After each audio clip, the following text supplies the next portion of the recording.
live stream. And I probably not gonna do it often anyway, but just special one. We have a throwback this time. I want to talk about like the video I make on 2025 and what are my favorite. Also probably the favorite moment on my live stream part. But luckily I don't have to do separate, like put the live stream video and also the complete story video. Because of my favorite live stream moment, I usually already instruct to talk about it. I mean to show it at least a bit of it inside the video anyway. So we can just check video for all of that. And one important thing is that many moments are more funny because you guys talk on my live stream. So I can cut those parts to make as part of the video. That's help a lot on making joke too. I am trying to grow this channel as my sole focus. It's probably last year at least, one more year to try on this. Because this channel, I will talk to you about the backdoor of how I built this channel. Of course, you know already, right? It's obviously I can be able to do all the live stream and making video at the same time. That would be too much work. But I have like a team behind it. Like usually for the writer, I am the only supervisor. And I just instruct the writer, right? Okay, I need this part, and then after that I let them write a draft, and then after that I have to check. After I check, I told them that I want to insert more this, more here and stuff. And sometimes it's like the writers, most of the time I will try to hire writer who have the knowledge of the game, but sometimes I just couldn't find it because the game is so niche sometimes. So I just have to find a writer who sometimes make a bit of mistake, but usually it's the game I play, right? So I can fix it. So that's why it doesn't come as a huge issue. But there is also a bit of issue that about language that I may not really be proficiency on that yet. But it's a lot of help because nowadays I hire some American people who do the voice acting. They are actually very pricey, but it's okay. I think I will take hold of that course. I want to make the good video for now. I feel like, to be honest, in normal case, if I make this channel like maybe 4 or 5 years ago, I feel like it would be huge success because it's the time when people still use a lot of search function, search engine. Like they want to see the story of this game, they search and they would find my channel. Right? Nowadays the issue is that I already have some discussion with the YouTube guru, and they mentioned that most of the same kind as my channel couldn't go in 2025 or even 2024 because feed become dominant. Everyone just like turn on YouTube, check their home feed for a bit moment. If they don't see anything they want to watch right away, they will just close the browser and end. That is like 95% of people behavior nowadays. So less opportunities for search, so less people will find me. Also there is a change on YouTube algorithm. Basically, normally, like for my type of channel, it would consider like authority on storytelling channel. So I would have, as long as I keep the same format, normally I would have slowly go on this authority. But nowadays, because like there are too many videos in YouTube, and YouTube is like they are become very stingy. I couldn't say that they are stingy, but because this is like demand supply thing. There is oversupply of amount video. Everyone can upload their video. Even kids can upload their video, and random people capture and stuff. So there are like, I heard there are like 20 times of the upload per one watch. So basically YouTube is pushing, like they don't know who to public new video to show on the audience, so they just focus like, okay, they will play safe and they just stay on the big channel, right? Okay, this channel have very high story background, they have do for several years and stuff, so they show the content from this channel first, or something like the story of like the gameplay channel. Like if you want to go, especially for game department like me, if I like spam Wuthering Wave story video only and keep doing it, or if I choose Dragon Quest and I keep doing Dragon Quest all year long, something like that, I would eventually go, and YouTube will say that, okay, I have like 100 or 20 video credit for doing one Dragon Quest, something like that. They will say that, okay, this channel finally has some Dragon Quest background enough for they to think that, okay, they can public to more audience, something like that. The problem is that my format is completely not like that. This channel is my dream actually. I invest it with my own fund, my own pocket money that I work. That is why I think I can hold 1 more year at least, because the video is expensive to make. Like I have editor, I have writer, and I have also like all the artwork stuff.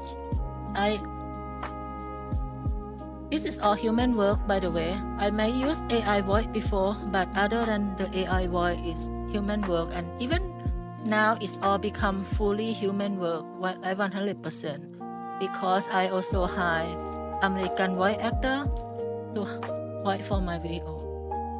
So the thing is like, my dream is that I have played so many JRPG since long ago, and I love this genie. Not only JRPG, I think there are many good gacha games also, like WOTV, Wuthering Wave, those are my favorite. And Genshin used to be my favorite also, but nowadays I just go for story, same as Honkai Star Rail. They still have good story, but I don't like the gameplay anymore because it feels too repetitive. But the story is good. Actually, Genshin Impact in 2.6, 6.0 onward, the story becomes so much better. So if anyone never watched it yet, please give it a try. I think it's really good. Like they change the chilling story on Genshin Impact and remake it. After they rebrand into the moonwalking, they make it to become dramatic now. And that is why I make this video, that is for people to instantly catch up into the 6.0 version. So, well, actually we will throw back with the video talk, right? So I think, yeah, maybe let's start with this video then, since we are talking on this topic. Imagine arriving in a new world in your spaceship, ready to explore the cosmos with your sibling. You are overpowered, you have wings, and you are ready to conquer. But in the first minute, an unknown god intercepts your landing. She captures your sibling, deletes your inventory, and knocks you into a 500-year coma. You wake up stranded, weaponless, and reset to level 1. Hello everyone! Welcome to PST Channel, Game Story, Movie Style. Maybe you haven't logged in for years, or maybe you just want to skip the grind and see the cinema. You chose the perfect time. Genshin Impact has just rebranded into Song of the Welkin Moon, and the storytelling has become god tier. We don't want you to miss the new era. So, we are going to recap the entire timeline, from Mondstadt to Natlin, in just 15 minutes. We'll get you ready for the in new this world world of there are Malphite nobody right now. recap Let's Genshin in speedrun 15 K-Bot. minutes before. What's You recap wake of up on a Genshin beach is and fish out hours Paimon. long. The game calls her a guide. The community Because calls it just her couldn't cut that emergency short. food. It's She is very hard to basically a make floating on this world. GPS that speaks And- for you, so the devs didn't have to pay a voice actor for the And protagonist. about that, I want to talk that, by the way, this clip is totally 100% my writing. All the joke and everything is my own work for this one. It's my original. It's not even from the Genshin writer. I only have Genshin writer to help me check a bit. No, actually not even that. I think if I remember, yeah, I work on this alone with video editor. Alright. She leads you to Mondstadt, the city of freedom, but we barely take 5 steps inside the city gates before Storm Terror, a giant blue dragon, attacks. The Knights of Favonius are too busy with paperwork, so they ask the homeless traveler who just arrived 5 minutes ago to save the city. We team up with Venti, a suspicious bard who tells us to steal a holy lyre from a church to calm the dragon down. We fail the stealth mission immediately because the guards actually have eyes. But Diluc, Teyvat Batman, bails us out. With Diluc's money and muscle, we raid a secret hideout, steal the lyre back from the bad guys, and head to the final boss. We shoot the dragon with wimp pew-pews, purify his corruption, and save the day. It seems like a happy ending, and Venti finally reveals his secret. He is actually Barbados, the Animo Archon. The alcoholic bard was the regional server admin the whole time. But then, La Signora shows up. She walks to Venti, kicks the god in the ribs, and literally rips the Gnosis right out of. I like this part the most, by the way. I wonder why nobody make a comment at all. This is one of the video with a lot of comment that I get. But I just feel like, hey, why nobody mentioned that light point meme at all? I just feel a bit weird, but I really love it. His chest. I cut This it is from the Yukiho. moment the game tells you the tutorial is over. We travel to Liyue, the nation of contracts and money, to ask the Geo God for help in finding our sibling. But the moment we arrive, a giant dragon corpse falls from the sky. The god is dead, and since we are the only foreigner there, we are the prime suspect. We are saved by Tartaglia, Child. He is a Fatui harbinger with a bad guy gang, but he is also our bank account, so we tolerate him. He introduces us to Zhang Li, a consultant who has a voice like expensive wine, but zero money in his pockets. We spend the entire chapter planning a funeral for the dead god. We buy rocks, kites, and perfumes, and Child pays for everything. We are basically spending the villain's money to bury our own prime suspect. Eventually, Child realizes that the Gnosis isn't in the corpse. He gets mad, transforms into a Power Ranger, and summons an ancient sea god to nuke the city.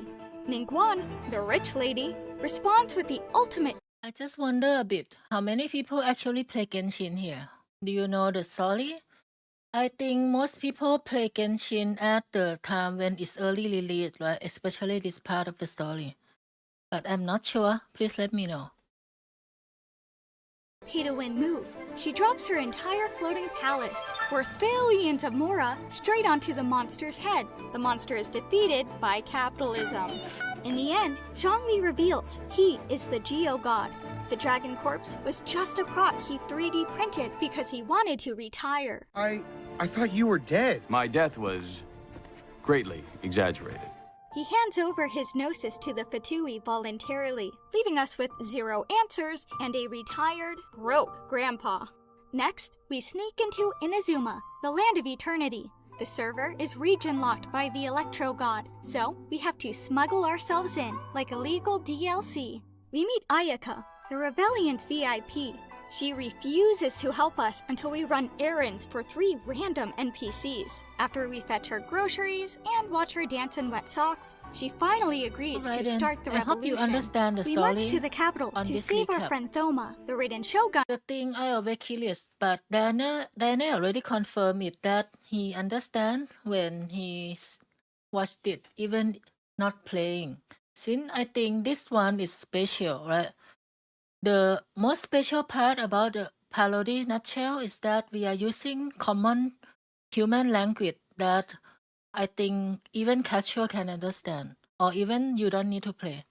Looks at us, pulls a lightning sword out of her chest, the legendary Booba sword, and knocks us out in one hit. We barely escape with our lives. We join the resistance, but it's a tragedy.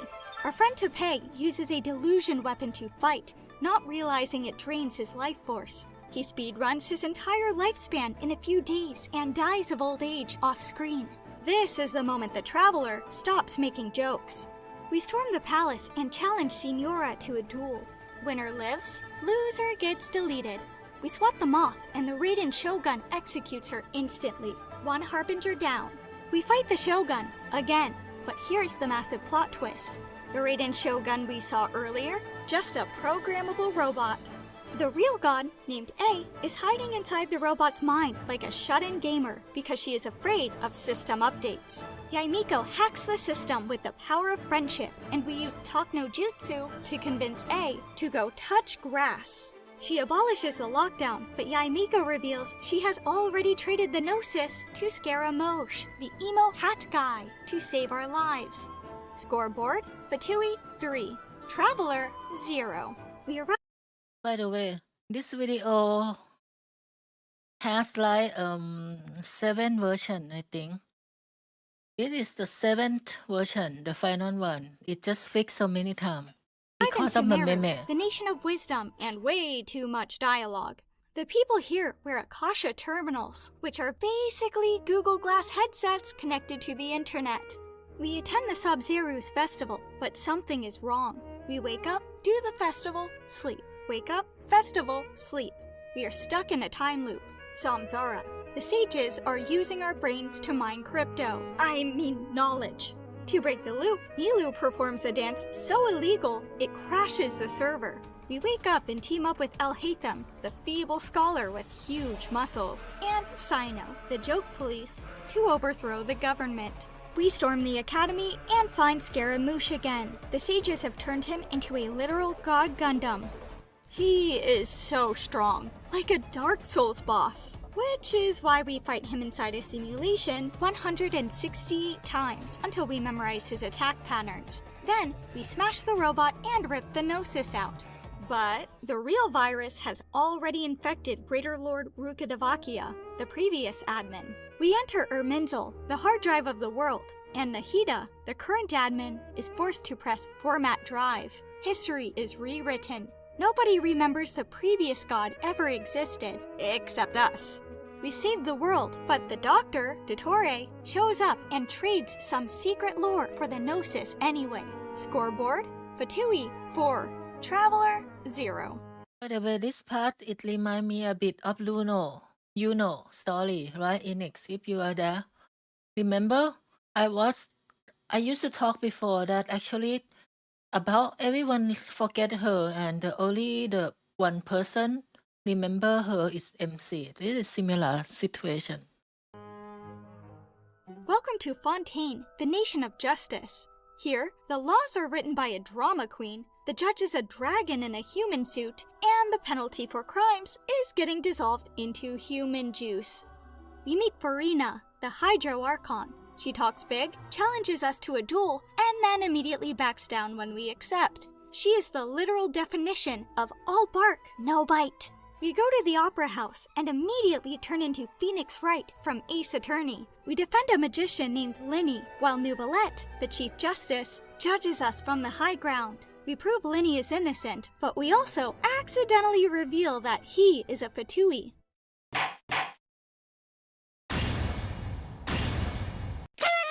Then, Child shows up again. The Oratrice, the judgment machine, declares him guilty for a crime he didn't commit. The machine is clearly bugged, or it just hates gingers. Nouvelette knocks him out, and Child goes to jail. We get sent to the forest of Marapai, underwater jail, to investigate. We meet Risley, the Duke, who punches things for a living. We spend weeks working a 9-to-5 job making widgets. We discover that the primordial seawater is leaking. This stuff dissolves people into water like LCL from Evangelion. The floodgate bursts, and Risley tries to hold it back. Suddenly, Nouvelette shows up and pushes the entire ocean back with his bare hands. He reveals he is the Hydro Dragon Sovereign. He is basically an original admin who is older and stronger than the Archons, but he doesn't have his full admin powers yet because the Archons stole them. Disaster strikes. The water rises. We need to seek help from the real Hydro Archon. Farina refuses to tell us where she is, so we have no choice. We trap her in a trial to force her hand. Our goal is to prove she is a fake god, so the real one has to show up. The Oratrice delivers the final verdict. The Hydro Archon is guilty. Sentence, death. But the execution isn't for Farina. We enter Nouvelette's mind and meet the real god, Focalors. She explains the 500-year master plan. She tricked the world by making Farina, her human body, act like a god as a placeholder, fooling everyone into thinking the Archon was safe. Meanwhile, she hid inside the machine to accumulate energy for this exact moment.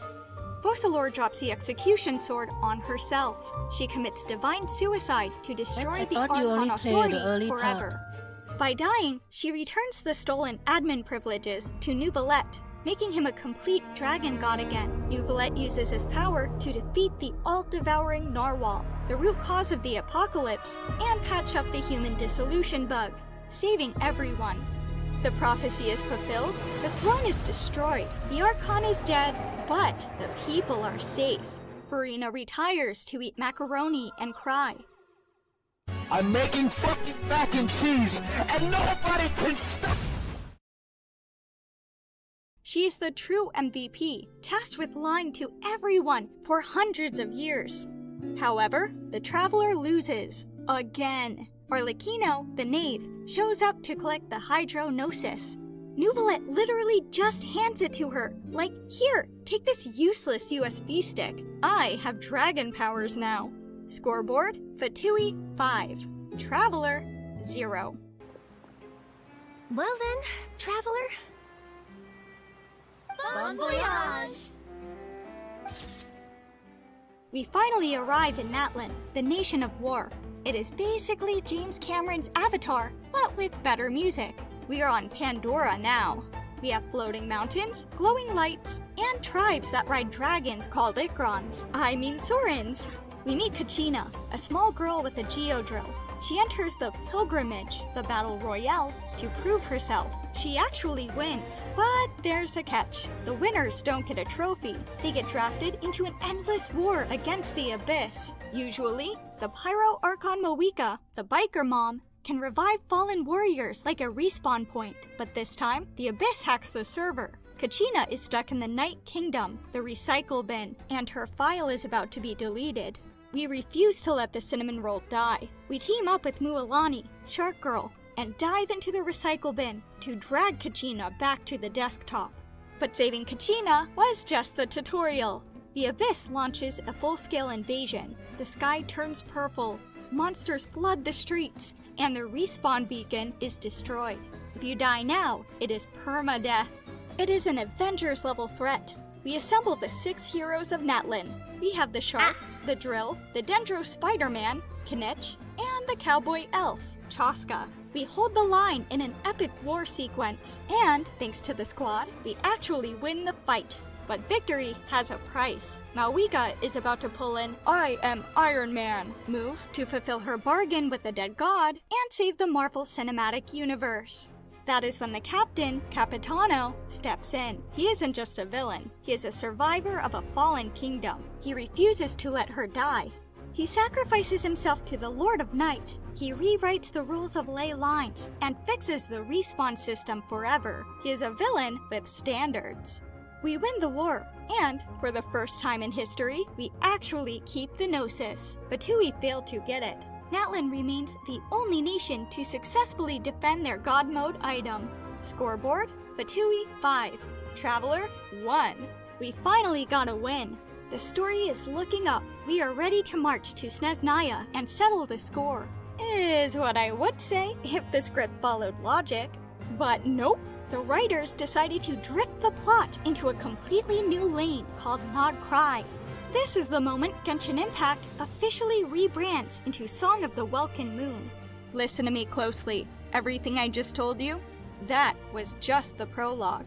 The old Genshin Impact is over. No more filler episodes. Even Paimon's voice actor got replaced. We are entering Song of the Welkin Moon. This is where the story stops yapping and starts being absolute cinema. The story is finally reaching where we see battle between god deity, dragon, abyss, and ancient sinner stuff. If you thought the Archon War was crazy, you are not ready for Nod Cry. This is the peak fiction you have been waiting 6 years for. Don't let the story end here. Click the playlist right now. we are covering the entire Song of the Welkin Moon saga, chapter by chapter, with full cinematic ending. The real journey starts now. Seek the story? Think PST. What do you mean Wondermod? No, they hire a new voice actor, but it's outside of the people from the Africa something now. There are very bad EU community, EU and US, I think. That is like they dominant all the well-known and famous voice actor and voice actress in a union. And those union is like put many rule that from what I heard, at first a lot of people cheer that, hey, why not MiHoYo play for the union? But eventually at the end, it's turned opposite. That because they reveal that union, actually MiHoYo follow union rule on everything. But because the union want MiHoYo to sign one unfair agreement, which is to say that they will never use AI voice for permanently ever in the future. Nobody in the right mind gonna say something like that, right? Especially in the Chinese. Well, I mean, even normal logic. Why would you say something like that? Say something that is permanent rule for your business that is like no date and it's forever. So it's not something that good, right? Hi there, Led. Hello. Welcome. So yeah, that is what happened with the Genshin voice actor and voice actress. Basically, they have union behind them, and the bad one is the union. They want to ask every company who work with them, even though this company never break the rule before. They just ask that, oh, you have to sign that you will never ever do in your life. If you have to do it, you have to make a new company, something like that. So nobody in the right mind gonna say something like that. So more people agree with MinHoYo on that, and they just ignore the union together and just hire voice actor from Japanese, because voice actor there's so many English voice actor with Japanese company also, and they don't join the union. Most of EU and USA they join the union. Oh yeah, and talk with about Uva. Okay. Wonder Mod said the gameplay of the Wuva 3.0. I already see it though, but I can show it so everyone know. Pink hair girl.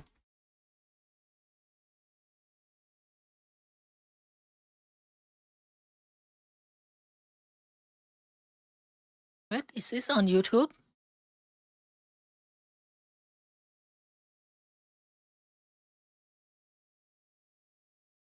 Oh, okay, it doesn't on YouTube right now. Alright then.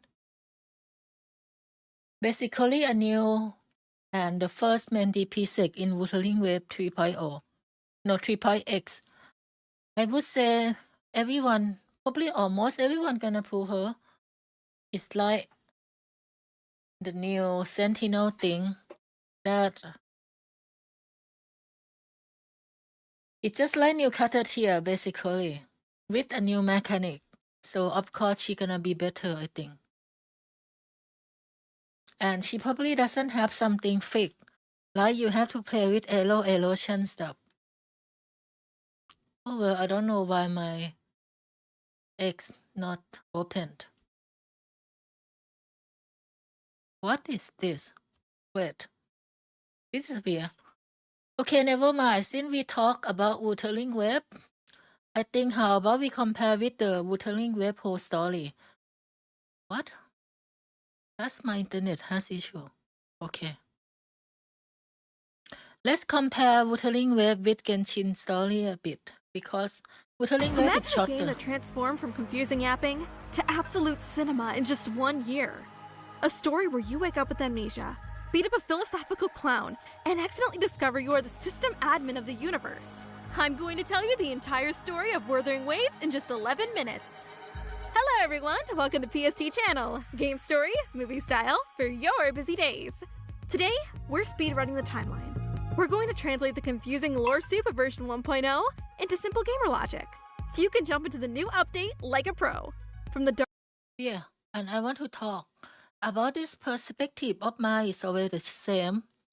Genshin Impact is basically made for, well, in the past is for, because it's the only game, right? Every game after that is considered as part of Genshin clone.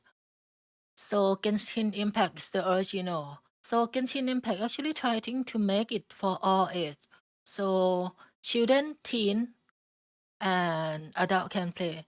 However, for BitGod, to be honest, you should not let children play gacha game. I will be honest on that. However, most people did anyway. Because why? Because like parents, usually they just see, oh, a children is playing an anime game. Alright, it should be safe, something like that. Because Genshin has that kind of anime-ish artwork. They don't even know what is inside. So Genshin actually should be for teen and adult, late teen and adult only. Or actually should only be adult, but the game is so much attractive to teen and children.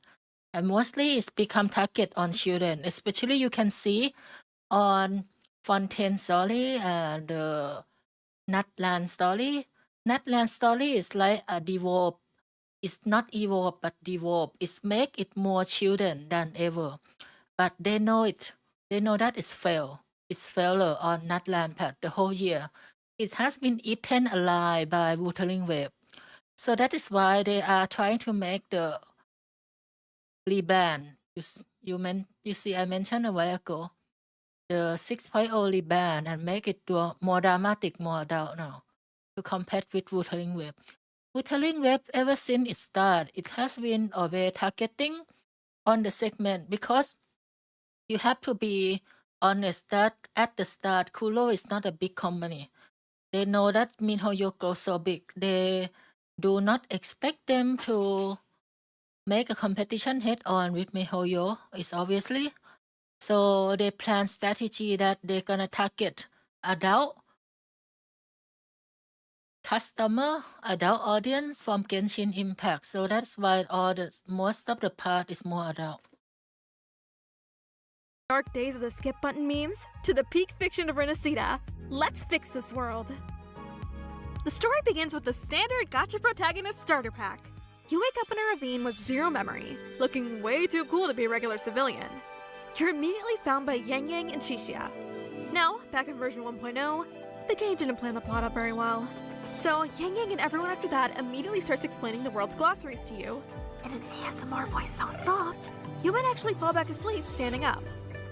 She explains that the world suffers from the lament, which is basically the apocalypse on loop. The gravity breaks, the sky turns red, not parody and like monsters this called one. Passive Discord show up to ruin Because I want you to understand it. These monsters are basically glitches in the world's audio file. But luckily you are the rover. You are a walking MP3 player that can absorb these sound monsters into your body and use them like Pokemon. You finally arrive at the city of Jinzhou to meet the magistrate.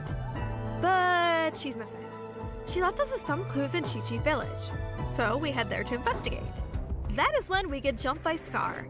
This guy is basically the Joker if he hosted a philosophy podcast. In our first meeting, he summons monsters to distract us, but mostly he just wants to yap.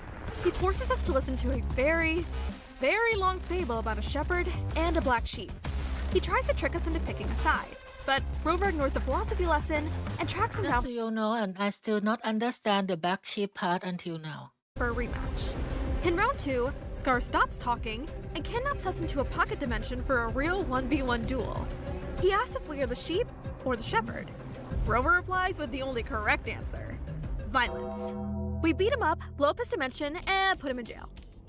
But the tutorial isn't over. The Retroact Ring begins. This is a special weather event where gravity turns off and ghosts from the past start spawning. We join General Jian on the front lines to fight the Threnodian, a masochist queen named Dreamless. During the fight, Rover decides that his spectral powers are too boring, so he absorbs the boss's power and unlocks Havoc mode. We turn Emo, One-Wing Angel, and nuke the boss. We win the war because someone is hungry enough to almost eat the boss. Turns out, it's a small floating creature named Abby. He looks like a cute mascot, but he introduces himself by saying he's hungry and wants to eat everything. So, naturally, we keep him. The Magistrate and the Dragon. We finally meet Jinshi, the Magistrate. She is the city manager, and she looks incredibly stressed. She tells us that Jue, the giant sentinel dragon that protects the city, is trapped in a temporal anomaly. Think of the dragon as the world's metronome. If the dragon stops, the time stops, and the world crashes. We travel to Mount Firmament, a snowy mountain. This is the beginning moment the writing quality jumped from confusing to masterpiece. We learn the truth on the summit.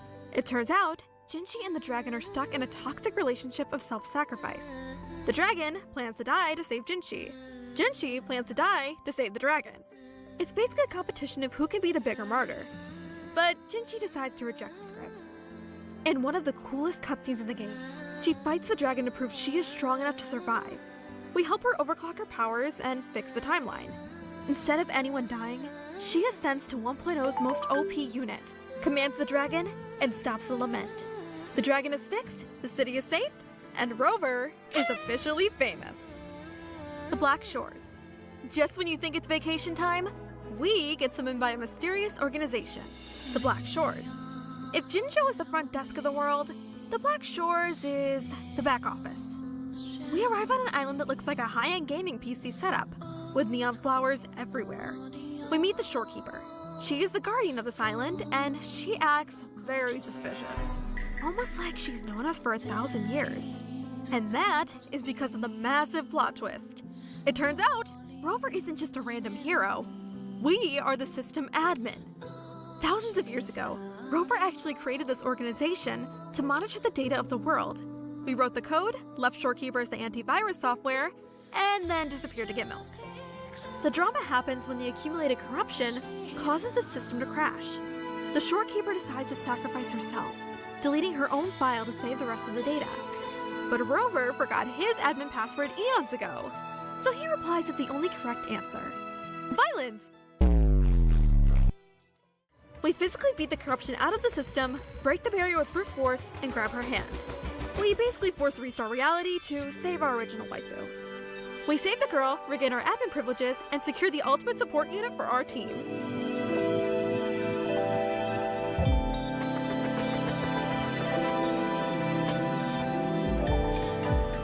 Welcome to Magic Italy. I still really want that people who draw the meme image of the global waifu to continue drawing. What would happen right now in this version where all of them stack up so high? That's Version no one. 2.0. After saving the Black Shores, the game suddenly decides to change genres. We leave the sci-fi post-apocalypse and enter Assassin's Creed Anime Edition. We arrived in Renacida. Suddenly, all the cast speak with different accents across Europe. But we roll with it. The problem here isn't just a monster. It's a soap opera. We get caught in a conspiracy involving the noble families. We meet Carlotta, the acting dawn of the city. The community loves her because she brings massive mafia queen energy to the game. She basically runs the city like the Godfather, but with waifu. The Sentinel arc, version 2.2. Before we settle the score, we take a detour to the Fleur-de-Lis region. This is the Elden Ring chapter because there's a golden inverted tower hanging in the sky. We meet Cardathia. She seems like a normal girl, cute as heck, but she is actually a living weapon created by the Thornodian. The drama comes from her identity crisis. She literally splits into two beings, Cardathia and Fleur-de-Lis. Hi there, like, hello. We have to fight her as a Do you have terrifying microphone? boss form. Wanna join with It's me a tragic on fight the because we aren't trying to channel kill her. font or not? We're trying to Up to save you. her. But remember that our only answer is violence. We end up killing her anyway. The climax is absolute cinema. The Imperior Sentinel, the giant Umumusume deity of this region, sacrifices its own life to sever the Thornodian's link and revive her back. It proves that in Wuthering Waves, the giant monsters often have more humanity than the humans. The Gladiator Loop, version 2.4, Septimont. Next, we travel to Septimont, the City of Glory. This arc is Gladiator with waifus. We meet Lupa, a girl raised by wolves who fights in the arena. So sad how bad Lupa is. I don't know why they decide her at all. It's like You just use Chang-Li and Blend and you almost have the same DP sec as having her add-on. Arena. Rover realizes we're stuck in a sonorosphere loop, reliving the same festival days over and over. We have to help Looper regain her memories to break it. It was a cool training arc, but turns Oh, out... by the way, Wonder Mod, if you want to talk on voice, anyone is welcome if you want to talk on voice.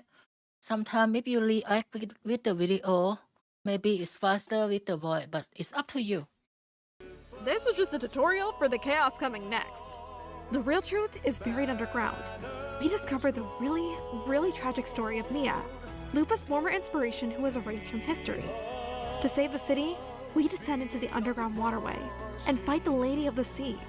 Lupa defeats the monster, vindicates her fallen friend, and finally claims her title as the true sovereign of the arena. The Evil Conductor returns, version 2.5. We return for the showdown with Frolova. She reveals that she's trying to resurrect the dead by helping the Grand Architect's plan. She gives off major toxic ex-girlfriend energy. We're trying Pause, I will tell you something. I hate Follower. to get the Thornodian gem, but we have to face Fenrico, who arrived earlier, with his Porsche. The music goes harder than the boss fight. Then, we hit a drama with our ex. We thought we killed her, but she pulls a pro gamer move and uploads her consciousness into a sonorosphere to escape. Sun and Moon, version 2.6.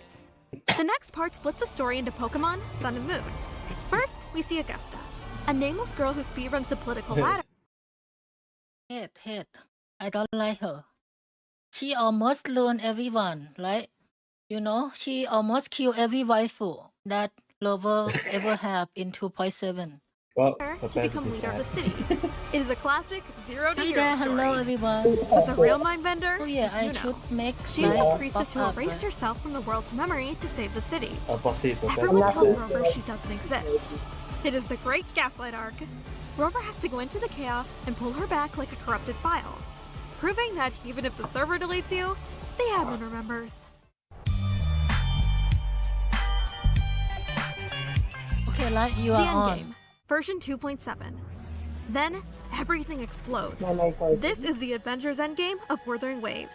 The Grand Architect finally But let me know head up a bit when you want to talk so I can push the video. Otherwise, your voice will clash with the video. reveals himself. He unites the entire Fraxidus organization for an all-out assault to summon the ultimate apocalypse. First, we have to deal with Avidius, the corrupt noble who transforms into the Mad King. He goes from a boring political NPC to a raid boss instantly. But he is just the appetizer. The main course arrives when the Grand Architect succeeds in summoning the Leviathan, the Thornodian of the sea, in a giant waifu body. The entire cast, Carlotta, Lupa, the Black Shores, and Galbrana, who returns to the flamethrower, portals in for the final battle.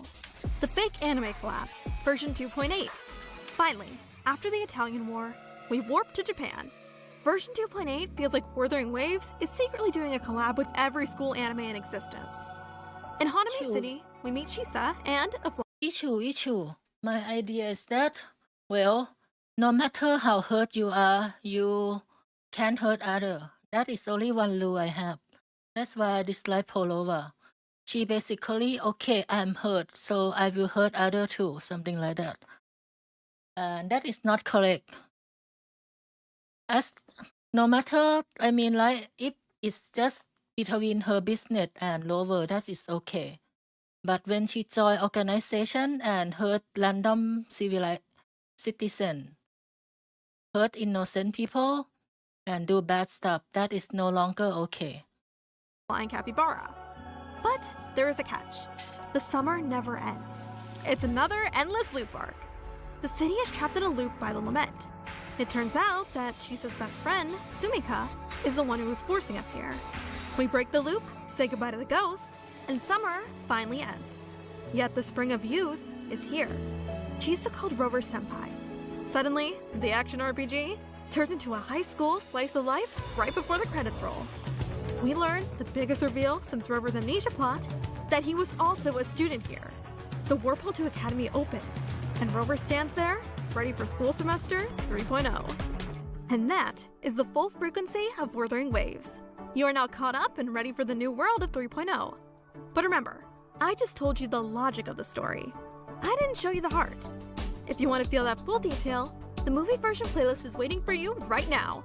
Just imagine Wuthering Waves as an anime episode. That's what PST does. Did you enjoy the story? If this inspires you to pick up the game and dive in, amazing! And if you're still deciding or time is tight, that's exactly why PST exists. We'll bring you the complete story, told like a movie, so you And you see that last scene, like almost the very last scene is the scene lower cut follower intention. Ha ha ha. Well, anyway, I mean, like for this part, if we will talk about it, I still think it's same. No matter if you fail or what, you can still hurt people.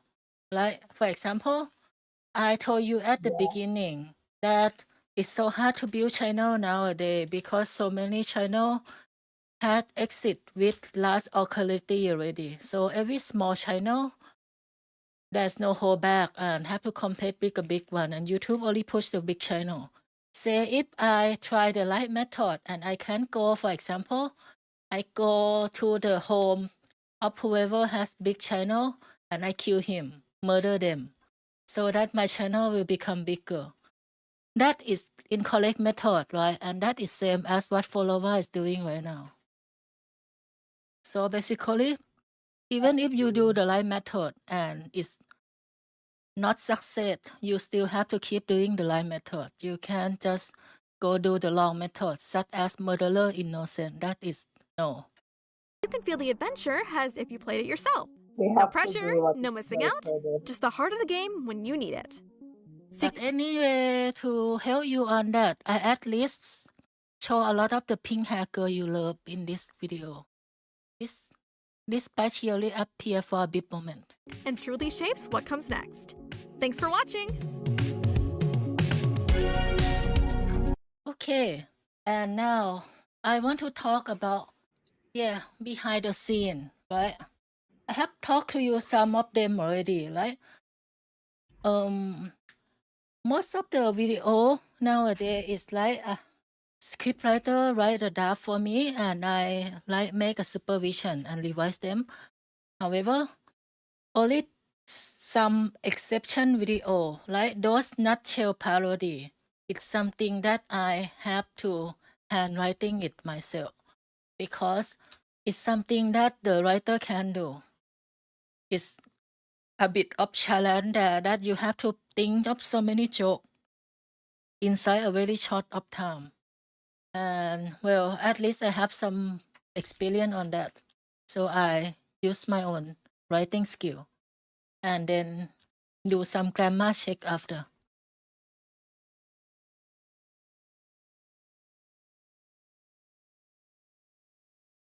Any Taylor scene can be related to follower now. Oh yeah, you remember the Genshin Impact? Someone made me edit before. Okay, next I want to talk about the part I like about video. Then I will go and talk about my top ranking video I like that I have been made on 2025. So now the first one. This is not my top 3 by the way, but it's just the part I like a lot. The first one is this. I really think the voice actors, the voice actors I hire did a very good on the on the introduction here. So I talked with editor that hey, actually I want this line, specially emphasize and it's come out like this. PST Channel. Right? That is very short and good intro. Right? What do you think about it? Right? Do you have any opinion? No, I was laughing so hard when you I pointed think out this game has very good intro. What do you mean animation too strong for shutdown browser? What? Did you Oh get no, something? it's about the the 3.1's gameplay PST animation. Channel. So someone was watching the gameplay, and then suddenly their browser just error out of nowhere. Hello everyone. Ah, Welcome to that's useful. PST Channel. Game story, movie style for your busy days. Have you ever wondered what really happened after the events of Pokemon X and Y? What is the 3,000-year-old secret lurking beneath Lumiose City? Dive Yes, in with Pokemon Pokemon Legends ZA. We're delivering the full story to you, fast and fun. The game opens with a silhouette of AZ and two figures discussing their search for the strongest Mega Evolution user. We arrive in Lumiose City by train and meet Urbane, who's filming an ad for Hotel Z. Be honest, I have to give the applause to the editor and the writer in this video. I feel right. They have doing good, right? The story, I will be honest, that the story in this game is quite dull, right? There are some event here and there, but the event in general is quite dull. But yeah, they are making pretty good to cut all the boring stuff and make this video really good. Suddenly, a commercial for the Urban Redevelopment Program to by be honest, Quasartico's game CEO, is a Jet, bit like interrupts them. missed Soon after, opportunity. a Pancham steals the player's bat, leading to a few trainer battles Well, where the this is player like chooses their like starter the Pokemon. Pokemon After being to the defeated, the Pokemon trainers Stadium. flee, leaving the This bag is really- behind. I mean, On the some way of the to designs Hotel are Z, really Urbane explains questioning, battle zones, where trainers can like their challenge mega you designs a anytime. bit. I don't know. Another I think the Mega Evolve Starmie is the best one, the best design in this. I think the designer is not stupid. They probably intend this to be a joke. I mean, Stamina is okay. It's just some of the megas. is like- Zygarde leads us the to a design is- rampaging I don't know, it Absol feels lazy. before fleeing. Soon Okay, and the best part that I want to say about this one. Where is it? Okay, maybe we can start from here. Yeah, allow here. she agrees and informs us of the battle location. We thank Naveen for his massive knowledge as a Canary fan and head out. When we arrive at the location, You know what we are then happened? called by Tarragon, Canary's grandfather. He asked us to battle him first, as he will reveal a secret if we beat him, in which he reveals that he sometimes pretends to be Canary using the hologram. I have two sides.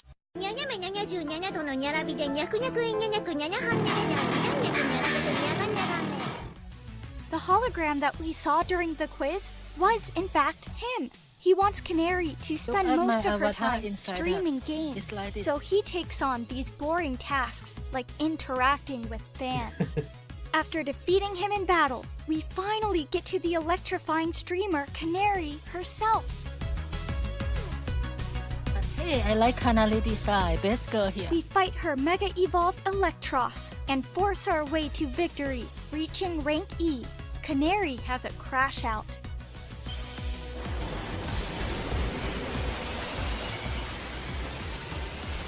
Warp Chinta. Lucario, Warp Chinta.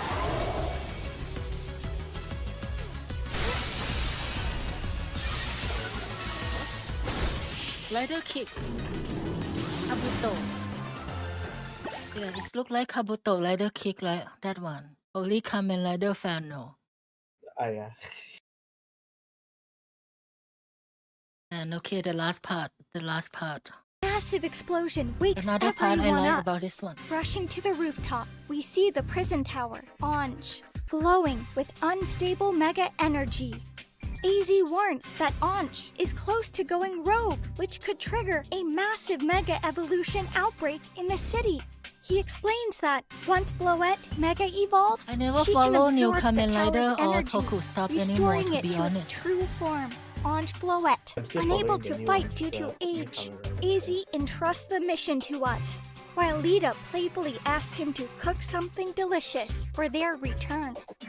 Soon after, Vinny calls, requesting I know urgent Super help with the Sentai crisis. is not AZ gonna, wishes like, us luck as we set gonna out shut to down. face the The last chaos. Sentai is very We good meet though. Vinny, Have who anyone updates watched us it? on the tower crisis. Oh yeah, I watch it. They yeah. need a strong I mean, Mega it's a bit Evolution good trainer and also to a bit, help like, Floette funny. achieve her Mega It's like a form. lot of comedy Both and Urbane something. and the player are rank A.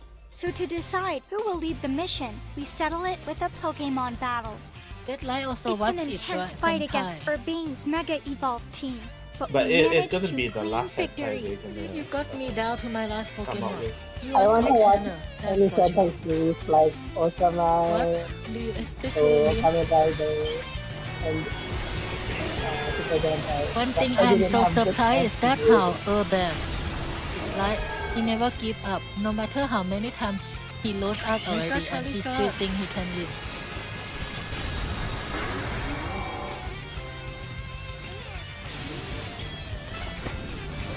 Yeah.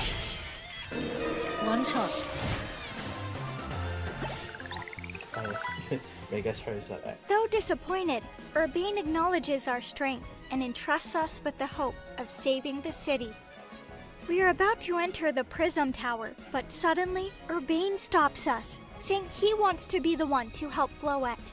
He wants to do his part while asking us to team up with Zygarde and protect the city if things go south. Just then, we get a call from AZ apologizing for not being there in person and making us do all the work. AZ puts all his hopes on each member of Team MZ and his dear Floette. With that done, now it's time for the biggest task. Urbane and Mega Floette head to the control panel to stop the radiation. All seems to work, but suddenly there's an explosion of energy, and the Prism Tower changes into an evil form.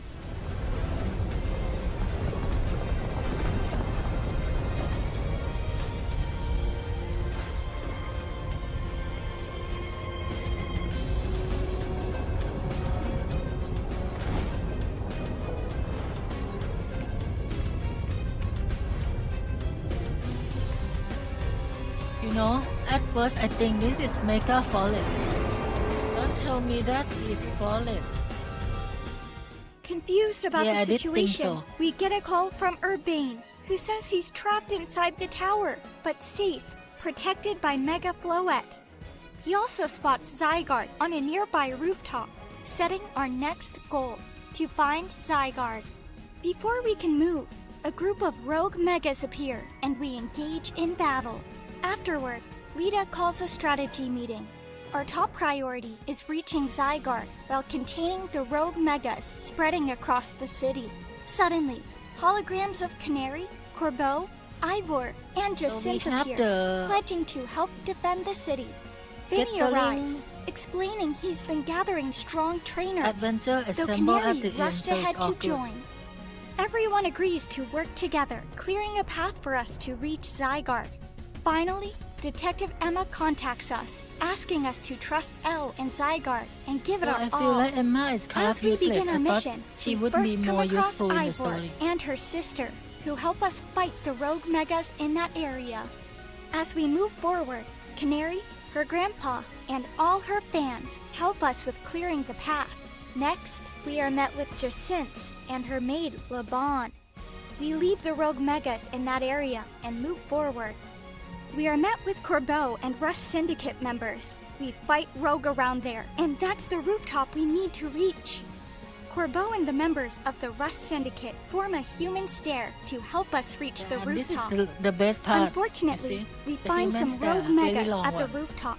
Just then, Grisham and Griselle from Team Flare Nouveau join us and help us fight. They want to save the city by helping. Just then, we find Zygarde. We leave the rest of the rogue megas to Grisham and follow Zygarde ahead.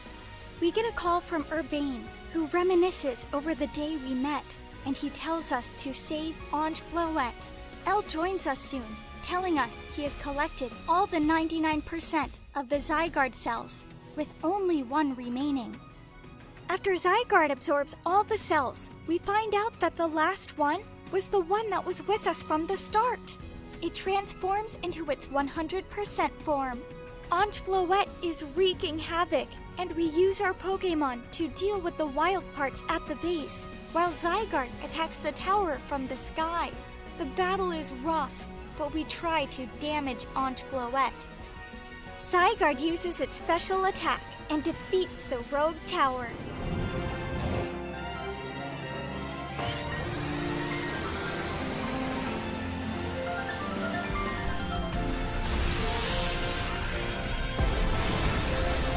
I don't understand this move. It's supposed to be a C, right? But it look like N. It's supposed to be a night C letter attack, but look like N. All the trainers and holograms gather at the rooftop to I think celebrate. it's because it's upside down. Yeah. And okay, let's talk about the net part. I think this one Diane said it his favorite video.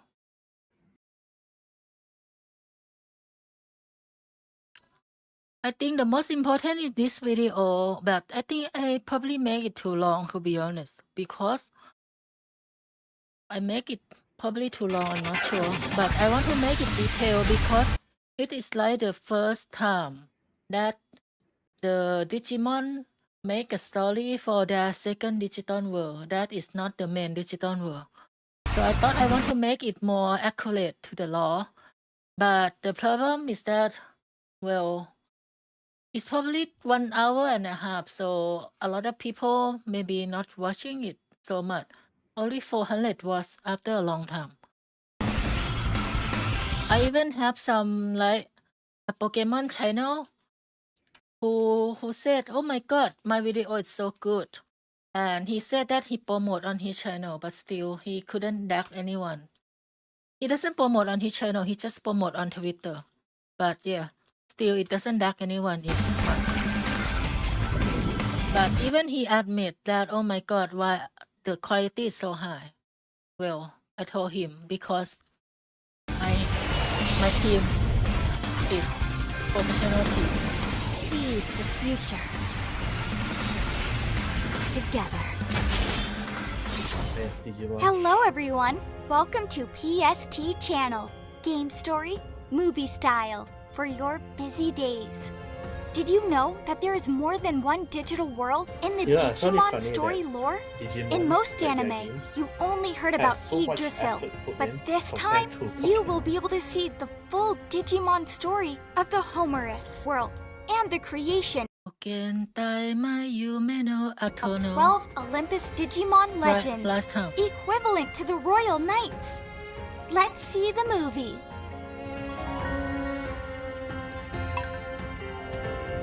Okay, about this, I want to say that the best part of this first one. Ascendant Sword! I indicate additional After anime defeating scene it, there Omegamon when it flies appeared. away. Upon arriving at the Tokyo Metro And the part about digital world.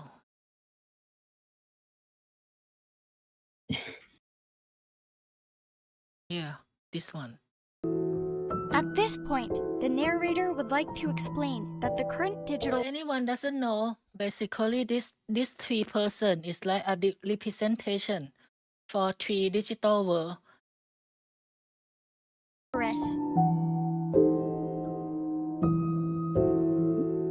At this point, the yes. narrator would like to explain that the current digital world consists of 3 locations. The first is Yggdrasil World. The Oh. representative, in the form of a golden-haired girl with twin tails, is King Drasil. Her protectors instead are of, the like, royal knights. the- The second is Iliad World. Their representative, in the form of a pink-haired girl, is Homerus. Her protectors are the Olympus 12.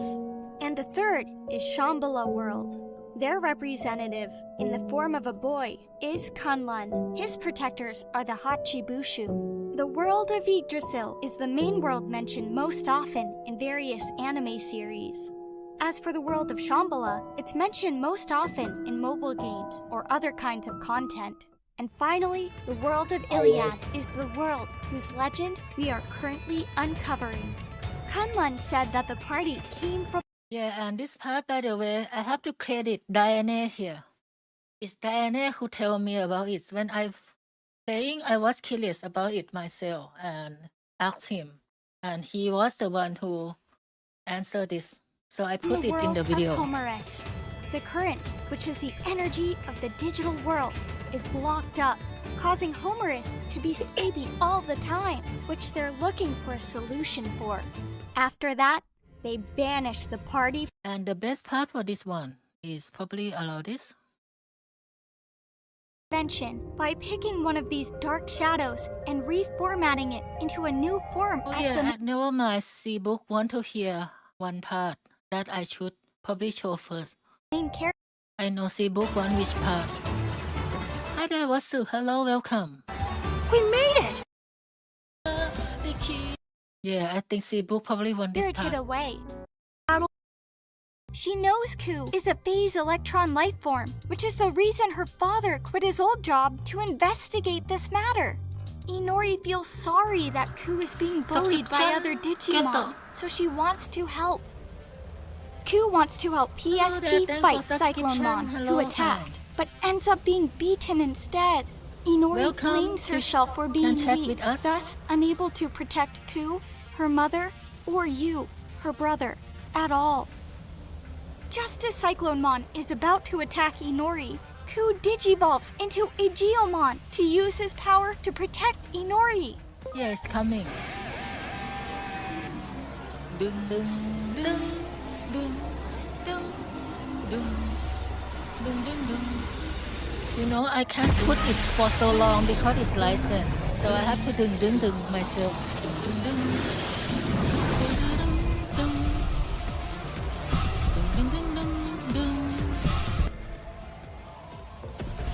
Nikitari akirameru koto wa誰一瞬あればできるから歩き続けよう君しかできないこと Okay, I can't put it for so long. Maybe the license will kick in again. Alright, let's go back to the main part I want to show. Endless time loops and dark shadow creation This part events surprised me are a threatening lot. to You know, destroy I the never world. expect it to end To like break this. tragic cycle, It was Homerus surprise to me when I performed play. divine intervention by picking It's one of good these because I dark buy one shadows also. and reformatting it into a new form as the main character, Agent PST, and hoped that he would create a different outcome. Our memory was created from the favorite Agent Alpha anime of Inori's brother, who disappeared during a Digimon incident in the past. And the operator who PST had been talking with was only in PST's mind. This could perhaps be because Aegeomon wished to stay behind Inori as her brother. And if you saw the 3-minute anime prelude to this game, her brother had been protecting Aegeomon's egg with his life on the line. So his inherited wish may have been passed on to Aegeomon during that moment. Aegeomon appears and realizes that his desire to be with Inori had distorted this world. But if he stops time traveling and steps into the future, the dark shadow will disappear, and PST may no longer exist. But PST accepts that, leading Aegeomon and PST to jogless fusion into Jupitermon. Are we going to disappear soon too?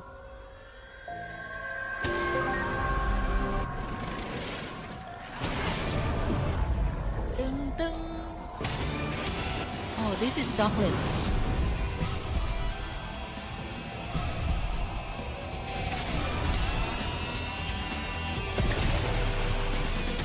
Dun, dun, dun. Da-da-da-da-da.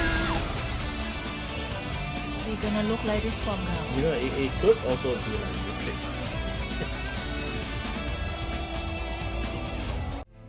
Yeah, I wish to make Finally, that song the run last two longer, but apostles of couldn't because of Iliad, which license. is Ceresmon, reborn I know, from but I mean, Sirenmon like, Awakened, like, and it can be also Jupitermon, like Matrix animation. Because it includes like the human. making the clock complete once again. Meanwhile, Yeah, and you Jupiter can see this 12 warrior. This is basically the creation of this world. It's like the first story for this new digital world. Because just like the Royal Knight has 13, this world has the 12 knight and it wasn't found until now. And the main character is the center one. It's like the Arthur, King Arthur of the Round Table. Junimon explains that the giant slayer is connected to Chronomon, and now it intends to destroy the world's foundation, time itself. Chronomon's goal is for him, the so-called Keeper of Time, to disappear.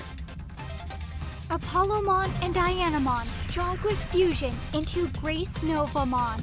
They create a dimensional space, waiting for Jupitermon to bring the giant slayer in to fight within that space, so the city will not be too damaged. Furthermore, both Jupitermon and Chronomon possess the power of time travel. If they fight with such power, the outcome may be unpredictable.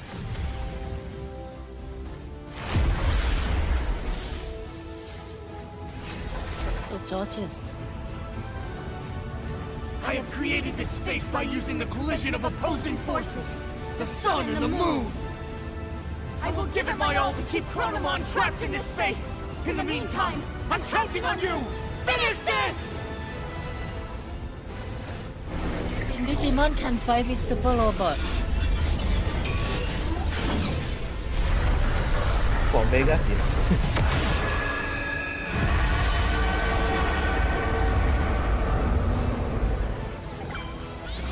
Yeah. Although I didn't have to well with the first place. Pokemon has only one Pokemon who can fight with Stay Super vigilant, Robot. Jupitermon. Both you and Chronomon possess the ability to manipulate time. If two such powers were to clash, it would bring upon severe distortions, and we have no idea what that would bring about.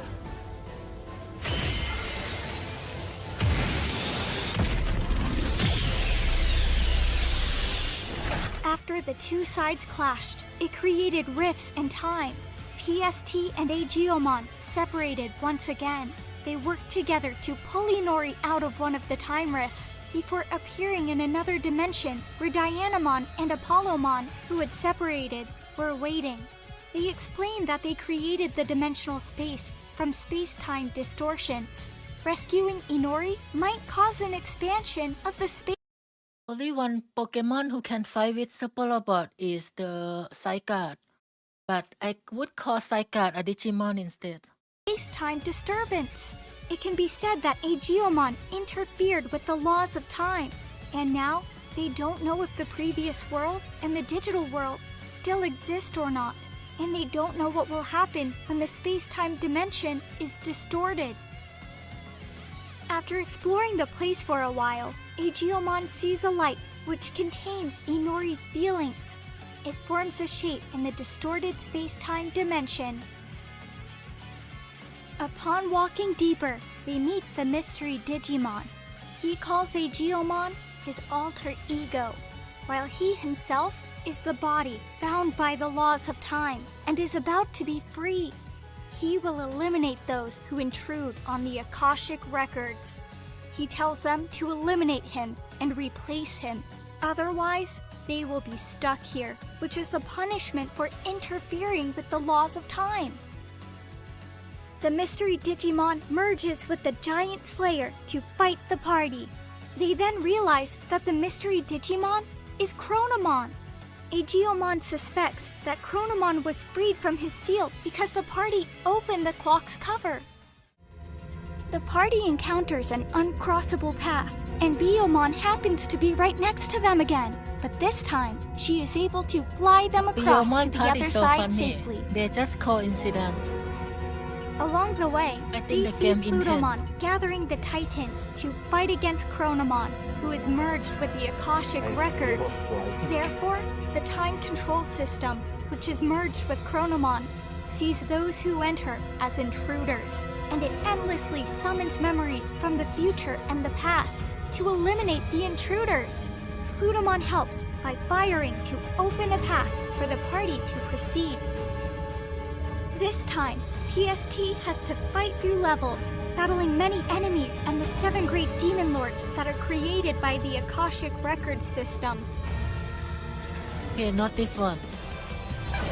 One thing I don't like about this 7 great demon lord is that they not line up well. I thought they would put Lucifer at the end because he's supposed to be the biggest one.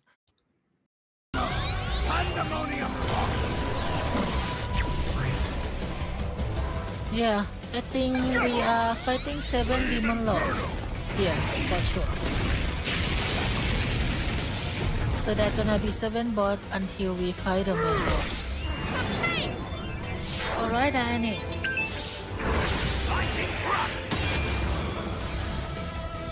Strong. Ouch. Here I go! Death Slinger!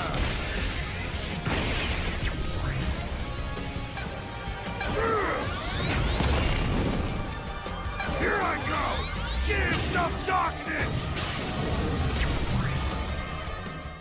But he is able to keep moving forward because he receives support from the comrades he has come to know and the Olympus This part 12. is so epic. The 12 party members rides on fight together. Ceresmon's back to fight in the final battle together with the Olympus 12 against Chronomon. But the attacks from the party, who are under the laws of nature, couldn't do anything to Chronomon, who is protected by the laws of nature. To make matters worse, Chronomon uses his power to revert all of PST's Digimon back to their baby forms. But Aegeomon uses his own power to pull their Digivolved forms back. King Drizzle, who exists outside the laws of nature, thus lends a hand by intervening in the battle, using the royal knights from her own world, who are sent to help. Remember, we actually already have 12 people, 12 Digimon fighting that boss. And now this girl just add another 13. Joy. This world.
That should kill this already.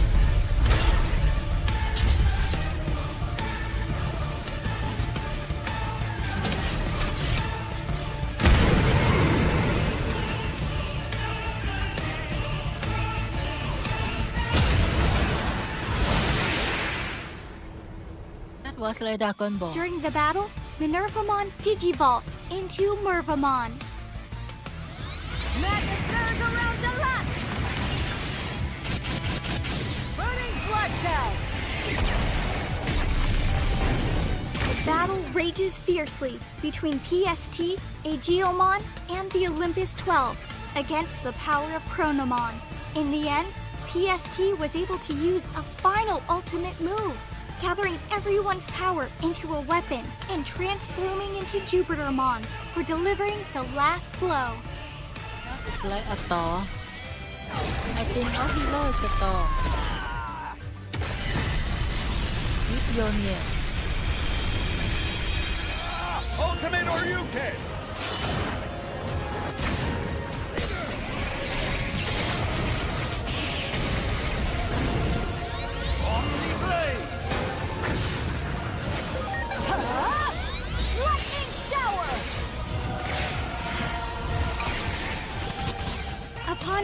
defeated, Chronomon is glad that Aegeomon is able to destroy the chains of natural law that had imprisoned his body, making him free once again. After Chronomon, or the Keeper of Time, disappears, the time dimension will be torn open, causing even more damage than when the Shinjuku Inferno occurred. Therefore, Jupitermon must take on the duty of being the Keeper of Time, succeeding Chronomon to restore this world and bring back what was lost so there can be a future for everyone to move forward. He will be with Inori wherever time exists and watch over her. He thanks her for taking care of him ever since he came out of the egg. In the restoring dimension, Aegeomon tells PST that he can handle everything by himself now. He can still watch over Inori, even if they have to pretend not to know each other. But he asks PST to take care of Inori in his place. I know it's selfish of me to ask, but you definitely understand how I feel, right? Because after all, you are the other me. And the Akashic Records record the story of both worlds, the human world and the digital world. When the two worlds converged, it allowed Aegeomon to meet a human girl. Aegeomon learned to live alongside humans and form bonds. At the same time, he was the seed of darkness that Chronomon had sown, which would lead the world to ruin. Aegeomon learned of his destiny to become the Great Guardian and rose up to protect this world. But during a battle, the girl disappeared into a dimensional rift. To save his friend, Aegeomon awakened the time control power within him and lost control of himself, causing the world to fall into chaos just as Chronomon had planned. Aegeomon fell into despair, unable to save his friend or this world. With the help of another Great Guardian, he was able to control his power and transform himself into the champion of Iliad. With the help of the 12 warriors protecting Iliad, he was able to rescue the girl and establish the Olympus 12. He accepted the duty as Keeper of Time and wanted to return everything she had lost to her so she could be happy, in exchange for sacrificing all the time they had spent together.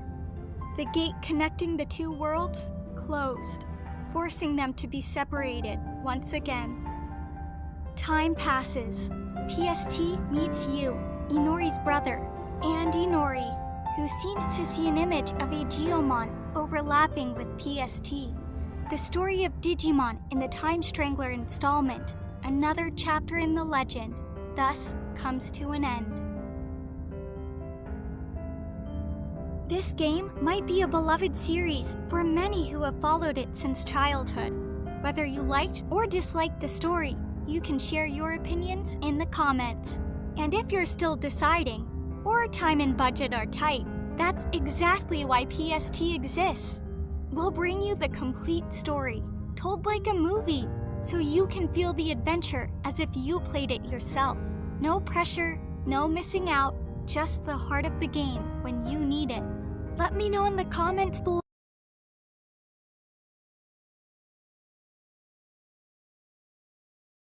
Do you notice something here? There is this video here that never public yet at all. It's Final Fantasy XIV.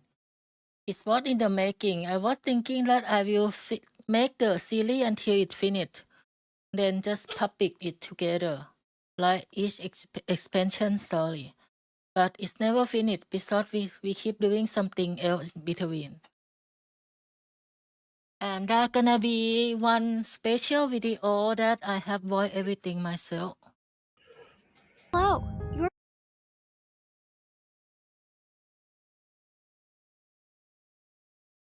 That I have basically voiced everything myself is the Fantasy Star Online 2 that I have been working on also. It's 2 of the MMO game project that is very long. Each one of them have probably like 5 or 6 video to complete because it's like so many years series. But since my character is from Fantasy Star Online 2, so I decided to go voice everything myself. So there gonna be these 2 projects that is like Usually I spend time in between other projects working on that. Yeah, Fantasy Star Online. And Final Fantasy 14, two grand Japanese MMO. I think that is the two biggest one from Japanese side. If talking about MMO. So next we're gonna have, hey, like, do you know Fantasy Star Online? I think you know, right? I remember a bit. I've heard of it, but I never knew it. I never knew the storyline at all. Oh yeah, and I want to talk something here. Yeah, since Lai is here, I want to credit him this. Yeah.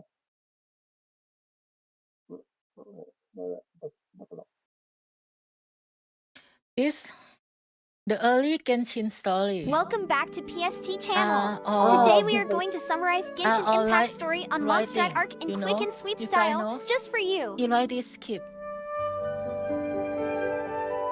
Let's show it a bit then. In the magical world of Teyvat, two twins known as the Travelers meet an unknown I god. do that.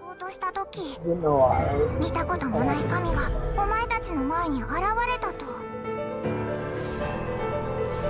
よそ者、お前たちの旅はここまでだ。They try to leave for another world but get separated during a battle with her.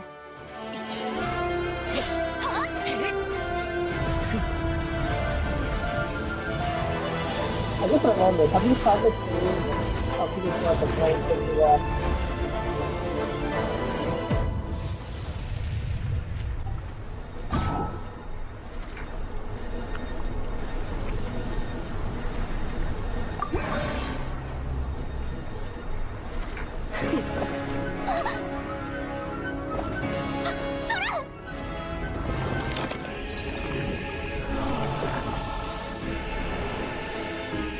It's funny what I said turned into polygon.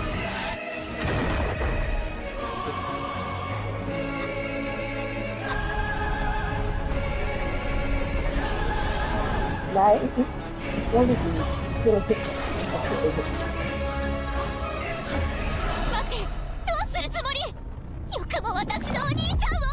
No matter which twin you choose to travel with, you wake up on an unknown shore and soon meet someone in a strange way. She introduces herself as Paimon.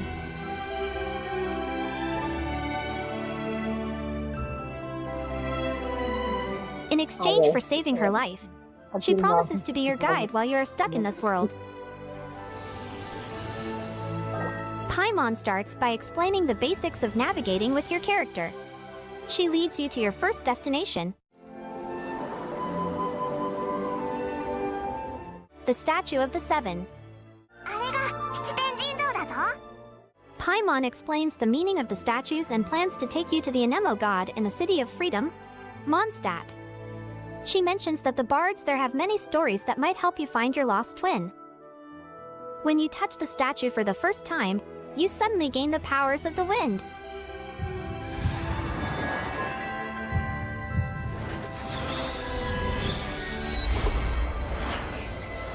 Paimon voice actor get killed. They change her. You test out your new wind powers before moving on. Along the Although way, it's her stop you see a working dragon first. flying above you. 怖がらないで。安心して。僕は帰ってきたよ。あいつ、ドラゴンと話してる？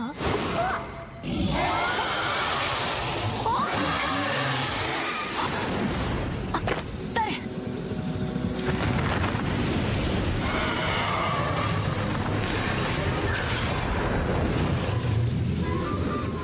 When the dragon notices you, it flies away, leaving something behind. You decide to take it with you just in case. Before you reach the city, an outrider named Amber appears and starts asking questions.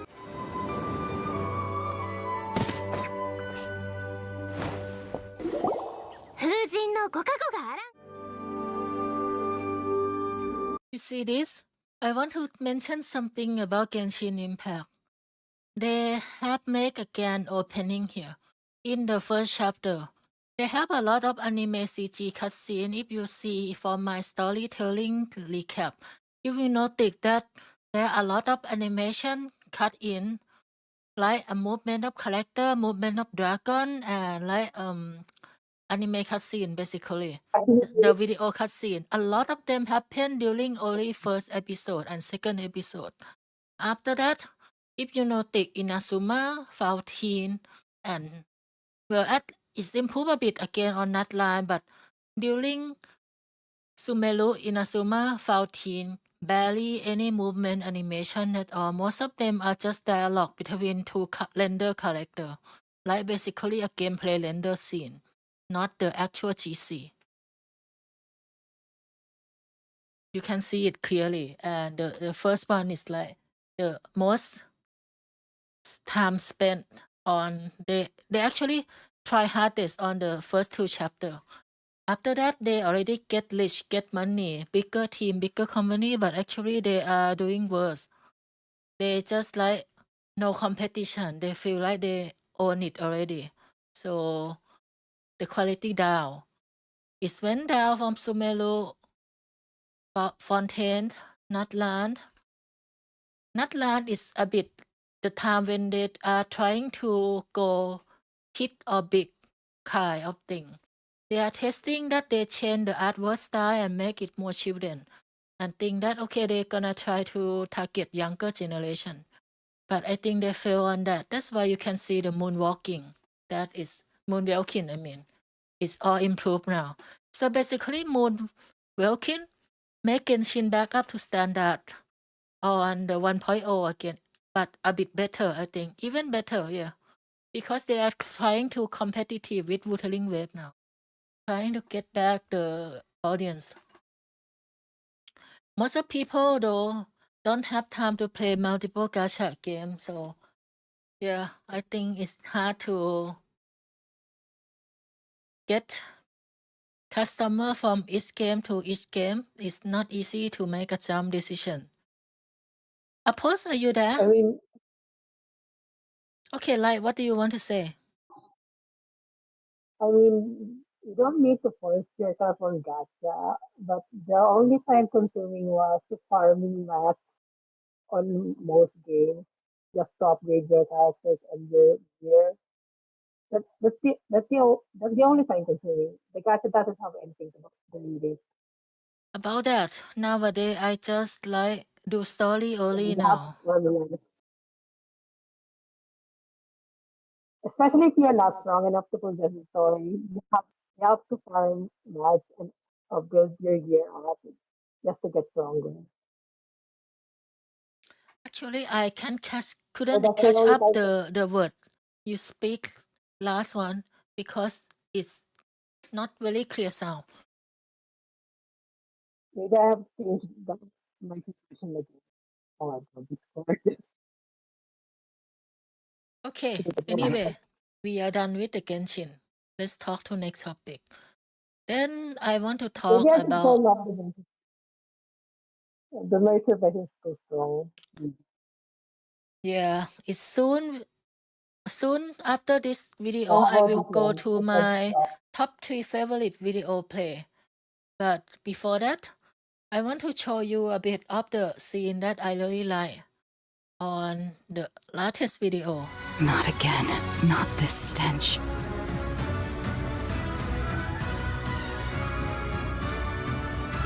I need to rediscover who I am. With that, we could realize a world without conflict, without bloodshed. Hello everyone! Welcome to PST Channel Game Story, movie style for your busy days. Today we will continue the Octopath Traveler series. For this one, I'm not sure if you watch it yet. I mean,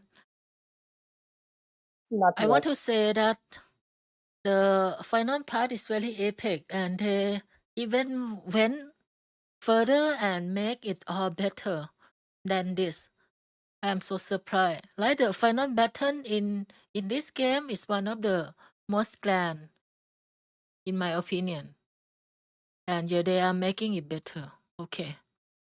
Let's do the final part here. And When the personal missions of the 8 travelers end, fate brings them together again. But what waits to welcome them is a terrifying anomaly.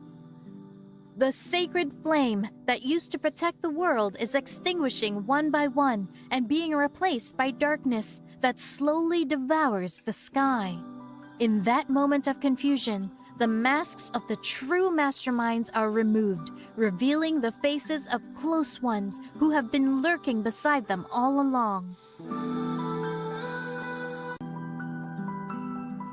Hikari's trusted tactician, he reveals his true identity as Oboro, the clan leader who planned all the wars in Ku for this day. And the other is Mint, Temenos' closest nun friend. Her true identity is Arcanet. When I finish Octopath, I think I The will go supreme leader Mana. of the Moonshade Order, Secret of who Mana and possesses Trail of eternal Mana. life and pull the strings behind the deaths of the Pontiff Mana and please. Crick to Secret silence Princess. everyone approaching the truth. The Yeah, cruel it's time to truth do the behind the Mana series. extinguishing of each sacred flame is That's slowly my revealed. important memory It comes line at the there. cost of tragedies more twisted than anyone could imagine. In the land of hunters, the Dark Hunter reveals herself A as lot. Petrichor. Maybe not a lot anymore. They stopped making a new season.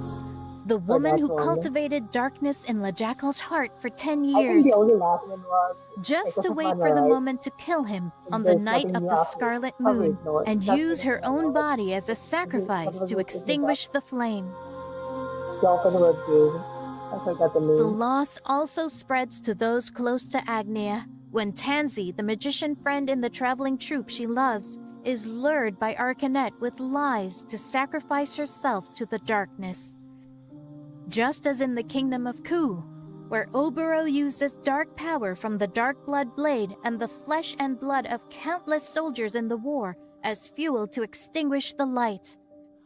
When the last sacred flame dies out, the seal of Vidania, the sacred land that was the battlefield of the gods in the past, is opened, leading the world into an era of night. The 8 travelers have no choice but to head to Vidania to stop the end of the world. There, they must face Oboro for the last time. He proclaims that this world is too rotten to heal, and there is no true good or evil, before deciding to sacrifice his own body. This guy, I want to say that during the gameplay, especially Hikari Root, he was one of the most important member in the team, and it's like a good guy. So I didn't expect him to betray like this, but I guess for Octopath Traveler, this is normal. Tonight, let us share. Maybe they find him to be the usual truth. That is catfish. Like less than chance. Now, jumping into the dark flames to wake Vide, the wicked god, from slumber. Suddenly, the wicked god Vide appears with the power to devour light and erase everything back to the void. This is no longer a fight for any single person, but a gamble with the tomorrow of every life on Earth. Amidst the endless darkness, the 8 heroes unite as one. They use the skills, magic power, and faith accumulated throughout the journey to battle the world-devouring god. Even though Vide is powerful enough to distort the laws of nature, the light from their hearts shine to drive away the darkness. Music coming right. You're too kind.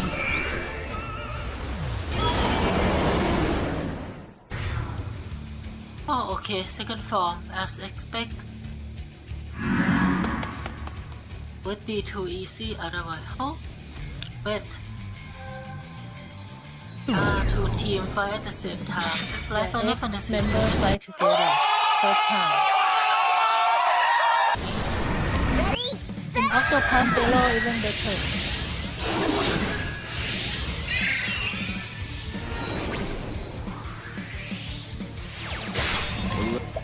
Axe base of the light spot. Good. This is the answer. I need a helping hand.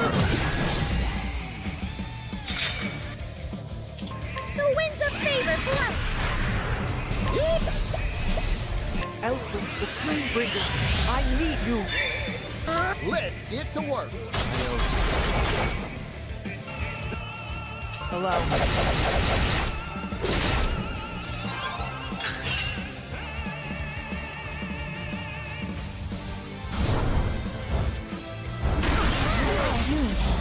Cast.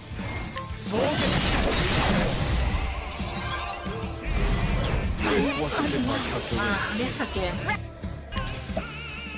How about you and I make a deal?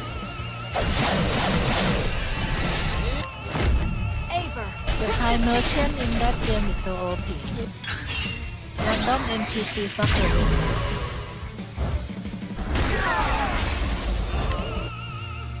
Dorian Point, I've got you. Good. Okay. Until they can finally send the wicked god back to the void. With the power of unity, the dark flames dissipate, and the first light of dawn shines down on Celestia again. When the mission is complete, it is time for the heroes to separate. Hikari returns to rule the city, Ochette returns to the island, and the others return to follow their dream paths, but the bond of friendship will always bind them. In the final scene, they return to gather again at the theater to watch the performance of Agnia, who today has become a superstar who gives smiles to the new world, the world they cooperated to protect with their lives. It's one very happy ending for Another Octopath story of 8 brave heroes, and it ends with the light winning over the darkness. The characters of the heroes are lovely and impressive, which we expect to see in the next episode. And if you're still deciding, or time and budget are tight, that's exactly why PST exists. We bring you the complete story, told like a movie, so you can feel the adventure as if you played it yourself.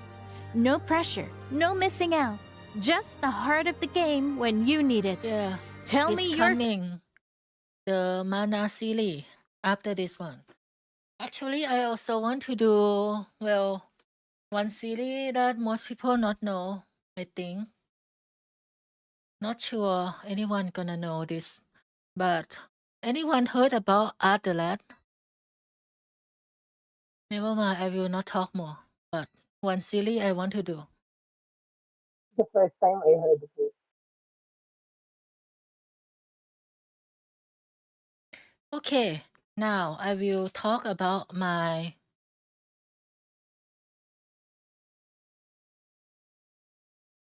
top 3 favorite video. Yep, it's time. Oh, by the way, but actually I would like to see something, but I already played it before, so I don't want to repeat.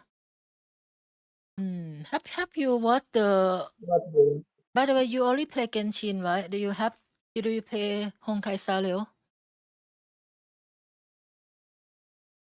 I didn't have the chance to. Okay, I see. Then never mind then. I mean, I want to play Sai. There's someone I want to. And I have a super good Genshin parody nutshell because you used to write the episode Genshin story before.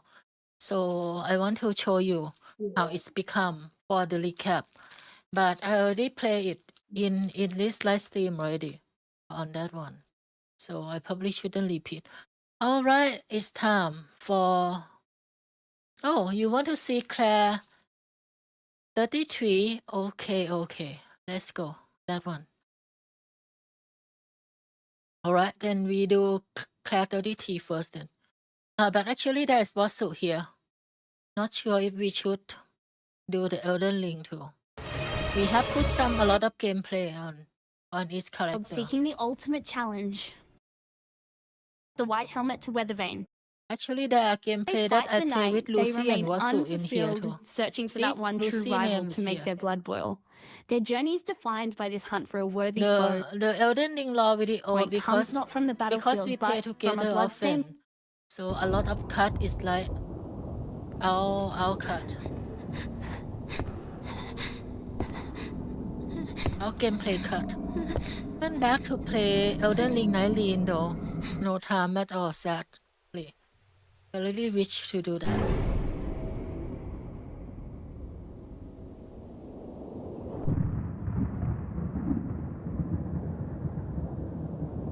But yeah, every cutscene is so dark in this game.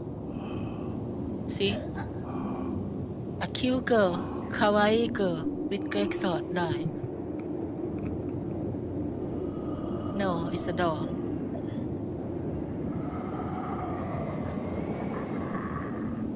What is the plan and what is your one?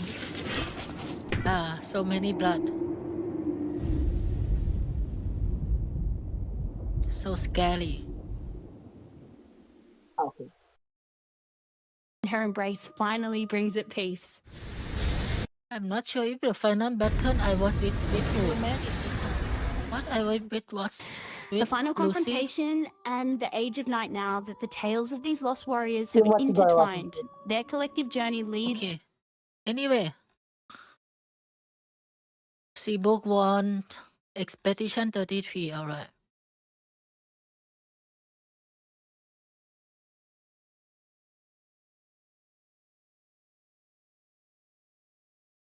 Oh yeah, I just remember something. Are you going to try the open world Ark Knights in the future? You mean what? Ark It's Knight? like they are advertising. Ark Knight Enfield? Yeah, yeah, they are advertising Enfield like crazy. I am going to make story And first those who are playing, for the prequel Ark Knight.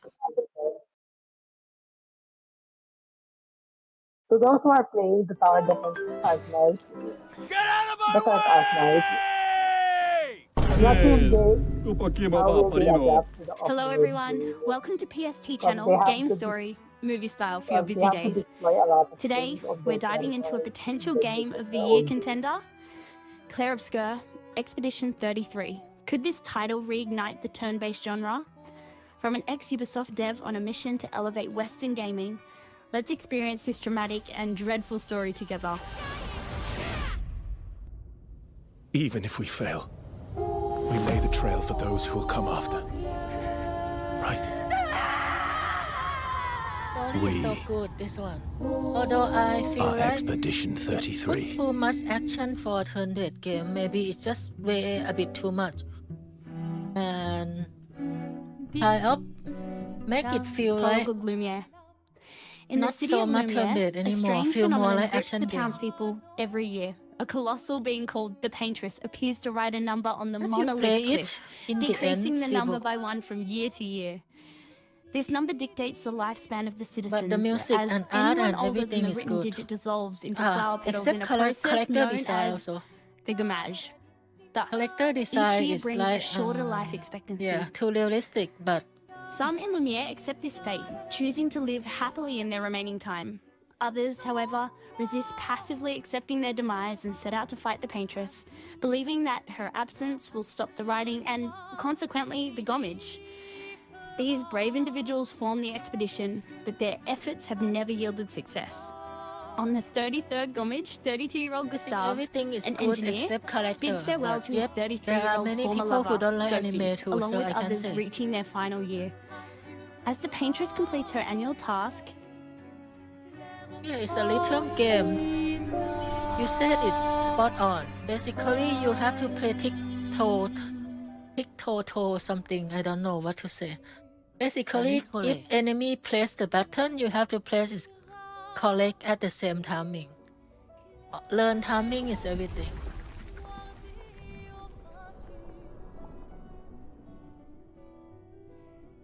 And the music is very good too, so yep, rhythm game. What the? And nice 33. Hi there, Kosukake. Hello. We are throwback on 2025 right now. Seeing all the moment before. Why are they crying? Yeah, that's what we see The in number Super 34 Mario vanishes, replaced by JRPG. 33. Before the eyes of their loved Mario ones, is like Sophie at and her least peers it's dissolve by into flower petals, no matter you press overwhelmed by button grief and a correctly or sense of not in urgency. Mario. In this game, it's just too much for you. There are some build, very unique build that make it so that you don't have to dodge, but it's very niche build and you have to follow guide and stuff. So in normal play you totally need to evade stuff. So yep, you have to play the item game.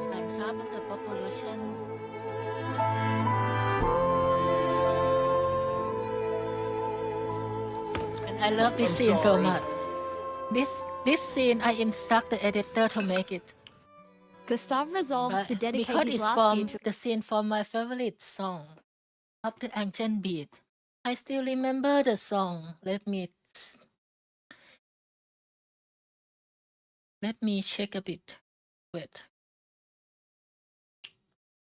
What is the song, right?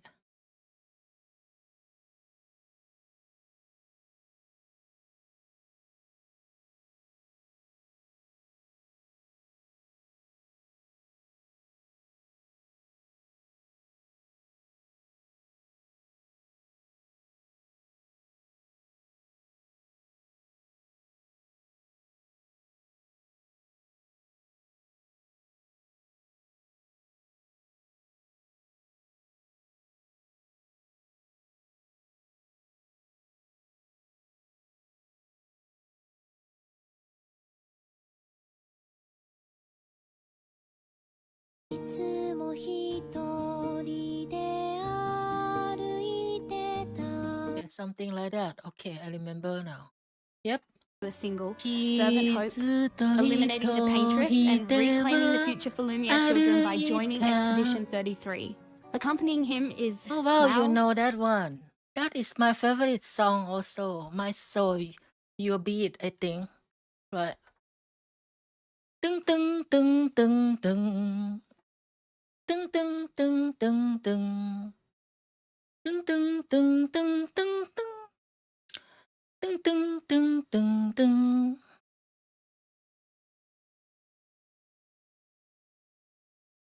Let's see a bit here, right now. OP. Yeah, let's see. 目覚めて湧く光す眠い朝は襟の体を気づく姫教室のドアが来るとその日少し胸を張って歩き出せるそんににちょにちょに吹き抜け抜かせ聞こえたしかした感じた気がしたんだ震え出す今この胸でも来る気がした幾億の星が消え冴えてくのを見送った手を振ったよかったねと Yep, like we were talking about karaoke live stream before and we never do it. We should have done sometime. His 16-year-old adopted sister, orphaned at the age of 3. Subscription, Geto. Hello there, thanks for subscription. Mahel has never truly felt at home in Lumiere and views the expedition as her opportunity to explore the world and finally forge her own destiny. As they reach the shore where the Paintress resides, Expedition 33 is met with the steady tap of a cane. The sound grows louder, and the owner appears a mysterious white-haired man who appears far older than 32. This raises immediate suspicion about how he could have survived the gommage. When a member of Expedition 33 inquires, the white-haired man offers no reply and instead unexpectedly murders the man. The remaining expeditioners scatter in terror from the sudden attack and ensuing chaos unleashed by the white-haired man and an army of monsters known as Nevron. Many perish in this brutal encounter. Gustav narrowly escapes death multiple times, once saved by a friend just as the Nevron lunges. But eventually, he finds himself face to face with another Nevron. It attacks him mercilessly, marking the end of the prologue. Oh, what? And he not even fight back. Act 1. Everyone dead. Good step. Gustav survives and awakens alone in the forest, a sense of unease slowly creeping over him. The further he travels in search of other survivors, the more his hope dwindles, for the path is strewn with the corpses of fallen expeditioners. He eventually comes across a large pile of bodies beneath a lone tree. Gustav's last flicker of hope dies, replaced by profound despair. He sinks to the ground beneath the tree, watching as it seems to draw sustenance from the bodies of his deceased companions. He makes a devastating decision to end his own life, but in the very moment he pulls the trigger, a friend appears intervening to stop him. Her name is Loon.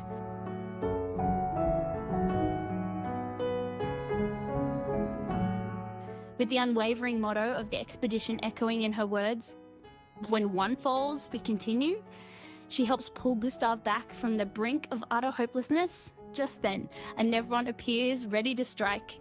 Gustav and Loon decide to join forces. The beginning Their of this only one option is for like survival. very confusing. I was like, oh my god, what is After this? they What manage is to that? defeat the And I first don't understand a Nevron, thing. Gustav Why are they seizes the fighting? chance to use the Lumina And Converter, stop at his own everything, so invention much designed blood. to transform Stop. Nevron energy into strength Everything for the just explained expeditioners. at the It end. works.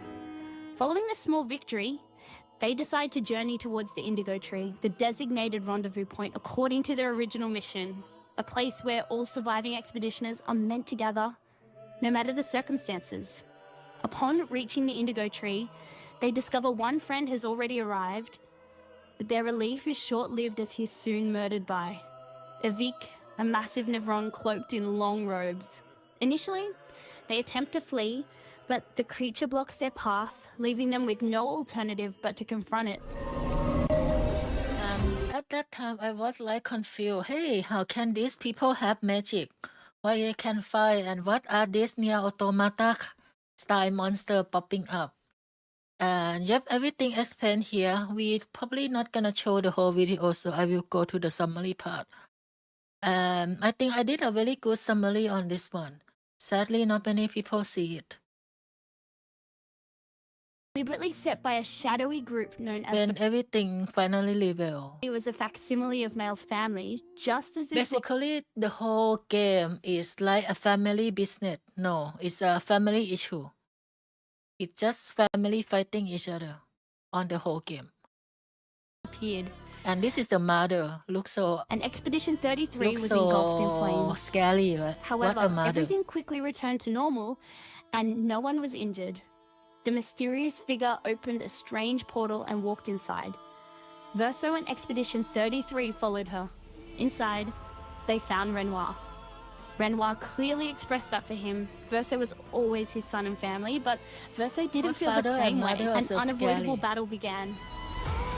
I'm not sure if they've had issue with their parent before. This time, unlike before, Renoir was thoroughly beaten by Verso and Expedition 33. But he remained immortal, reminding Verso while things were dire, the curator appeared and confronted Renoir. He told the curator, "This is all you have left of your son. Destroying it won't bring your wife back." Before the curator took Mael's hand and placed it on Renoir's chest, Renoir was dissolved by the gomage. Although Mael was confused about how she did it, she was sure she could do it again. Mael also said the Paintress was ahead of them. The mysterious figure resembling the curator is the Paintress. Initially, the Paintress, though faceless, seemed visibly happy when she saw Verso and still mistook Mael for her daughter Alicia. She tried to take Verso's hand and invited him to come home with her, but he refused and told her that she should go home. This action seemed to make the Paintress realize that Verso and Mael weren't her Verso and Alicia.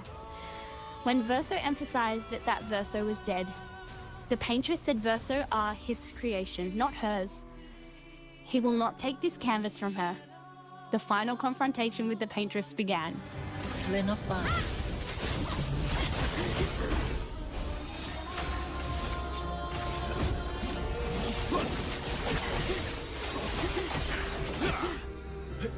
storm is coming. Mom is about to die already. I hope she is not this bad.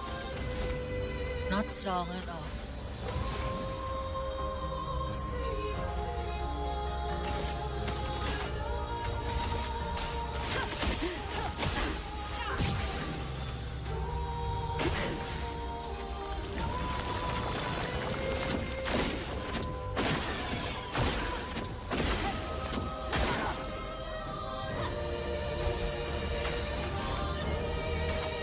Okay, Mom. Please try by my hand. Virtue attack.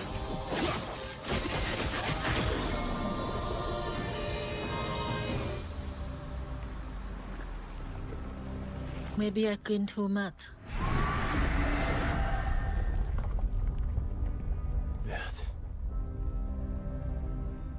I don't like this.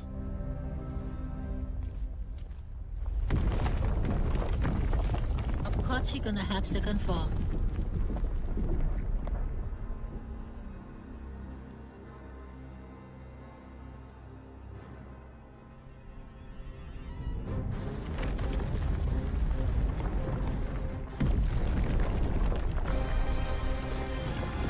And now she turned deep. It's time for summon Megasoy. Where's our Sentai robot? It's time, right? We have 5 person. It's muffin time. Yep, here. Here's our robot. Look what I found. Oh, sorry. And now the Megasoy coin. By the way, just want to say that this is the best moment that I instruct the editor help me capture this live stream talk I did. It's like Power Ranger scene. Oh my god, and I think he gonna enlarge his side too. And we will become Sentai fighting. Oh my god, I was joking but my guess is correct, I think. Yep, right. Let's see.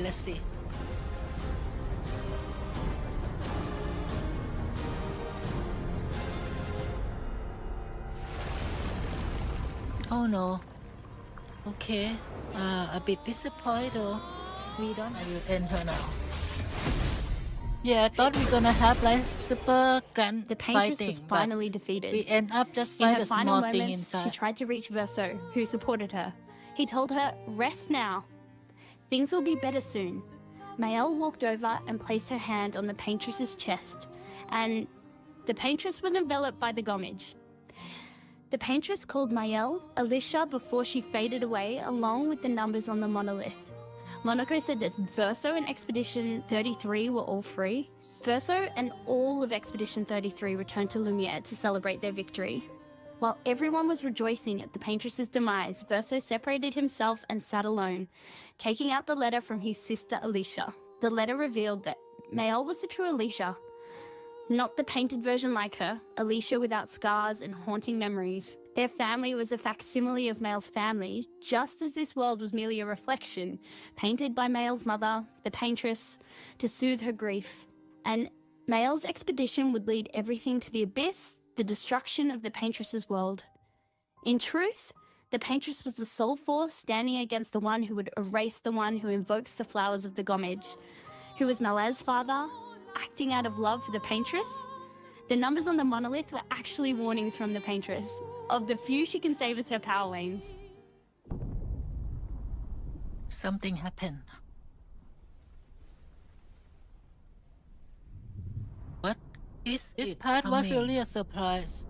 A nuke, a nuclear bomb, a dimensional bomb. Okay. This is no ending.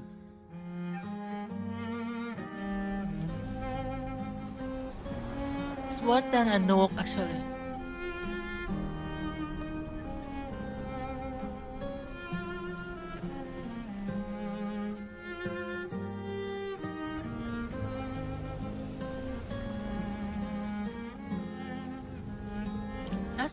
book. Book and clothes disappear together with people also. Oh well.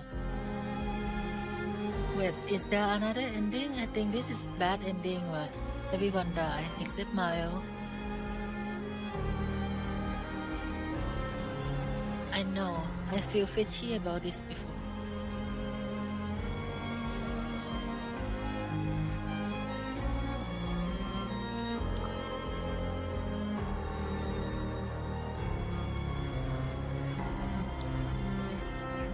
Oh no, I usually play Bailan so because of less than.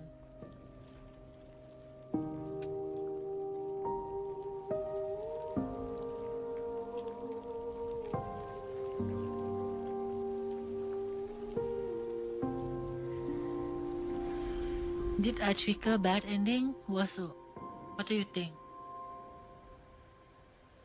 Yeah, what do you think, Wasu?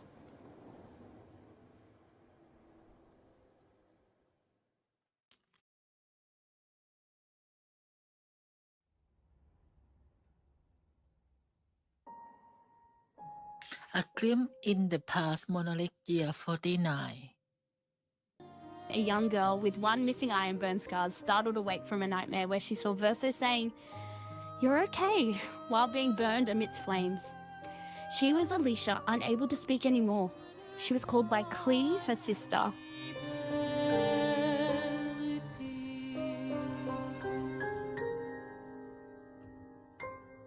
Alicia arrived at her father Renoir's art studio to a truly unsettling sight. Her parents, Renoir and Aline, stood and sit utterly still, frozen like statues before a large canvas. Just then, Alicia's older sister, Clea, appeared, her voice laced with exasperation as she began to explain the bizarre situation. It all started after the tragic death of Verso Descendre. Verso had bravely sacrificed himself to save Alicia from a terrible fire, a fire deliberately set by a shadowy group known as the Riders. These Riders were rivals to the Painters, the artistic faction her parents belonged to, and they had been using Alicia as an unwitting pawn in their schemes. The loss of Verso, who was like a son to her, shattered Alicia's mother, Aline. Aline, a prominent member of the Painters Council, couldn't cope with the grief and escaped into a painted world within Verso's old canvas. This canvas wasn't just paint and fabric, it held lingering fragments of young Verso's spirit. Inside, Aline became addicted to this alternate reality, creating an immortal, perfect, but ultimately fake family. Renoir, unwilling to let his wife lose herself to fantasy, followed Aline into the canvas world, determined to bring her back. But his attempt only led to a bitter fight between them within the painted landscape. Their conflict escalated until Renoir managed to trap Aline at the top of a structure called the Monolith, while Aline, in turn, imprisoned him at its base. Their painted prison standoff showed no signs of ending. Feeling responsible for her parents' plight, Alicia desperately wanted to help. Clea proposed a risky solution. Alicia would have to enter the canvas herself and help their father rescue their mother. As a precaution, Clea suggested they first hide the physical canvas far away from Aline, though she grimly noted their mother would likely find it anyway. Clea also mentioned that truly ending this nightmare might require destroying the canvas itself. With a heavy heart, Alicia stepped into the painted world.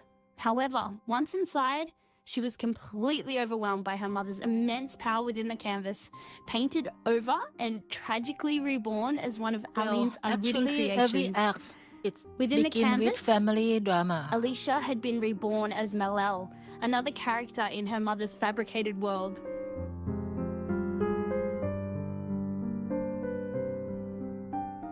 Time passed within this painted world. Eventually, the canvas version of Verso, being painted from Aline's memories, cleverly tricked a group known as Expedition 33 into eliminating Aline, also called the Paintress. This sent Aline back to their home. However, the consequences were dire for Lumiere's inhabitants. The curator, the powerful overseer of the canvas, initiated a gommage, a process of Arashore that affected everyone, including Mael. But as Mael, the painted-over version of Alicia, underwent this gommage, Alicia's original memories and her true identity surged back, merging with Mael's experiences. Now, she possessed two distinct sets of memories, understanding the world as both Alicia and Mael.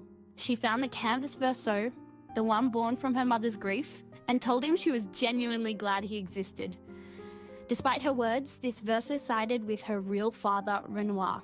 He believed the canvas had to be destroyed, even if it meant erasing everyone within it, including those the real deceased verso had cherished, like a being named Esquimonocco and creatures called Gestrels. He argued that Aline's obsession with this make-believe world and her fabricated family was slowly destroying her in reality. Mal tried to argue, insisting that he, Canvas Verso, wasn't just make-believe to her. Believing she could change her father's mind, Alicia revealed a plan. She had managed to hide the physical canvas before seeking him out, hoping this would convince him to repair Lumiere instead of erasing it. Together, Alicia and Canvas Verso ventured outside the painted world to confront the curator, who was, in fact, her own father, Renoir. Alicia clung to the hope that her real papa still had That a was so soft spot for confused her at first until and I do the would listen story. to her pleas. But Renoir remained resolute. It's like, oh my Although god, he there's felt a pang fake of guilt father towards and Canvas true Verso father, and and was there's fake immensely mother proud of and Alicia for her role true in freeing mother, her mother and from the also canvas's fake grip. Alicia His and the decision true was Alicia. firm. To him, And the they all canvas use was a different dangerous name. allure. It held the last vestiges of his departed son's spirit, something Aline would never willingly give up, ensuring she'd always be tempted to return. For the sake of the living, he declared, we must part with the dead. Knowing Alicia now considered this perilous painted world her home, and fearing she had already lingered within its influence longer than was safe, he believed it would eventually claim her too. His answer was a heartbreaking no. Devastated by his refusal, Alicia watched as Renoir unleashed Nevrons, painted warriors of sorts, and with a heavy heart, erased the canvas verso. But Alicia, now understanding her own innate painter abilities, fought back. She repainted Verso into existence. In that moment, Esqui, a figure connected to the original Verso, appeared and whisked both Alicia and the newly reformed Canvas Verso away from the crumbling Lumiere. Safe for the moment, Alicia tapped further into her paintress powers, bringing back two more allies, Lune and Sigel, by painting them into reality. With her small group reassembled, Alicia explained everything that had transpired, and together, they began to prepare for the inevitable final confrontation. Before they could launch their final plan, Alicia and her companions encountered a poignant figure. Canvas Alicia. This was a version of Alicia her mother had painted into Lumiere, an echo of her daughter within the artificial world. The Canvas Verso approached Canvas Alicia and returned a letter she had given him earlier. Then, with a desperate plea, Canvas Alicia begged the real Alicia to send her to her family, to somehow let her find peace or belonging. You see how confusing this is? Canvas Alicia. Alicia. Canvas Verso. The real Alicia. There's also Canvas Dad, Canvas Mom.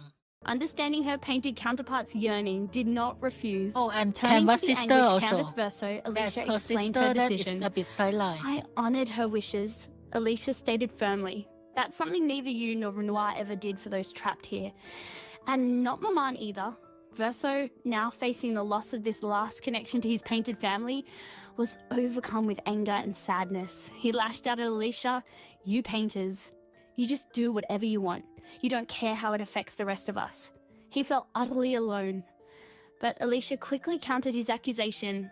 I do care, she insisted. I know you're hurting, but the person who made that decision wasn't me. It was her, Canvas Alicia. She reminded him that he wasn't truly alone. He still had her and their friends. And deep down, Verso already understood why Canvas Alicia had chosen this path. Though still raw with emotion, he recognized the truth in Alicia's words and couldn't help but admire her unwavering honesty. With that emotional encounter behind them, Alicia and her group prepared for the ultimate battle. They returned to the Lumiere, but this time they were not alone. Alicia, fully embracing her powers, had painted an expedition army into existence. This formidable force clashed with Renoir's Nevrons, clearing a path for Alicia and her original allies from Expedition 33 to confront her father directly. At last, father and daughter stood face to face once more, the fate of Lumiere hanging in the balance. Renoir knew how much this painted world now meant to Alicia, understood its dangerous, intoxicating allure. He was torn. He didn't want to destroy the last fragment of his beloved departed son, Verso, that resided within the canvas. Yet, he felt he had no other choice, even if it meant Alicia would hate him for it, even if it meant risking losing his daughter to this artificial world forever. The time for words was over. Renoir steeled himself, ready to do what he believed was necessary. The final, desperate battle against her own father began.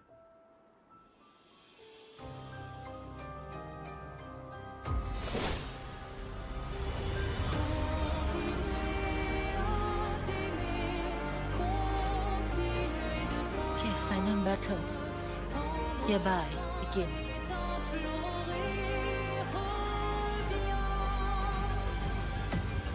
Just like a family fight, but make it so grand.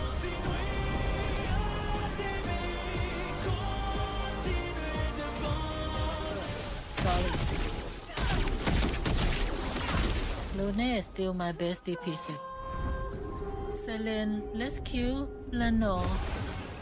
Oh my god, full HP. Renoir fought with all his might, but the battle was grueling. Just when his strength seemed almost depleted, a painted construct, his Serene, began to restore him. But then, in a shocking turn, Aline herself, Alicia's mother, appeared within the canvas. Renoir's heart sank. Her return was dangerously premature, almost suicidal given her fragile state. Mother to Yet, fate. Aline surprisingly first used her time. own powers to dismantle Renoir's Serene, effectively aiding Alicia.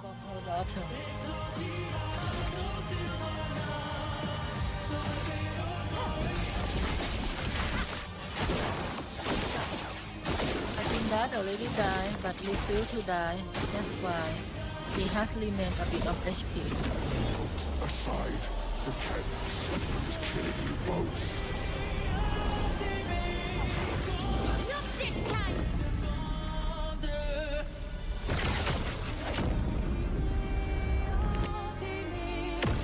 Sorry, your daughter is in rebellious phase. The daughter's stepfather. Artist 16. Late. Adult content. With his healing support gone, Renoir was finally overcome by his daughter and her allies. Utterly spent, he watched as Aline, her own energy exhausted by the brief intervention, faded from the canvas and returned to the real world. Weakened but lucid, Renoir tried one last time to make them understand. He projected an image of Aline as she was in the real world, frail and suffering, a stark illustration of how addiction to the canvas could devastate not only the one ensnared, but their entire family. Alicia, however, pleaded with him, her voice filled with her own fear of loss. She promised him, truly promised, that she wouldn't succumb to the canvas like her mother had. Renoir hesitated. The desire to believe his daughter, to trust in her strength, warred with his deep-seated fears. In the end, his love for Alicia won. He relented and agreed to leave the canvas world, but as Renoir prepared to depart, the canvas verso, who had witnessed Aline's torment firsthand, made a grim decision. He knew that deep within the core of Lumiere, a lingering fragment of the original, deceased verso's spirit was endlessly painting, sustaining the very fabric of this illusory world. Canvas Verso resolved to stop the spirit fragment, to break the cycle. Just as he was about to act, Alicia intervened, positioning herself to protect the... On this, I have to say that I understand Alicia, though. I was kind of like... Yeah, this is the best part of this game, I think. There's no like a long choice here. If you were in Alicia's shoe, if you were in Alicia's shoe, you would feel the same, right? In the real life, she is like a disabled person who is male and has scar all over the face, has severe burn skin. So she don't want to live in the real world, and she think that okay, it's fine as long as I'm happy here. She has power here and she has full body here. So of course she gonna want to stay. But Verso is like want to force her back. But yeah, because Verso is like, okay, you have to go back to the real world anyway, something like that. Painting spirit. It was then the painful truth came out. She had lied to her father. Alicia had no intention of leaving. She planned to stay in Lumiere forever, even knowing it would eventually mean her true death. She confessed that while she could physically leave and re-enter the canvas, she lived in constant fear that her father would find a way to erase it if she ever departed for good. Canvas Verso was horrified. He argued passionately that no painted paradise was worth Alicia's actual life. He reminded her of her reality, a body in the outside world scarred by fire, blind in one eye, unable to speak. He urged her to embrace that harsh reality, to live, truly live, despite her wounds. Their beliefs were diametrically opposed. Alicia craved solace and control in a world she could perfect. Verso yearned for her to choose the imperfect, tangible reality. With no compromise possible, the true final battle began, a heartbreaking clash between two souls desperate to save what they cherished most. The fate of Lumiere and Alicia herself would be decided by its outcome. If Verso were to win this heart-wrenching duel, Alicia's form within the canvas would begin to dissolve. Despite her tearful pleas for him not to abandon her again, Verso could only offer words of comfort, reassuring her that she would be okay, his voice gentle until she completely vanished. Soon after, Esqui and another loyal companion, Monoko, would share a final embrace with Verso before they two faded away. Sail would then approach him, her eyes filled with a silent, profound disappointment, before she also dematerialized. Loon, though visibly stern and disapproving, would not interfere. This one looks so angry. She would watch as Verso approached the painting spirit of the original Verso, gently interrupting its endless work. I mean, her eyes. He would take the spirit child's hand, leading him away into nothingness until both their forms, the canvas born and the spirit fragment, disappeared completely. I think she probably this fall path in would lead love to a with bittersweet Verso. resolution. So with this decision, she really angry Verso.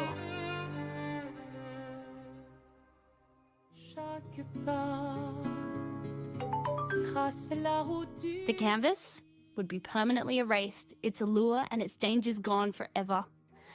Neither Alicia nor Aline could ever retreat into its depths again. They, along with Renoir and Clee, would be left to confront the raw, unshielded truth of the Descendre family's loss and the void Verso left behind.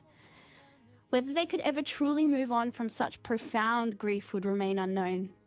But in this quiet aftermath, the living members of the family would at least be together, facing reality side by side, the illusory comfort of the painted world finally laid to rest.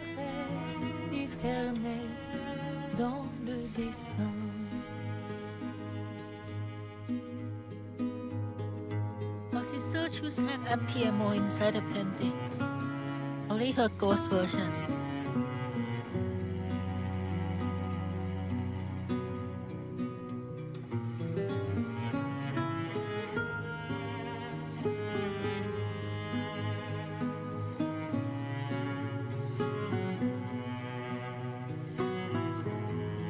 Why this painting magician are so strong? I think they have just job system from Final Fantasy VI. The Picomancer imagination, as I said.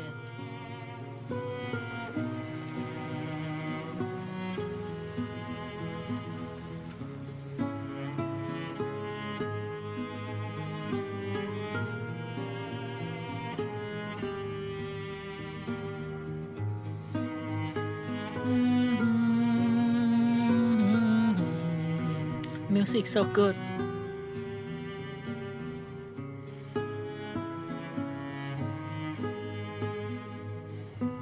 And of course, every time when I make a game ending, I will do what if ending. However, also. if Alicia's will prove stronger, it would be Canvas Verso's form that slowly began to unravel. He would use his fading moments to beg Alicia, not for his life, but for an end.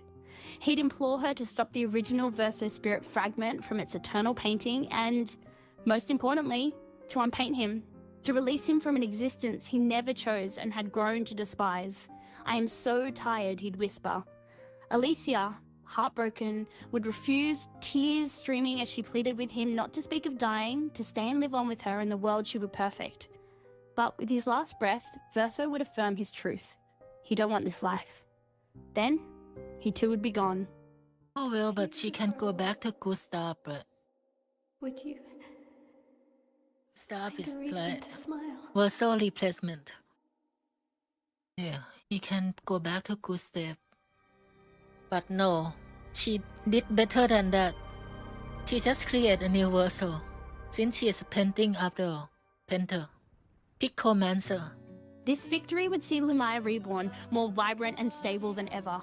On a beautiful, peaceful day in this restored hometown, the citizens would flock to the Grand Palais Garnier, where Esqui and Monoko greeted them warmly. Inside, the members of Expedition 33 would be seen, their faces bright with happiness. Loon and Seol would now sport striking white hair, a symbol that the dreaded Gomage, the erasure, was no longer a threat. Indeed, those lost to it, like Sophie, would be alive and well. Even Gustav, previously struck down by Renoir's power within the canvas, and Seol's husband, once lost to a tragic accident, would be miraculously restored, reunited with their loved ones in Lumiere. It would become clear that Alicia had chosen to stay in the canvas indefinitely, taking her mother's place as its new, all-powerful paintress, and Verso. He would be there too, recreated by Alicia's will, but his eyes would hold a deep, lingering unhappiness, a constant, silent testament to the life he never wanted, what this choice meant for the Descender family in the desolate quiet of the real world, or for Alicia's own abandoned physical body, would remain a haunting, unanswered question. User can be picky. Basically, at that fight, Verso or Alicia lose. The other just have to follow the demand of other. Like Verso, basically he want to die, but he just revive back and become puppet or something. Oh well. Anyway, it's time for the top 3. So far on year 2025, I have so much video, but we really can't show them all. So yep, it's time for the top 3. Alright, for the third place is this.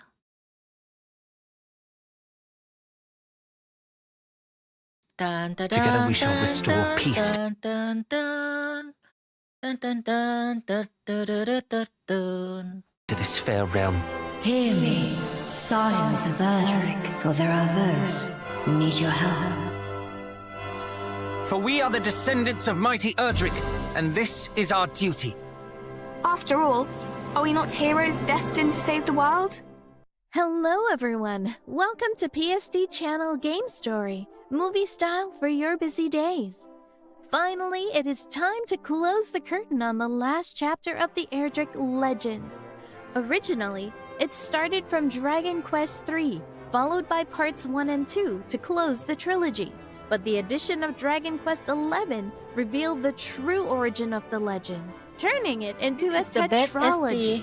And the Dragon Quest remake has served to fill in the gaps from part 11 to completion. Because it's Dragon Quest series. It's time to experience the story of the final legend.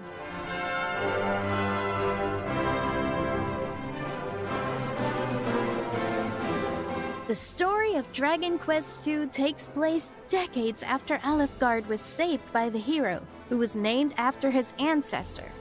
Currently, 3 kingdoms have been born, founded by the latest Erdrick and his descendants. But then, darkness and monsters invaded the world again. Those who rise against the evil forces are a group of princes and princesses who are descendants of Erdrick. In the past, a young hero, descendant of the legendary warrior Erdrick, defeated the Dragon Lord to restore peace and light to the world. So cute. After traveling with his bride, both of admit them that is the founded monkey. their own country. Their kingdom was ruled by their children, the scions of Erdrick, making the country prosperous. Many years passed, and the other adventurous scions traveled to pioneer new kingdoms under the name of their ancestors. Thus, 3 kingdoms were born that were ruled by descendants of the hero and his maiden. The kingdom of Maidenhall is the oldest of the 3 kingdoms and is named after the castle built by the hero and his bride. The king and queen of Maidenhall gave birth to an heir and named him Gawain.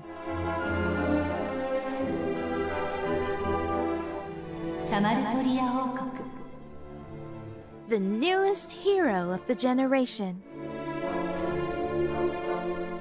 Next is the Kingdom of Cannock, a kingdom Story would be located so between the confused mountains if I and name mist every and dense generation forest. of hero PST. The King and Queen of Cannock So I also decide gave birth to to an heir write and the actual named name him of each Caradoc. character instead.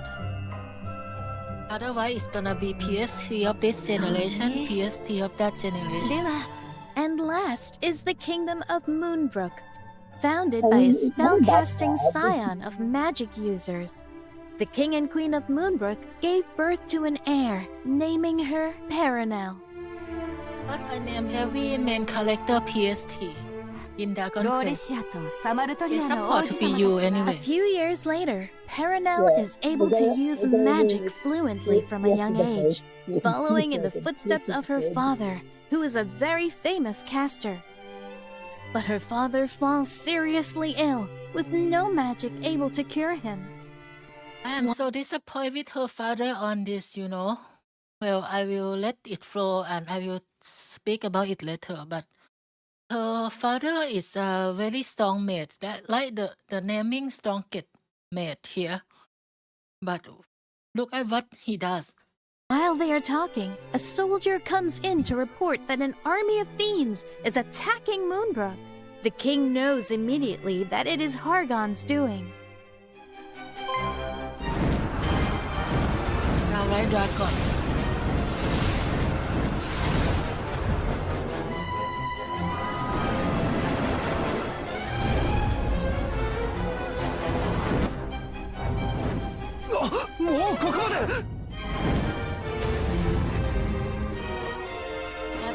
Soldier just disappeared. Like he got killed. That is melasoma.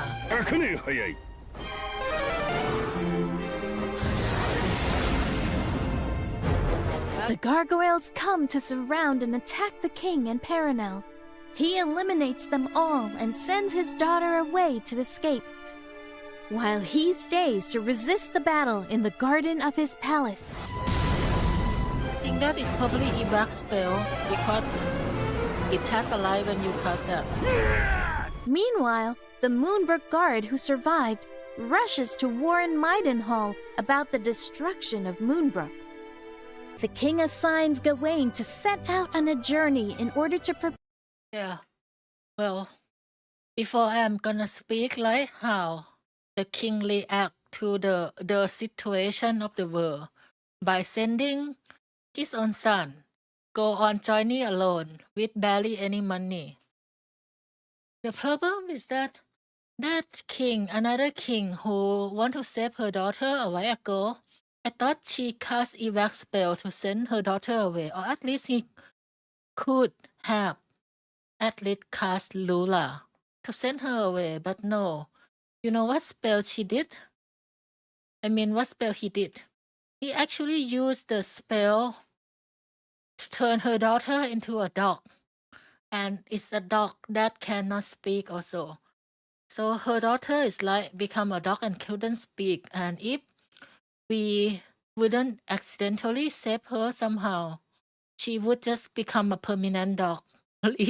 Living as a regular dog life, that is worse than this. Oh my god, her father couldn't think of that. Prepare him for the role of becoming the successor as both king and hero. Yeah, should have used some spell. Gawain That is Lula, considered was it? beloved by the townspeople, as he often comes out to ask about everyone's well-being. And I While also confused about how the logic is that the world in danger, but you send your own child to do the task alone. You know, your descendant could have died by that. Gawain is practicing swordplay with the Maidenhall guard, soldiers bring in the heavily injured Moonbrook guard. He asks to speak with Maidenhall's king to report the assault on Moonbrook. The king of Maidenhall tells Gawain that decades ago, a swarm of monsters invaded the land. And why? And this is the part that we meet Along the girl. way, the heroes find a Moonbrook guard who is guarding the shrine of the castle. He wonders why no one has come to relieve him, and when he decides to return to the castle, he finds that soldiers are all dead. Upon arriving at Moonbrook Palace, they find that port to the northwest of here according to the king's orders. Instead, by addressing her in a more familiar way. Those they the heroes help guide Erdrick's bloodline. The heroes use Ra's mirror on a dog in the town, and it returns to the form of Perenelle, the princess of Moonbrook. She's so lucky that she doesn't become permanent dog. The heroes stay overnight at the inn to go to Maidenhall the next day. Perenelle tells the truth that Hargon is behind the assault of Moonbrook, and she wants to kill Hargon. And she can't even speak human that language. Night, Caradoc meets Gawain to talk about the goal of the bloodline of Erdrick, which is the quest to end the evil ambitions of Hargon.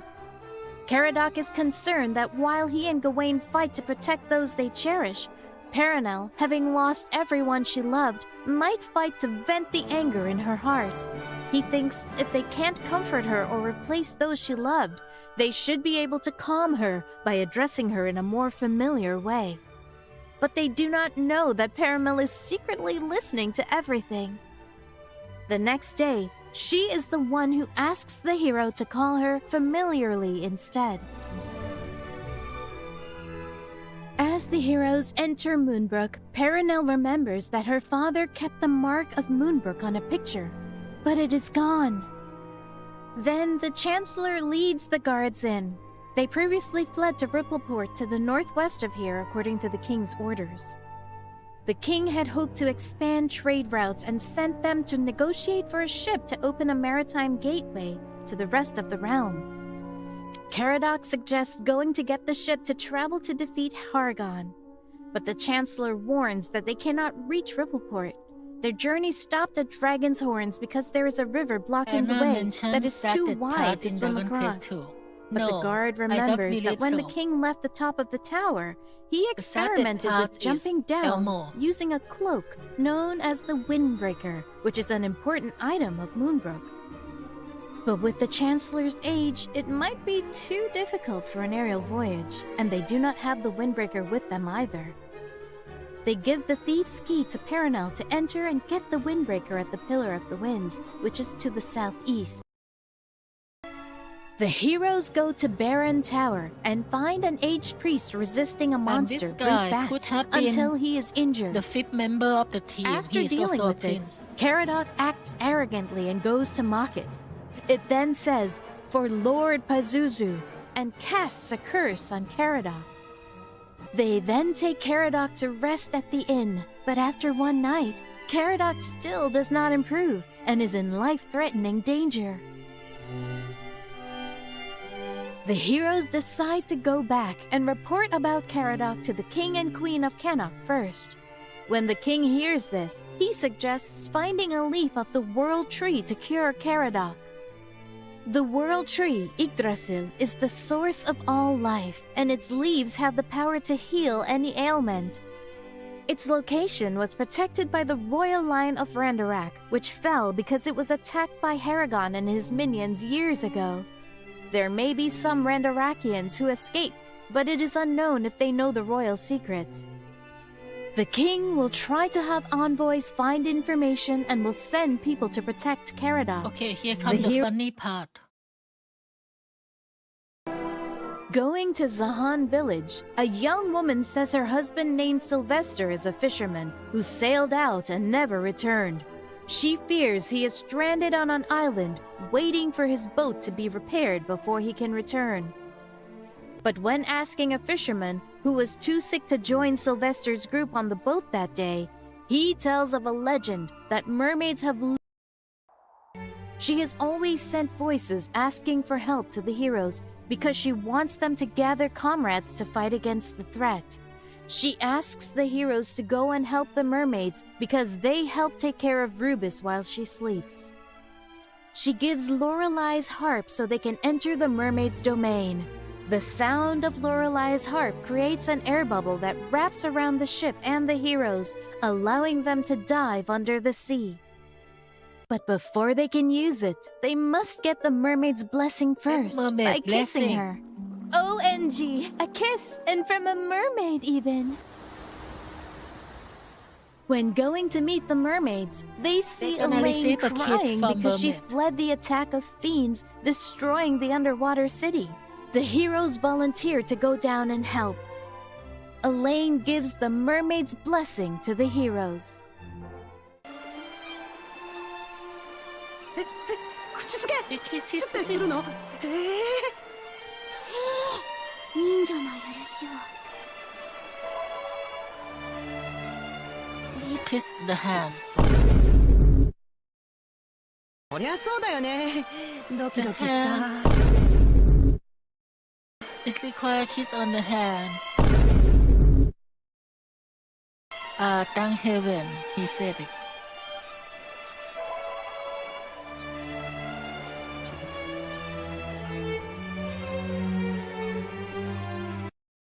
Together we shall restore peace.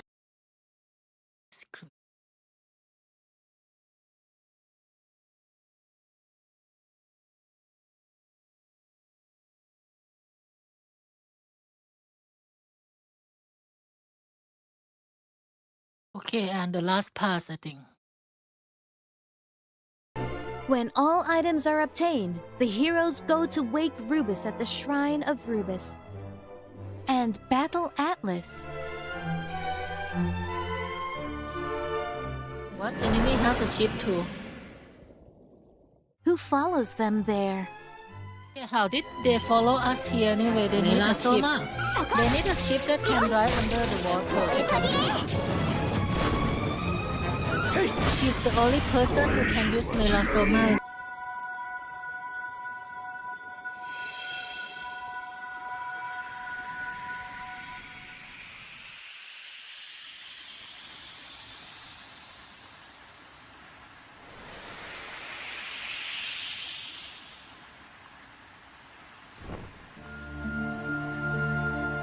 When Rubus wakes up,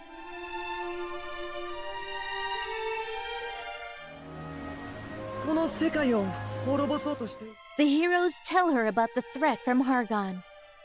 She gives the Eye of... Let's ask how I can repeatedly use the Rubis artworks in Dragon Quest 3, 1 and 2. Same, with the game developer, they reuse the model. Rubis to protect the heroes from the darkness. She asks them to swear not to trade their lives for the goal. There, we see the previous PST. あなた方はこれまでも世界に害をなす悪しき者たちに立ち向かい So Gnostic. その度に世界に平和を取り戻してくれました Nostalgia. When entering Rendarak, along the way they must fight hypermalediction, which causes the heroes to be separated. Oh my god, ultimate blade. After Gawain defeats hypermalediction, he reunites with Caradoc, Perenelle, and Matilda.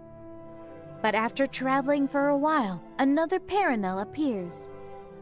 That Perenelle is an imposter. That Perenelle is the imposter. Gawain tests them with the princess's pledge and finds the fake Perenelle. I think the one inside our party is the fake one because she randomly paralyzed and not move. The fake Perenelle transforms into Belial to fight the heroes. After winning, Belial offers a deal. He will lead the way to Hargon in exchange for the heroes eliminating Hargon for him. Belial, Atlas, and Pazuzu were all summoned from other realms where deities of destruction like them were worshipped. Eliminating Hargon will set them free. I like how But Belial Mariella always is not grinding. one of the With deities smile, of destruction. smirking. She has served Hargon from the beginning. But the heroes refuse. Belial flees and returns the Mark of Moonbrook to Perenelle. Arriving at Rendarak Shrine, the priest gives the ultimate key to Gawain. Continuing on, they encounter an illusion that makes each hero think they have returned to their own castle peacefully. but all NPCs praise Hargon. Rubus's voice tells them to use the Eye of Rubus to dispel the illusion. Cannock's castle transforms into Hargon's stronghold. Inside, they meet Mariella, who says she was once saved by Hargon when she was a young girl. But after that, nothing she did pleased Hargon. Hargon wants to create a new world for him and another woman only. Blessing of Love upgrade. Pink Tornado.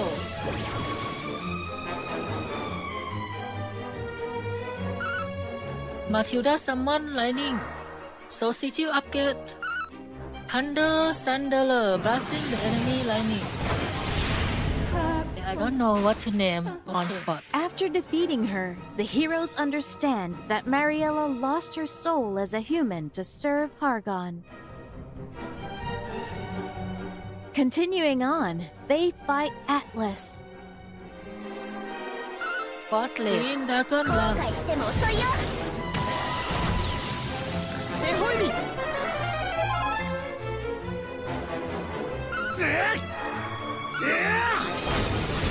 Alright. Pazuzu.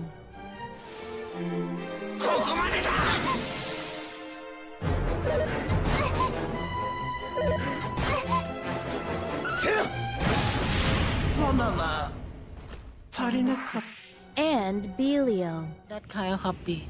Like wearing girl outfit. Belial wear fake girl outfit. Iona's son.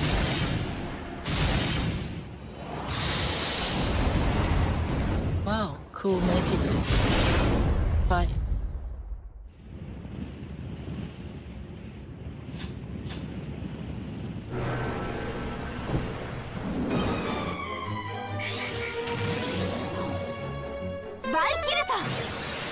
Say! Not die yet?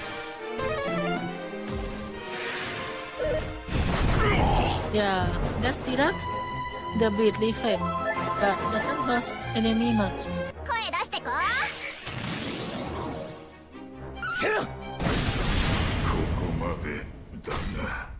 They say Hargon wants to spread darkness across the realm to summon a god for the mastery of destruction. He wants to reshape the world. When meeting Hargon, By the way, it looked beautiful. King so cute. He was infatuated with the Dragon Queen and could not accept her death. So he now wants to destroy this world. When he learns that the heroes have the bloodline of Erdrick, he plans to eliminate the heroes.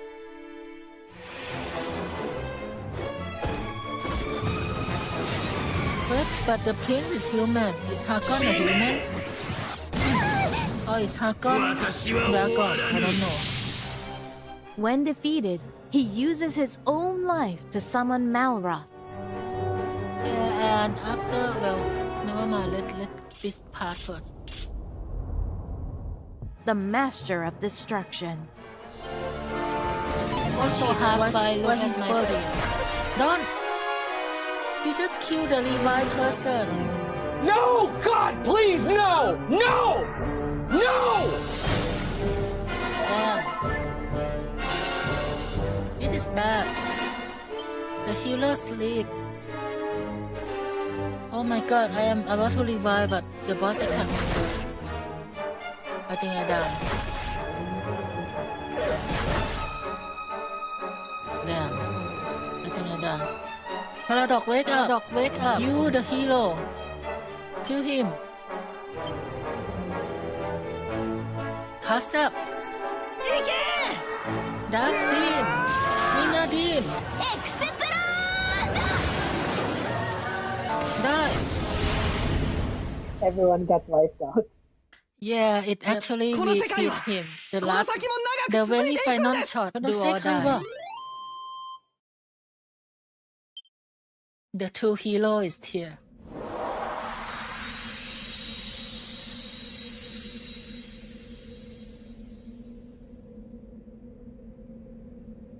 That is one of the best final boss moments.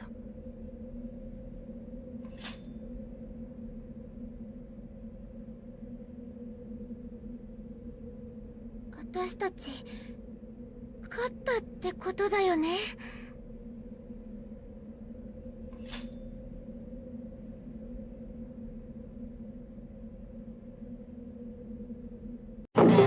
This pose is very good timing. If we play the post-game content, this part, the you hero know, Seabook returns and the Sphere Diana, of you Light to don't- the Dragon and Lord's Wasu great-grandson, who You never absorbs seen the this. Sphere of Light to This become one is a like- light dragon. I play it later. And challenges the hero Post-game to an story. intense battle to test his strength. Upon the hero's victory, the light dragon enhances Erdrick's sword and shield with the power of light in preparation to fight the greater shadow behind the darkness. After the hero defeats Malroth, Kalasmos possesses the body and becomes Malrath. And this is pretty epic. Reinforcing the connection of the Dragon Quest tetralogy, as the first game's boss and the final game's ultimate boss is revealed as being the same entity.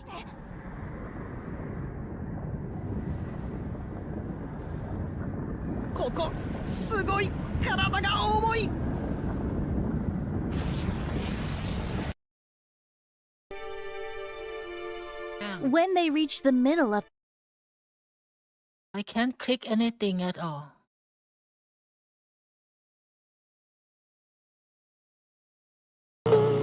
If we play the as the first game's boss and the final game's ultimate boss is revealed as being the same entity.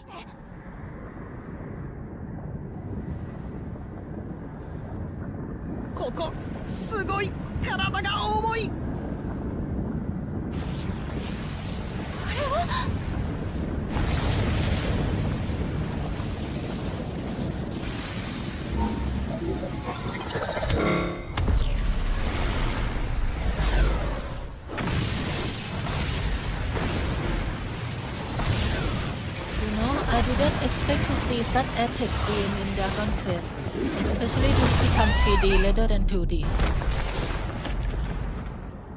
絶対に手を離しちゃダメ。でも力が入らない。私もルビス様との約束を忘れたのか。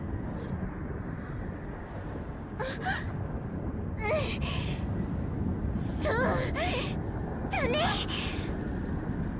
絶対にみんなで一緒に帰る。 Not giving up is hero qualified.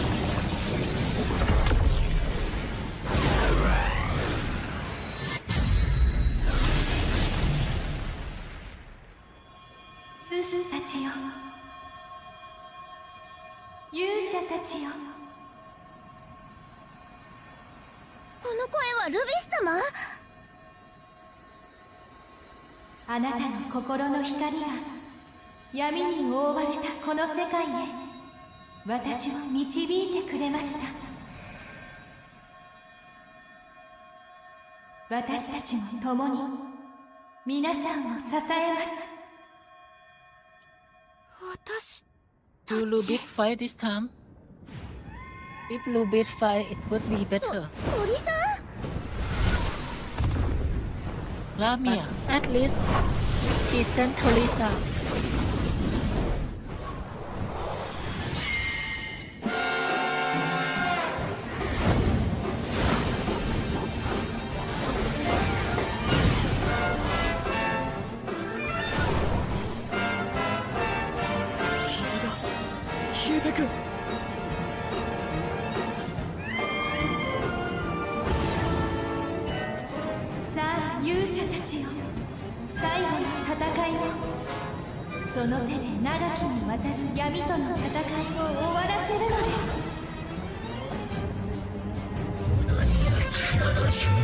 Wow. We're gonna fight this thing back from Dragon Quest 11. Who is behind it all?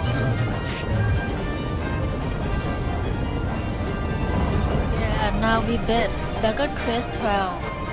Dragon Quest 12 gonna have continue story from 4, 5, 6 for ど sure. んな闇の中だって輝ける。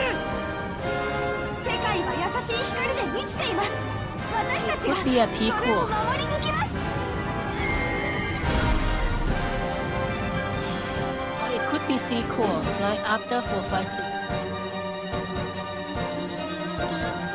But all the attacks can't penetrate his dark barrier Imagine until if the it was hero a uses the Or power did of the light Light shining Dragon. from the supreme sword of Erdrick, which was enhanced by the Light Dragon, to And give they them really an opening Put chance. every plot here, including the light sphere up also. Then you have to dispel Soma dark barrier. This plot is so iconic in Japan.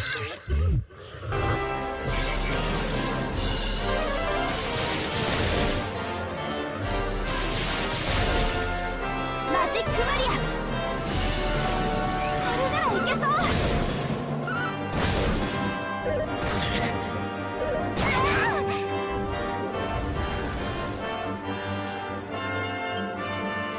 Soma fight music.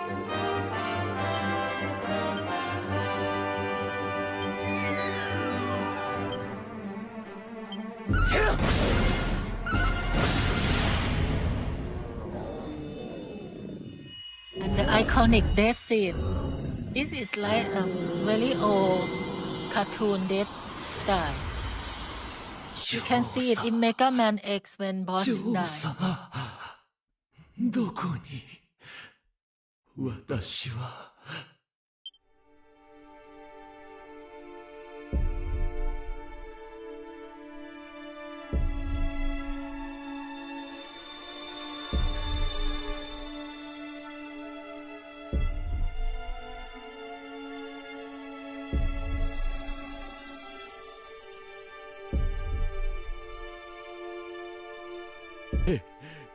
女王様をそそのかしおって。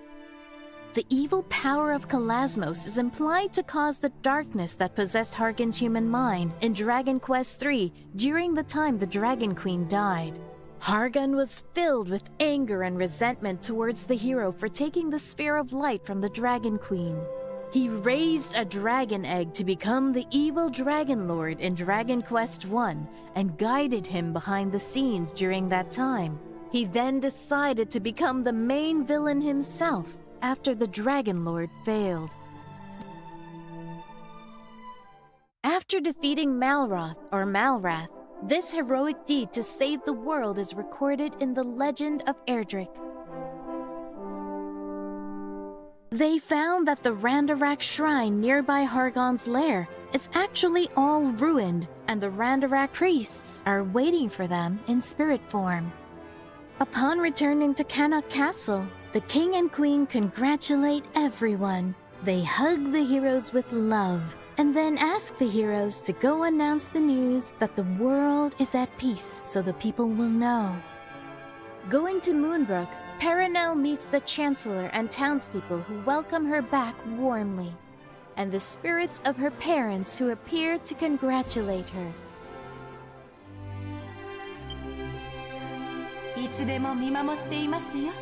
Ending The is so heroes happy. return to Munahan and find that the young thief's sister, who received a part of the leaf from the Yggdrasil tree, has recovered from Like her every illness. place is just so good. The Dragon Lord's great-grandson also congratulates the heroes and thanks them for telling him the truth behind the evilness of his great-grandfather. This is very old school As for the style, Mermaid Queen, she where decides ending to you try have to go contact with visit town humans yourself. again. Nowadays, when you end, The everything King of just flow Durkandor at applauds cutscene. and hugs everyone with gratitude, then reports that the previous thief informant is now working for Durkandor. The heroes go to meet the former Prince of Randarak, whose illness has worsened. The heroes take him out to see the world free from Hargon's rule before he passes away. When the news is announced to all realms, the heroes travel back to Maidenhall. The King of Maidenhall grants the title of New Erdrick, and hands over the throne of Midenhall to Gawain to inherit. However, the heroes still wish to continue their adventure around the world, including Gawain. The king hears that and lets Gawain fulfill his dream This with his only friends. appear if you do the post game, because you will never meet with Lamia unless you do the post game.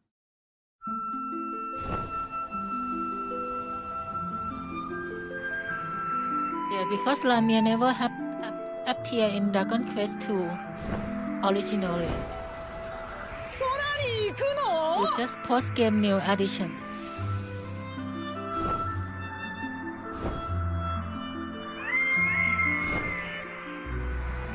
空よりもっと上に It's Lamia music.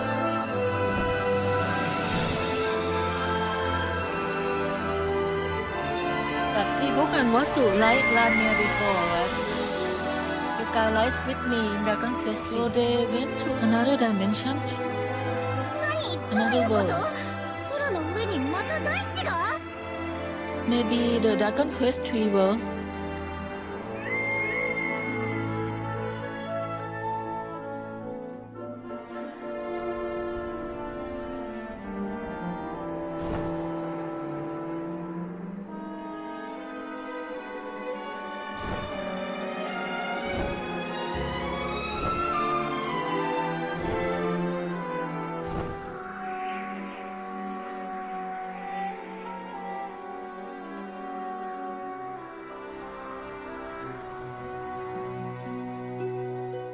They ride the divine phoenix Ramia and fly above the clouds into Aliahan, the kingdom from Dragon Quest III, and meet with the king there.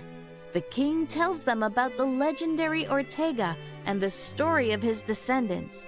He then suggests that they go to the home of Ortega's descendant, the Dragon Quest III hero, to reminisce. Back to the beginning place. So nostalgia.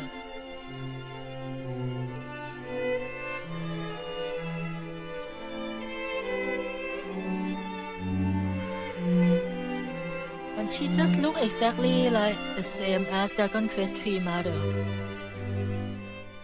Why she look the same? How many 100 years now?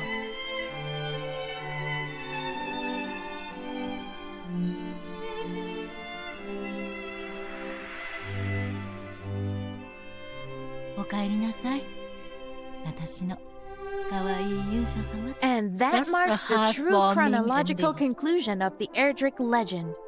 From the distant origins in Dragon Quest XI and Dragon Quest III, all the way to the descendants in Dragon Quest I, and finally here in Dragon Quest II, this tetralogy has truly defined the golden standard of JRPGs. But as one legend ends, a new era begins. Next, we'll be looking to the skies with the Zenithia trilogy spanning Dragon Quest IV, V, and VI. And who knows, just as Dragon Quest XI surprised us by tying the Erdrick saga together, perhaps the upcoming Dragon Quest XII will reveal new connections we never saw coming. We'll just have to wait and see.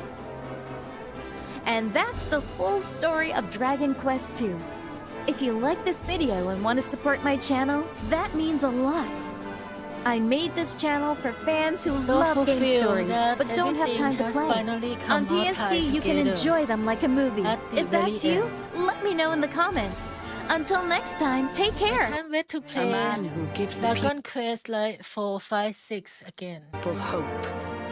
Only you can take that spark and kindle it to Hi flame. there, Lucy. Looks like it's finally time for a You date just with come destiny. in time Let's for do my this. number. Blank number 2. everyone. Welcome to not this PST Channel Game Story. Not this one. That was the third video. Now let's see. The second place, but Lucy actually come at probably not the good timing for you because I I'm doing top 3 of my favorite video right now, but the previous video probably something you never watched, but I finished that, and the next video I think you already watched it before, but I will show this is my top 2 favorite. This one has huge editing cost behind this, I will tell. It's like Hello several everyone, times welcome editing. to PST Channel. This one. Game story, movie style, for your busy days. Today, we're covering the story of the amazing wuxia game Where Winds Meet, which is the grandest MMO talk of the town this year. We'll tell the story this is all of number Heaven's 2. Pier to Busy Kai Feng. All of previous season one, 1 number in just 3. one complete video. Let's find out in today's video.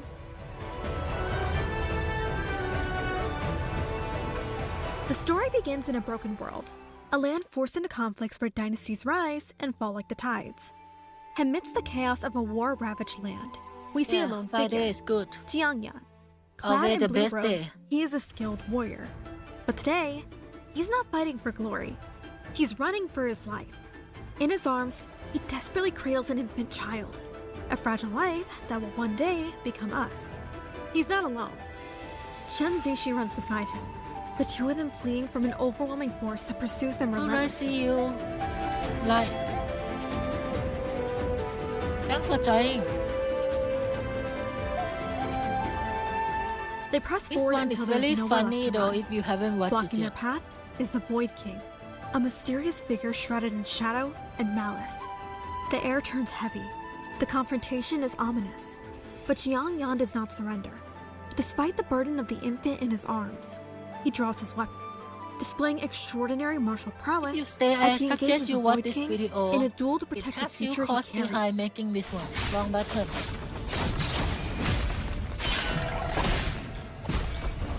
Wrong button. Resident Evil flashback.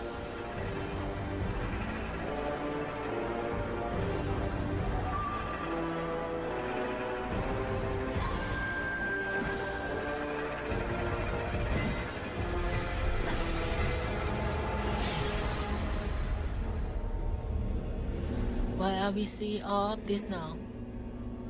Jiangyan. Jiangyan. Jiangyan. Jiangyan Yanjian. Is this the three-eyed person? Langsen. Yangjian. Same name.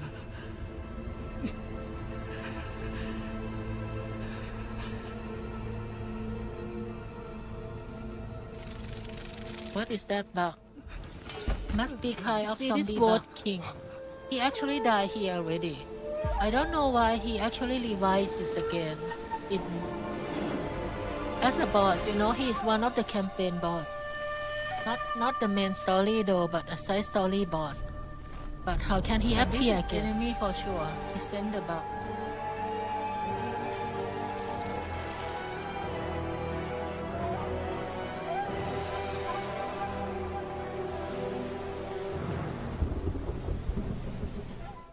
The infant survived.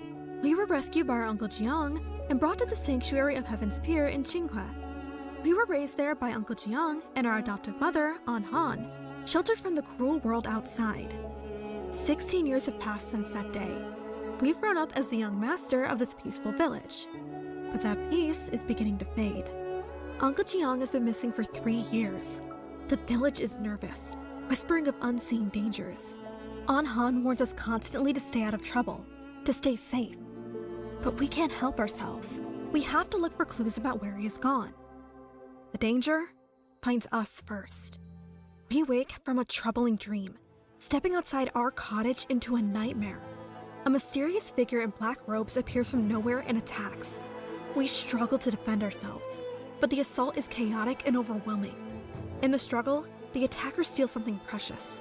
A jade pendant inscribed with our name, the only link to our past. When we regain consciousness, the first thing we see isn't an enemy, but a Ruby. She's a sweet little girl with innocent eyes, and she's been watching over us, worried sick. Seeing her reminds us of a promise we made, to take her to the general shrine to buy a new storybook. Even through the confusion and pain of the assault, we cannot let her down. Before we leave, we investigate an old cottage nearby. We find a dragon symbol on the door, a mark of power. Feel so Inside, annoyed a hidden at the compartment reveals beginning, a letter but addressed I'm to sad to Jiang let Wulong, her go. Uncle Jiang's real name. The letter is from someone named Wei. I wonder Its if same language is fate cryptic, will ever hinting happen to at dangerous Paimon. secrets and mentioning drawing our sword once again. It's a chilling realization. Our gentle Uncle Jiang has a past we are completely unaware of.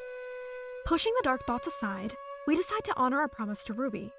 We walk through the beautiful bamboo groves and scenic countryside, a brief moment of beauty in a darkening world. Along the way, we meet travelers and mysterious wanderers from different sects, sharing maps and stories of the region. When we finally arrive at the general shrine, the atmosphere is vibrant. It's a bustling festival. Beard Kwong, a traveling merchant, has set up a caravan displaying treasures. Old Jin, the tournament organizer, announces a sparring competition with valuable prizes for swordsmen. We're invited to compete, and we step into the ring against Fang Zhu, Old Jin's strongest fighter. It's an exciting duel, a thrilling exchange of fists and swords, but we emerge victorious. We open the prize together with Ruby. Inside is exactly what she wanted, a beautiful storybook. It tells the legendary tale of Yi Dao, the Killer Blade, a famous warrior throughout the martial world for his incredible skill. Ruby is absolutely fascinated. Her eyes go wide with wonder as she imagines the deeds of this legendary hero. She spots a huge horse in Beard Kwong's caravan and watches enchanted as a horse dancer beats a rhythm on a drum. Seeing her happy, Beard Kwong offers to look after her while we return to Heaven's Pier. He hands us Uncle Jiang's personal book to safeguard, What do hinting you that he mean, knows far Lucy? more What about is our the new uncle than he content? initially lets on. We make our way back to Heaven's Pier, to Blissful Retreat, the tavern Aunt Han owns. It's usually a warm, inviting place, a gathering By spot the for way, if you locals and noticed, travelers seeking hospitality. Where we meet has actually one big issue here. Other than the Aunt main Han greets theme, us, other but than she the puts us main to work theme of serving the drinks song, to the customers. the As we move music between is tables, quite too we gather chill intelligence from the and whispers of the silent. crowd. Most of them are One atmosphere merchant speaks music, excitingly about the same legend so from there's no Ruby's book, music I can Killer use to Blade, pair Yi with Dao, the video. claiming he recently So I have killed to the 12 borrow calamities. the Genshin Another music here. discusses the danger of the roads, mentioning places like Weiyang City, where merchants lose their lives. One of Aunt Han's assistants informs us that there's a mysterious guest in the side room who wishes to see us. We make our way to the private room and discover a pretty woman named Qianye. She attempts to talk with us playfully. Aunt Han interrupts our eavesdropping with a task. We must go to the porcelain kiln to investigate why the dishes haven't arrived. We expect a simple delay. What we find is a tragedy. The kiln operator, Song Ju, is visibly distressed. His porcelain has been broken, and he senses something is seriously wrong. He gives us a small bag for Ruby and asks us to check the warehouse. We descend into the underground warehouse. The air is thick with the scent of blood. We discover signs of fierce combat everywhere. Most horrifyingly, we find several dead workers scattered across the floor. There is only one survivor, a dying man named Boney. We try to support him, to save him, but as we navigate deeper into the shadows, a powerful opponent emerges. This is not a spar at the festival. This opponent is devastatingly skilled. We are completely This is also another guy. We fall to the ground, defeated. At first I don't like him, but actually in the end I think I like him. 應該要搏。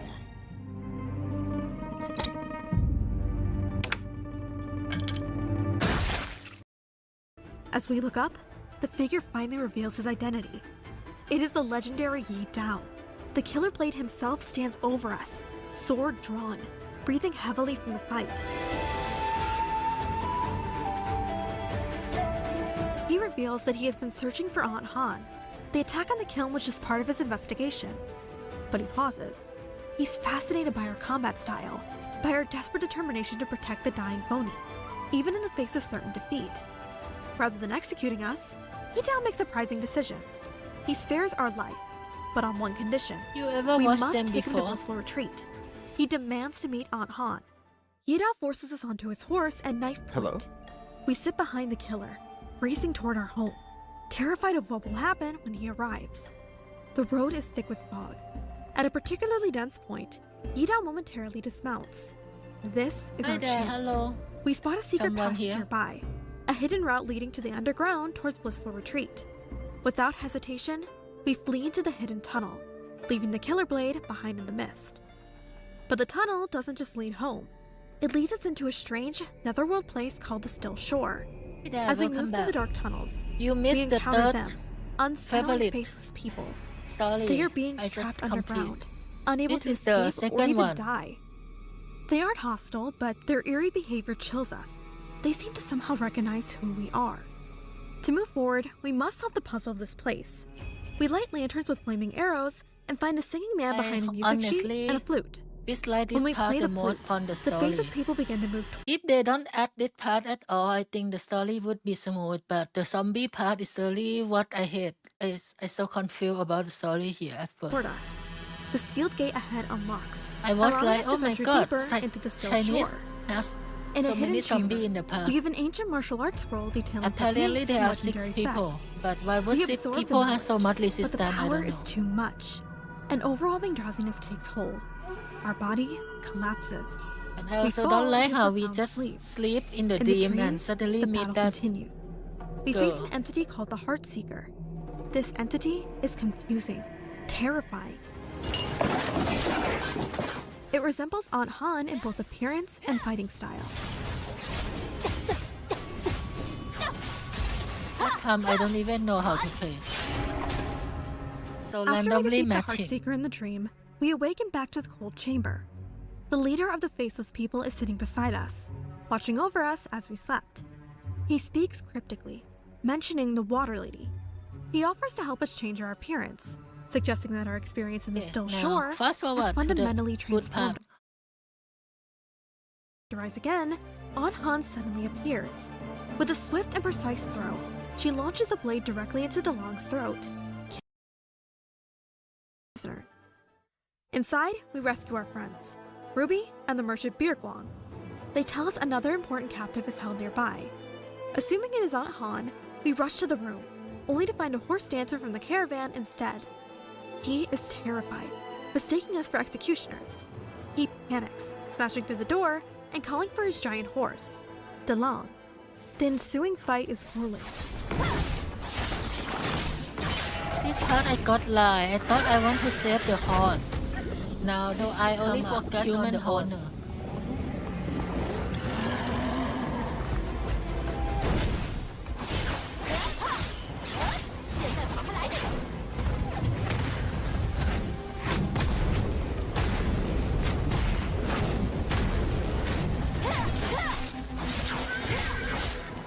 We finally defeat the beast. Just as DeLong prepares to rise again, Aunt Han suddenly appears. With a swift and precise throw, she launches a blade directly into DeLong's throat, killing the monster permanently. She doesn't Han stay is to strong. explain. She rushes off to rescue Yi Dao, who has been severely wounded fighting the soldiers because of our distraction. Back at the inn, there is no hero's welcome. Aunt Han punishes us for our disobedience, ordering us to copy ancient texts to keep us From occupied. the crew we get But there the so world far, outside Anhan won't leave is us alone. super Ruby strong appears at our who's window with an urgent message martial from Birguang. artist in the We past. sneak out to meet the merchant. Probably He is she was shaken, together broken with the by what he has uncle lost. who In is exchange missing. for a jar of parting tears And wine, that uncle he who is reveals a missing is secret. probably the The thief, mysterious woman he met the is thief connected who to our steal out guardians and the conspiracy Jade unfolding name around us. at the beginning. Armed with this knowledge, I we don't know trapped what our is Aunt his Han in a intention, bamboo forest. but She's still the speaking with Yi Jade Dao. and The force truth us to finally begin our comes out. journey. Yi Dao has been searching for Uncle Jiang because of a promise made long ago. Aunt Han quietly admits that Uncle Jiang has been missing for years. She has been secretly searching for him all this time. Then Yi Dao drops a heavy revelation. Chu, the Daniel, man do you Aunt think Han we are lost, stronger than the Yi name we Dao saw yet in the or hidden not? note, has died. The news shatters her According calm. to the last The test one, legendary we have Water Lady beaten that breaks, leaving a broken avalanche place, unable to face the grief. god. We return Right. to Yi Dao. He is withdrawn, That does mean we're unsatisfied stronger with the than Yi Dao. answers. We meet Aunt Han, who is sad with the news. We share our desire to follow the ways of Jiang Hu and search for answers. But she scolds us. She explains that all of them are going to leave for a safer place tomorrow. We realize that staying in the safety of Heaven's Pier will never give us the truth. We must leave. We find Yi Dao in Bamboo Grove, perched on a roof. When we tell him we want to accompany him to the capital Kaifeng, he is impressed by our resolve. He accepts us as a companion. As a gesture of respect, he gives us his horse. We now stand as equals. With Ruby riding behind us, we return to Heaven's Pier one last time. Breaking the news to her is the hardest part. We explain that we must go, that answers lie out there in the world. I Ruby like this asks for only Genshin one thing, music. a promise that we will return to her, so she won't fear for our safety. We seal that promise with a pact. We and Ruby become the twin wanderers, partners who will fight injustice together. We leave a letter for Aunt Han, explaining that staying in the village won't help anyone. We didn't know it then, but it was the last peaceful moment that we would ever have. We meet Yi Dao at the ruined temple. Before we can leave, we look back at the village. Yi Dao opens up about Chu, a man from his past whose connection to Aunt Han and to Yi Dao himself I never liked runs deeper than Yi we Dao initially until the understood. final moment. Shadowy figures are arriving on boats in the distance. These are not travelers. They are a coordinated military force heading straight for Heaven's Pier. We race back on Yi Dao's horse. The Oria Pavilion, the elite warriors of the faction we've only glimpsed, have launched a full-scale invasion. In the chaos, we are separated from Yi Dao. We fight our way through waves of I soldiers. don't think we need The power battle of friendship is fierce. to A defeat villager, God of Qiu our Chao list, Zhen, but helps us we survive and solo reveals him, a horrifying killing. truth. The village is trapped. A magical maze array has been erected, preventing anyone from escaping. Heaven's Pier has been transformed into a killing field. We fight desperately to locate the villagers trapped in the array, but our focus is on one person, Ruby. She is in immediate danger near a burning house. We find her and defeat another wave of soldiers, but the situation is desperate. Yi Dao reappears, cutting through the enemies to reach us at Sweetwine Tower. Together, we fight an Ariat commander to secure the tower as the last refuge for the survivors. But the true architect of this destruction reveals herself. It is Qianye, a powerful witch who created the magical prison. There is only one way out, a small when hole we in the get the blockade. revenge town. We need someone to show us the way from the outside. And we fight Only her Ruby yet. is small enough to fit. I'm Despite so our ready. warnings, despite the danger, she insists on helping. It is so nice. And here's the best scene. 那是什么？ Second best scene. I think that is the witch.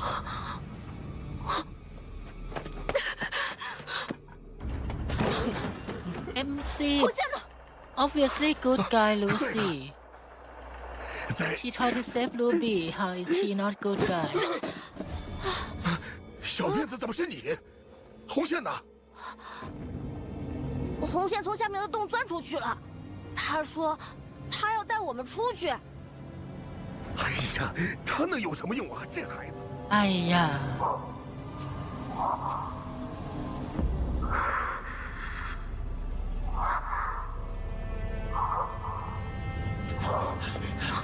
赶紧走，周围的杀手我们清的差不多了。 Which one is the one leaf sacred? Oh, the one leaf. I don't like that one though. 赶紧走。 You mean the golden leaf, right?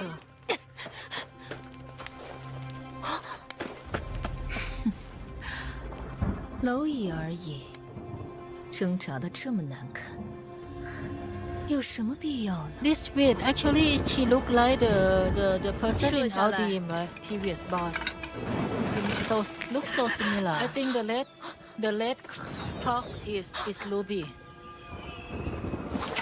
She's pulling the red clock, but she is clever. That is not her. Yeah, of course, it's just a fact. 还挺倔。 And this one is the witch. I refuse to say Ruby is die until we see her clock. Oh my god, will she shoot it? She noticed that the game intentionally make it not letting you see. That arrow is the only arrow I worry about. Oh no, good horse. Sadly, Uma Musume died. 啊，绑上了。 She has aura in the arrow. Horse already dead. Yeah, it's a big hint that she died indeed, but I mean, there's no evidence, right? Nobody see her body. Did the horse save her? Who knows? Maybe the horse saved her. But she get captured and disappear. Someone capture her. I mean, if she's not getting captured, someone would already tell her where we are. Time to kill. She probably get captured. She Time crawls to to the come. opening to Time to save kill. us. We couldn't save her. Ruby falls. Filled with a rage we have never known, we attack the witch who brought this destruction. The ground beneath us shatters.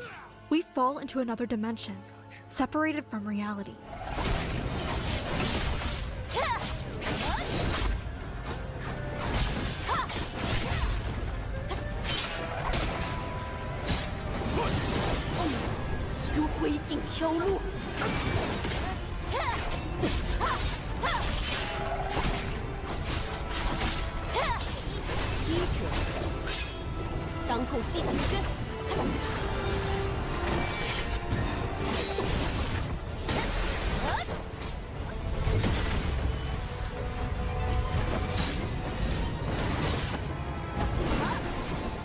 Damn it.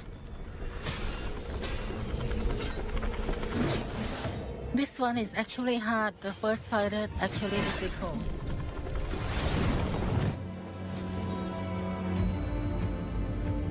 Don't tell me phase 3. We were this close to kill.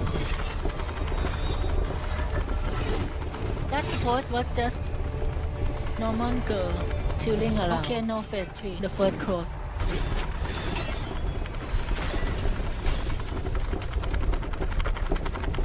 If there was phase 3, I would die.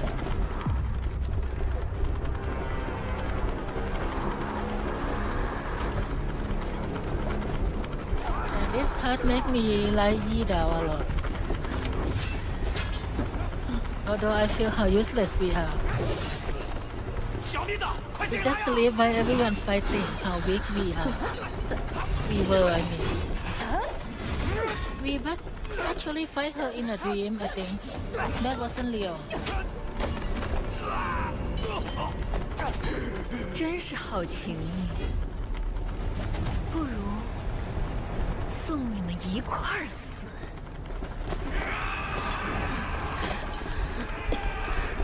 蜘蛛人，懂个屁！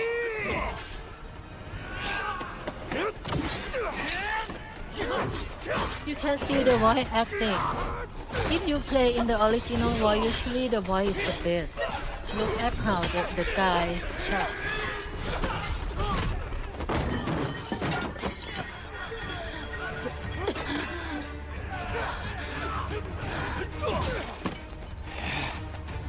How 香的酒，老子还没喝过呢。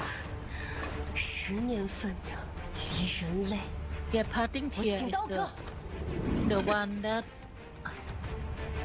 Ruby and us trying to make.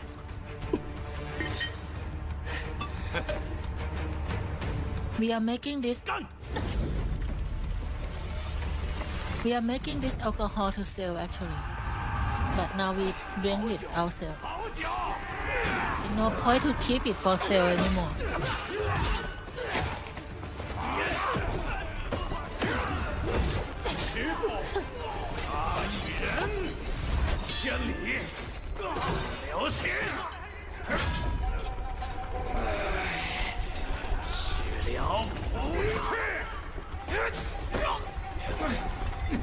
That blade is doing enough that he can use his hand. Yeah, in the past, craftsmanship isn't so good. They can just use hand to cast blade like that. He didn't catch it from the dual blade, but catch it from the sharp blade. This guy becomes stronger when down.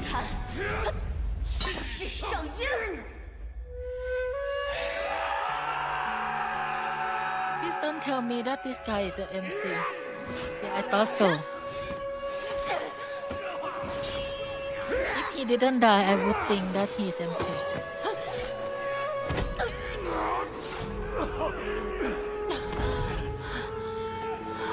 Look like we are in the situation.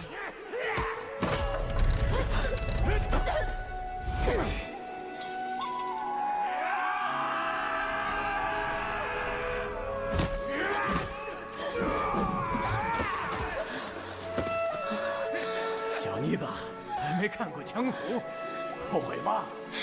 已经看过了。你楚金泉，还有若水岸，不就是江湖？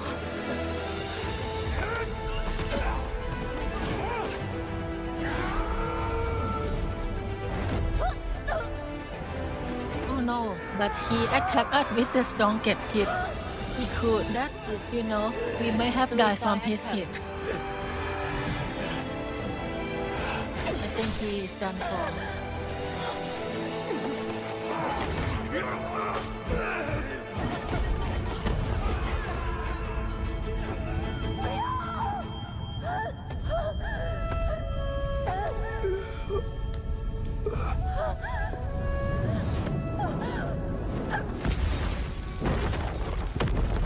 This is the best scene in the game.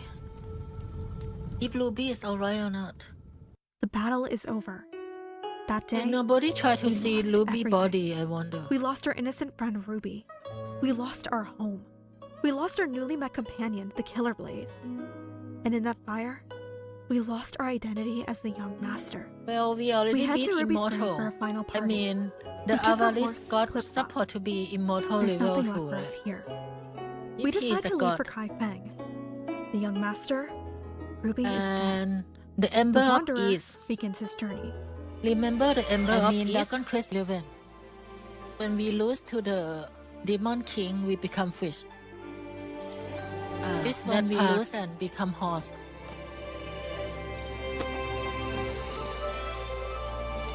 The people who watch this video probably not understand what I was saying. Yeah, only few know.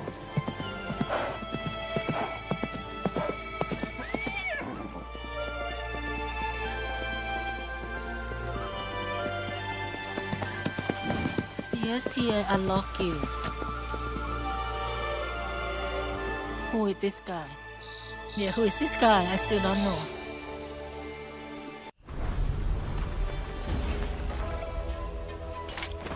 Yeah, we make a check. Now we stop.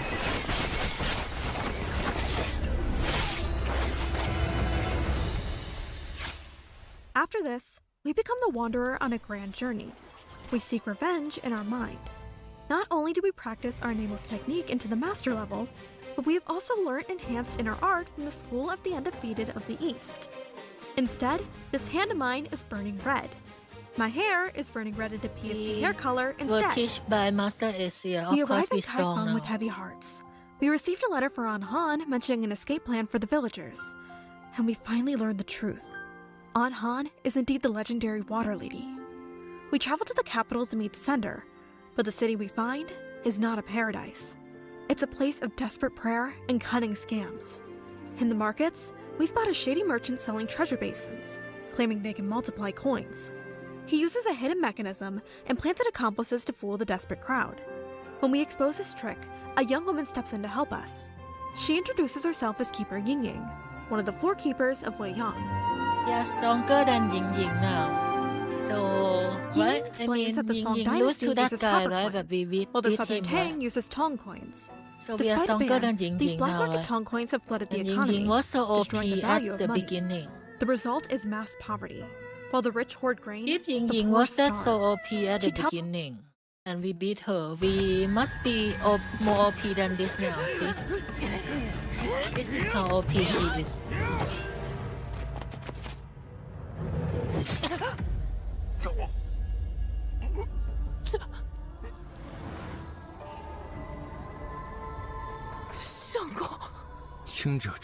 We win against someone who she couldn't win. 轻重易位，乾坤倒转。 Oh my god, OP. 早闻东阙公子 But we 以 still 轻重 lose 之 to 术扬名 the... 天下。 Well... 若非今日得见，真不敢相信世上竟有如 Actually, 此 we 精 lose 妙 to 之武学。 something we shouldn't have lost.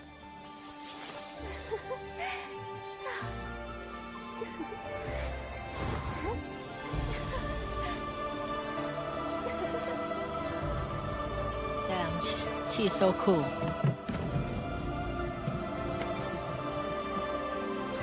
This guy just dance all day. 公子， How can they be strong?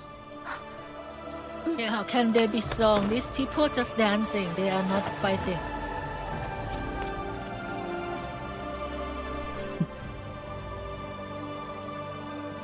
召诸位雅兴了，大家请自便。待稍后开席，东阙公子自会与各位宴饮。 The emperor unveils the gold-making vessel. A court official tests it, and miraculously, coins pour out of the empty pot. The crowd goes wild. This could end the economic crisis. Wait, this is my first impression to this guy.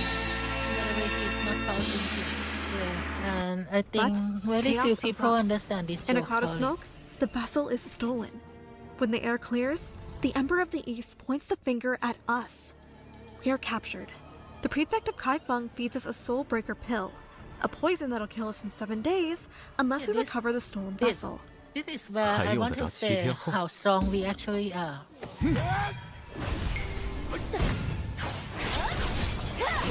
Why that guy so strong? Yeah. We team up with Big Joe again. Following his lead, we visit Master Pooh, a scholar who identifies a mask found at the crime scene how can as that belonging to the soldier so 9 strong? Ways, an We ancient almost underground sect. Going to This fight leads us the to god of Ghostlight Avalanche Market, soon, a hidden but underworld that beneath the soldier city. just The single-handedly trail beat twists us. further. Again chased by officials for coin search, we escape our way thanks to Big Joe. We are saved by Little Fu and hide in Granny Turtle's house. As we speak with Granny Turtle, we were shocked when Ying Ying suddenly appeared. Granny Turtle's reaction revealed that she is Ying Ying's mother. We learned that Ying Ying and Little Fu had plotted that scam when we arrived in the city. We talk with everyone for a while, and Granny Turtle shares the story of her son who once served in the army. After dinner, we piece together the truth using Hong Xi's scroll, Master Pooh's testimony, and the tattered mask. Legitimate copper coins are being illegally converted into Tong coins, and the Nine Mortal Ways sect was tied to their distribution through the Ghostlight Market. The next morning, Big Joe disappears, leaving behind a note. We meet Big Joe again, where he tells us the government is tightening its crackdown on Tong coins.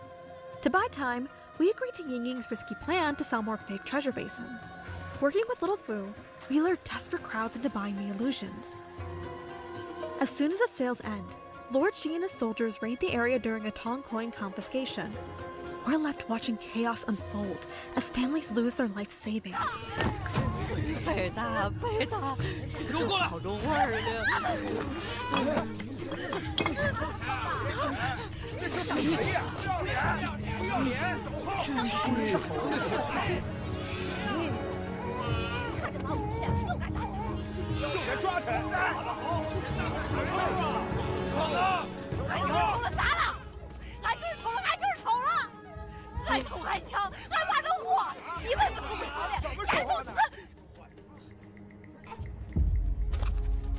Oh no, she gonna send to jail for sure. 天福元宝啊，有些年头了。田父，现在不是田父年间吗？哼，多少年前的老黄历了，现在已经是大宋了。大宋。 不是田父，不是田父，哎呦，田父是老大上战场里去，老大懵的时候送回来的，老大懵了。He realized now. 老大，老大。 As chaos erupts, Little Fu appears at the gold-making vessel and leaps into the ash pit, a lawless burial ground on the city's edge. To be honest, and we pursue her. Chapter 2 would have ended here instantly At if the ash we pit's just boundary, fight together. we overhear officials discussing the systematic kidnapping of innocents from their forsaken We could quarter, have fight together using Little with Fu her. as a pretext.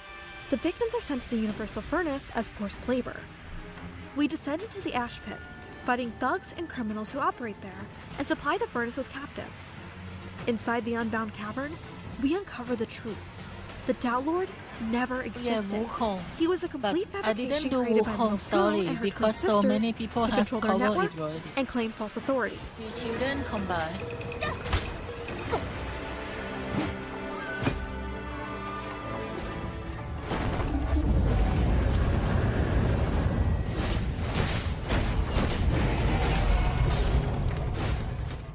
We track down the three sisters, Little Fu, Little Shou, and Little Lu, to the Ghostlight Market and uncover the truth. The gold-making vessel was never real, only an elaborate illusion using stage tricks and deception. They also revealed that the Nine Mortal Ways didn't steal it. A mysterious master was behind everything. Be honest, I We think the escaped three together Loli through a and secret Ying Ying. route. Soon after, the Could government's win against crackdown this guy. worsens. Officials began kidnapping innocent people, trying to force information out of them about Little Fu's whereabouts. Oh, what? You can fight? Oh, and look. The kitty girl to identity.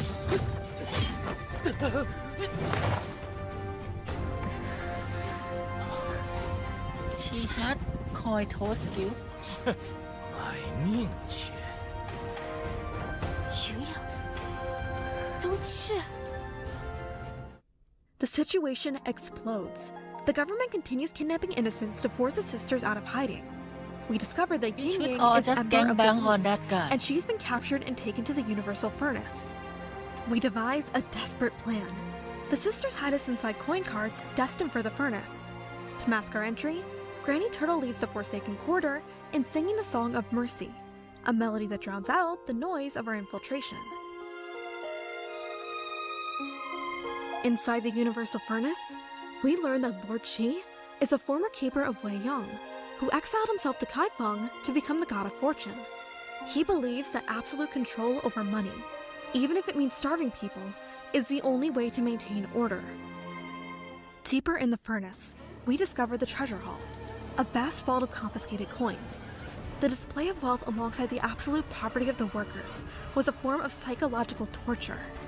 It is here we confront the true villain, Lord Qi. 聚宝天下，潜能空神。 He transforms into the god of avarice, a terrifying monster of greed and power. The battle is apocalyptic.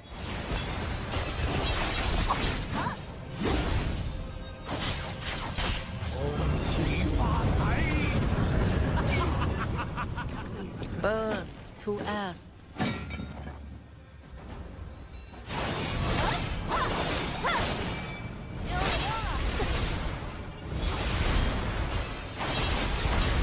Look how OP I am now in combat.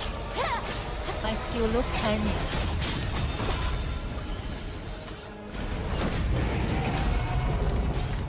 Dragon Punch.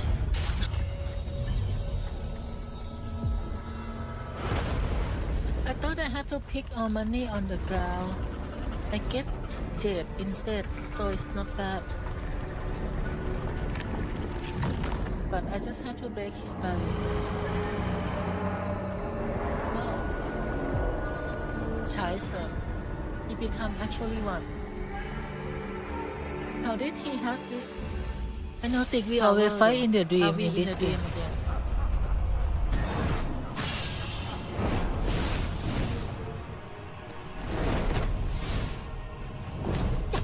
What can work? I try to use Tai Chi to reflect it there, but doesn't work. Wow, our boy is so strong. 能换，能换。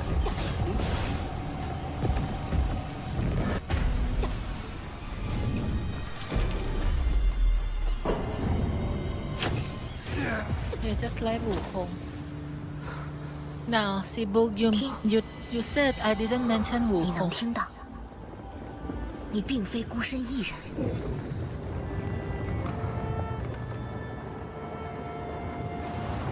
大人现在还觉得此局是你胜了吗？以大义诛不义，如何不胜？如堂前策，舍一时，立千秋。轻言取舍，是只闻大义之声，不闻百姓之声了。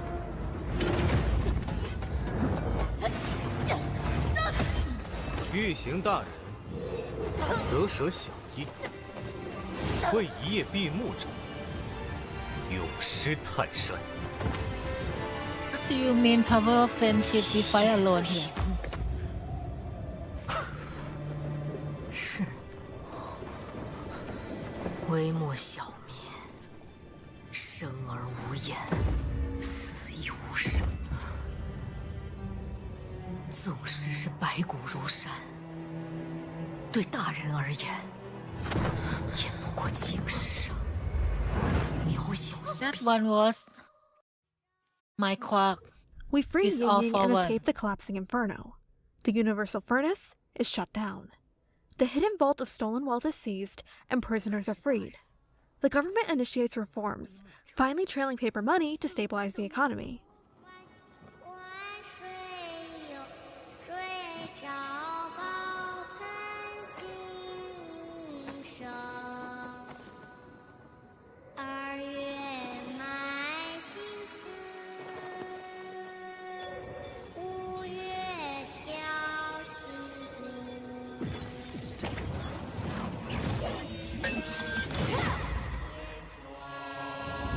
But it doesn't render my character correctly. I'm sad. Only one sad point is that they use a generic character model, not our model. They should make that scene with a custom character. 侠，为其生。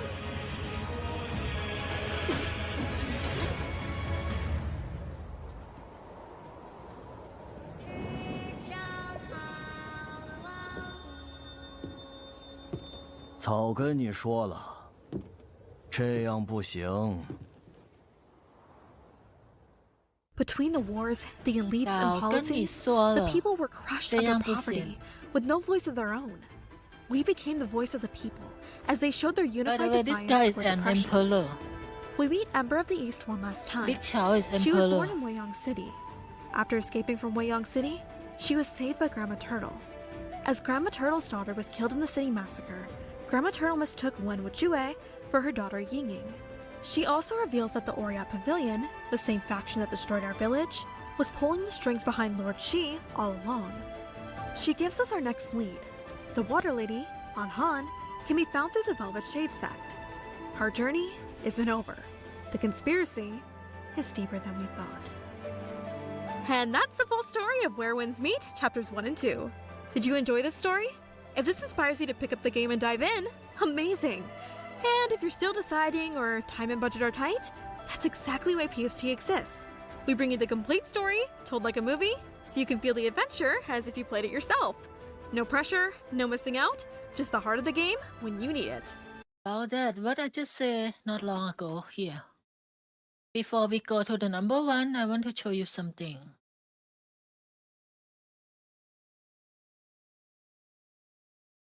This.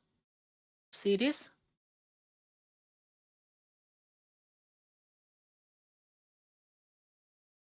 I have to reset the because After it's the defeating shot. one of his underlings, we But you head to can the see Looker Bureau, where this we meet guy Emma actually and her Pokemon partner, Mimi. She is asks for our emperor. help with What? However, we are saved by Big Zhao, a cheerful man with deep street networks. He recognizes our surname but keeps his secrets. In exchange for safety, he offers to get us into the exclusive heroic assembly at Revelry Hall.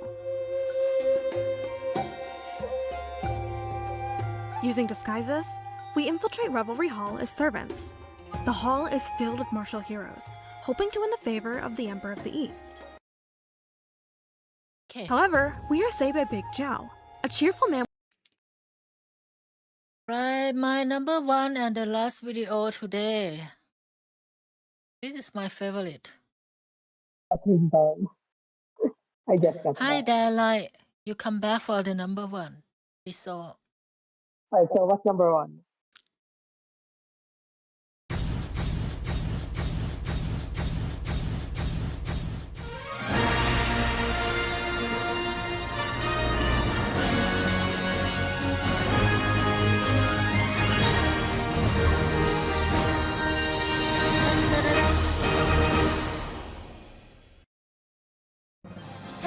everyone! Welcome to PST Channel, game story, movie style, for your busy days. Get ready! Super Robot Wars Y throws your favorite mechs against Godzilla Ultima in never-before-seen clashes. From Gundam to Getter, it's the dream crossover that never became an official anime. So, I'm bringing you the closest movie-style experience it has Gundam. PST A lot of for Gundam mecha also. fans. A major conflict occurred between the Earthnoids on Earth and the Spacenoids in the Many space Lobot. colonies, which, in the end, escalated Way into more a than Gundam. full-scale war. The leaders of the Spacenoids were Haman Karn, Gilbert Durandal, Miliardo Peacecraft, and Char Aznavour. The leaders of the Earthnoids were Trez Kusranada and Lelouch v Britannia. Despite efforts by those who desired peace, the war between Earth and space continued, with Lelouch v Britannia, who And I had love the seized control Godzilla of music Earth, here. declaring So fitting. a total war against Char Aznavour's Spacenoids. Lelouch declared himself the first Emperor of Earth and tried to impose his will across the world.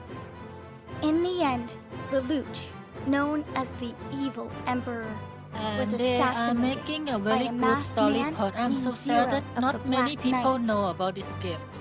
It's just very niche game, but it's a well-made story. You will see that they merged the The several world anime attained together, peace. and This the change logic is resulted from sound people also. recognizing the futility and sorrow of war.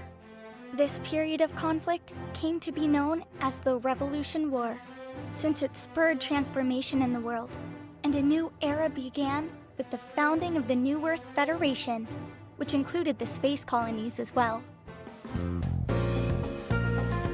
Since the assassination of Emperor Lelouch, 1 year has passed. 1 year. At a certain mansion in Yagami City, Echika Y. Fran Burnett, who is celebrating her 14th birthday, This other boy actress actually was Miss targeted Boy by mysterious and repeat android the 1 year, agents but we who just attempted okay to with kidnap it. her. But she was saved by Forte Tsukinoa, a member of Haze, the Special Stealth Forces. She introduced herself to Echika, saying that she was Echika's other birthday present. She also mentioned how hard it is to pronounce Japanese name. At that moment, Yagami City was being devastated by mobile suits of the terrorist group Val-X, whose objectives were unknown. Suddenly, a robot of the new EFF, called Luminous, appeared to suppress them, but those mobile suits were quickly dealt with. Forte then leapt in and piloted a remaining Luminous to fight them. 機械なんていらないよ。大きいの行くよ。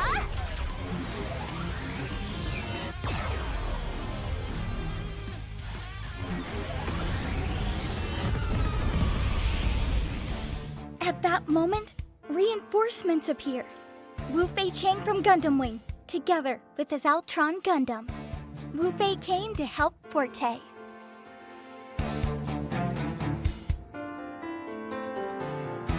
The two joined forces to eliminate the Val-X terrorists. And then, the entire city rose into the sky.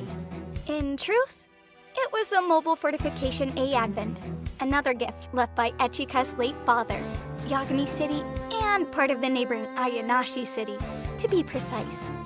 All the land Echika owns is now part of the Mobile Fortification A Advent. What the hell kind of responsibility did you just throw onto a 14-year-old girl? Band-Aid? Echika used it to fight against the terrorists.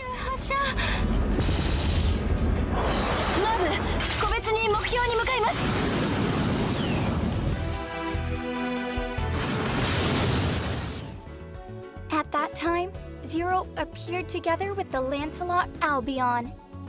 Zero seemed to be searching for the Logos Remain, but became involved in this battle as well. And Forte herself received a gift from Cross, her brother, the mobile armored ninja Lunadrake. So she boarded it in place of her old unit. これでいく。いい位置にいてくれる。もらったよ。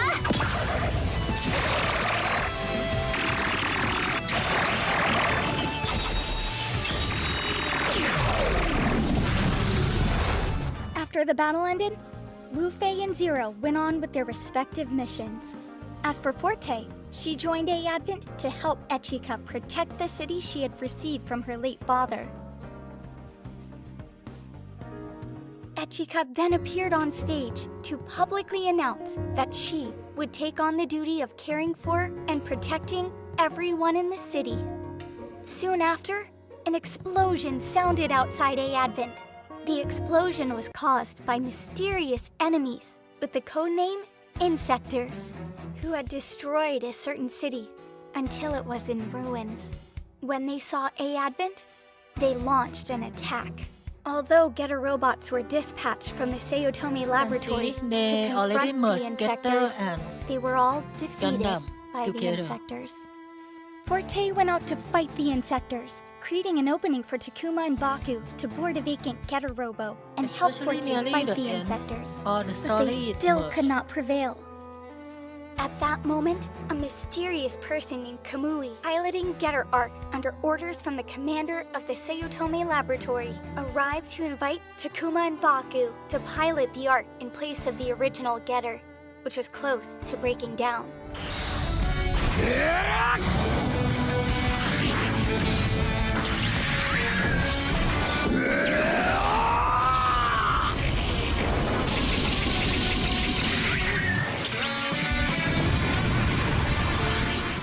After the battle, the commander of the Seiyotome laboratory decided to have Takuma, Baku, and Kamui join Echika and use Getter Arc as bait to lure enemies and to protect the citizens, leading to negotiations between the two sides.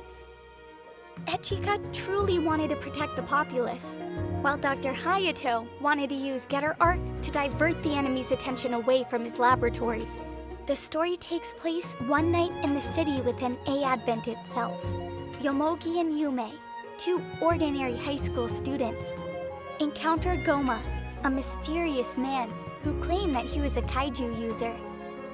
Out of nowhere, a mysterious kaiju appeared and attacked the city. Goma, who claimed to be a kaiju user, summoned a giant robot named Dynazenon to fight that kaiju. By coincidence, Yomogi, Yume, and Koyomi, an ordinary unemployed adult man who happened to be nearby, got involved in this incident and were pulled into the Dynazenon unit, forcing them to become co-pilots to fight the kaiju together with Goma, because Goma claimed that this robot required 4 pilots. Penetrator gun!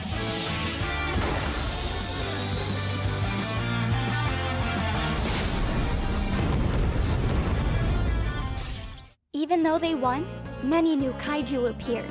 Dynazenon pushed them out beyond A Advent to reduce the damage that the city would suffer from their fighting. But we don't have much of a choice. Seeing that, A Advent dispatched Forte and the Getter team to assist Dynazenon in battling the kaiju that had been pushed outside the city.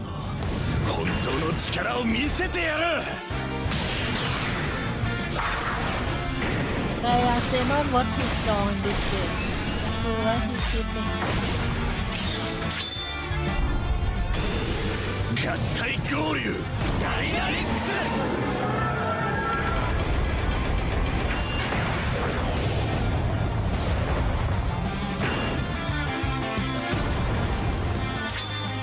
必勝大火炎レックスロー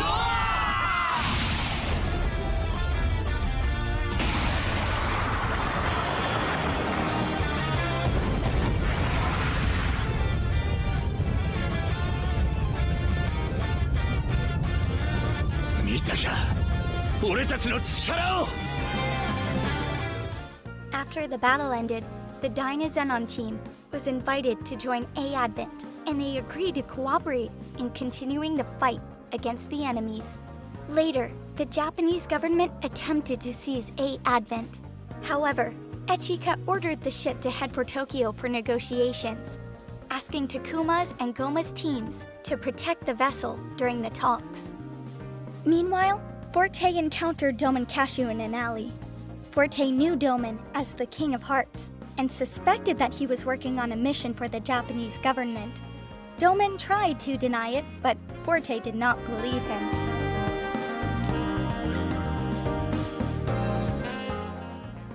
Suddenly, Yomogi and the others appeared, excited to meet Doman Cashew. The negotiations were interrupted when mobile dolls, unmanned robots, invaded and attacked. Forte, Goma, Takuma, and Doman immediately rushed to fight against the mobile dolls. Hiro Yui appeared with the Wing Gundam Zero and joined the battle as well. After the battle, Hiro refused to join their team and departed. You didn't As for choose Doman, this game in he your had top originally team. come at the request of the government to help seize A Advent. But after the fight, he grew suspicious of the government.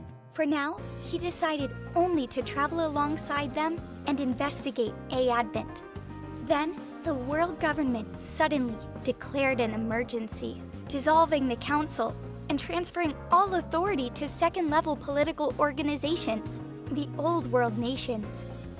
In other words, instead of the world being governed as one entity, as during the war with space, it reverted to individual countries ruling themselves again. This announcement shocked Echika and everyone greatly. Thus, Echika decided to declare the independence of A Advent from the New Earth Federation, renaming its security force YZ Next, meaning wisdom and the path to victory. Novi and Mina, both highly skilled former military officers, became Saga captains X. and No, operator you of mean the ship. Xenoblade X, After right? Oh declaring my god, how independence, come I forget to Advent mention was that no one? longer merely a city, but became a country of its own, not belonging to any nation. Because of this, A Advent Maybe I should needed show to my secure video income on and Xenoblade resources for X its nation. after this Hayato update. Jin of the Seiotomi Laboratory, along with the Getter Team commander, advised A Advent to sell energy. Anyway, I will jump to the part. This is funny part I like. Once they received authorization from the people there, since A Advent could not reach space on its own. After receiving permission to ascend to space, suddenly, they received news of the appearance of insectors. They went to investigate and instead encountered Dunbine, an aura battler powered by aura power, with an insect or monster-like appearance, from the world of Beisten Well, piloted by Shozama, protagonist of aura battler Dunbine. L Game, piloted by Daba Miro, protagonist of heavy metal L Game. Heavy metals were robots created for battle, resembling certain living creatures, originating from another world called Pentagona. See, like here, there are just so many robots. Both Sho matched and together. Daba were fighting But it's against not the randomly insectors. matched. They have story.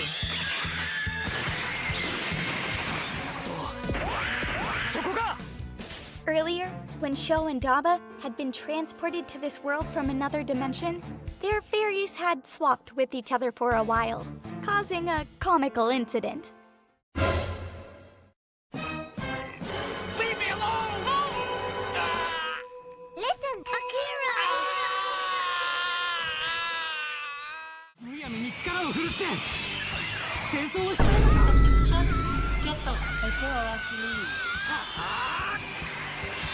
I like her. She can't just say Hyper Orakiri, but she had to say Hyper Orakiri. Something like that.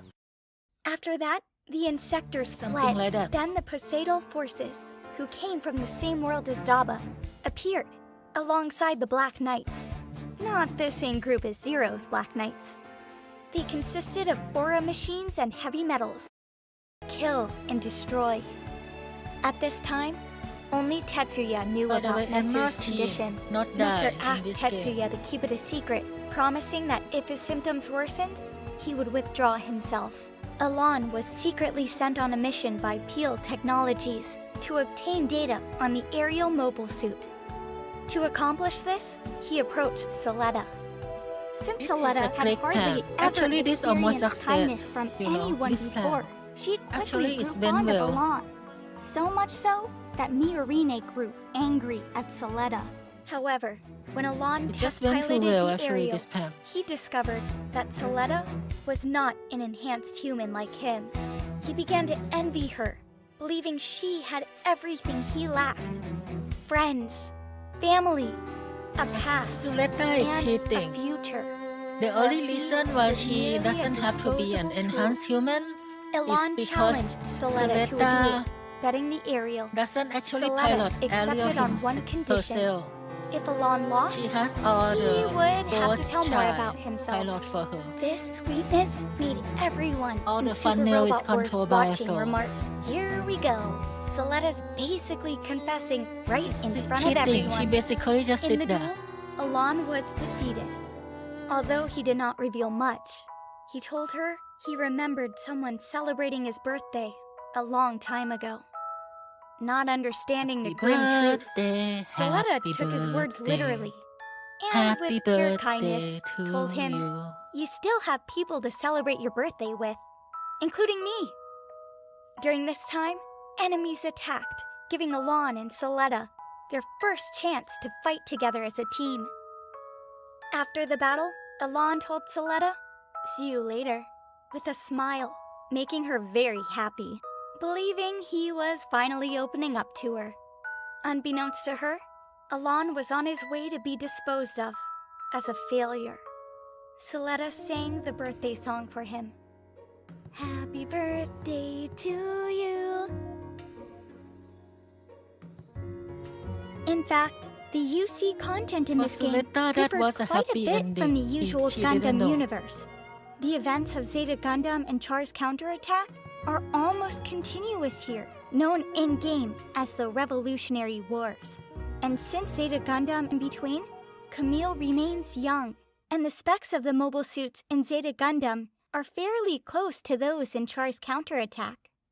As seen in the stage with Yazan Gable piloting the Humbrabi, he alone is able to pressure both Amuro Ray in a mass-production new Gundam and Camille Badon in the Hyaku Shiki Kai, claiming it was only This because part they is weren't so piloting their stupid. personal suits. But once Amuro and Camille return to their true machines, the new Gundam and Zeta Gundam, they easily drive Yazan away.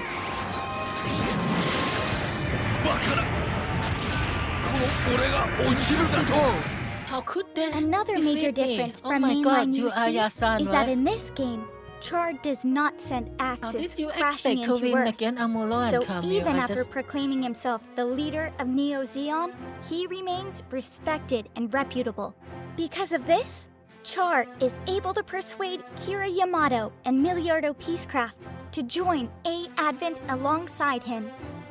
Later, they are attacked by the Yoma Empire, which is allied with the Mycenae Empire, the main antagonistic force appearing in Great Mazinga to wipe out humanity. This time, Photon Lab is devastated completely.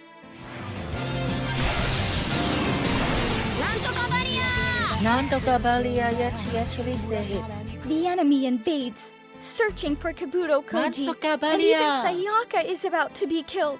But Koji arrives just in time to save her. Koji returns piloting Mazinkaiser, developed through research at the space station.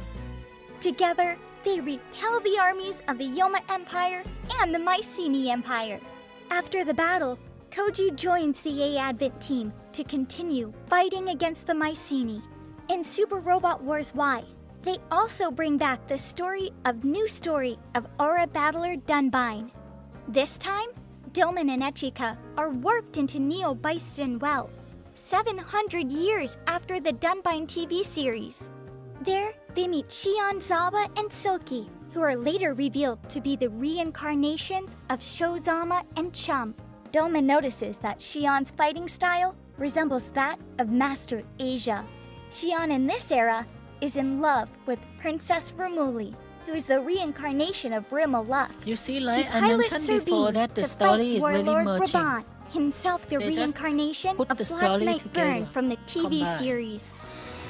They are in the same world right here. I wanted to see other universes besides And this guy is taught by Master Asia, by the way. However, after warping back from Byston Well, he is supposed to be from another anime, but he is Master Asia student.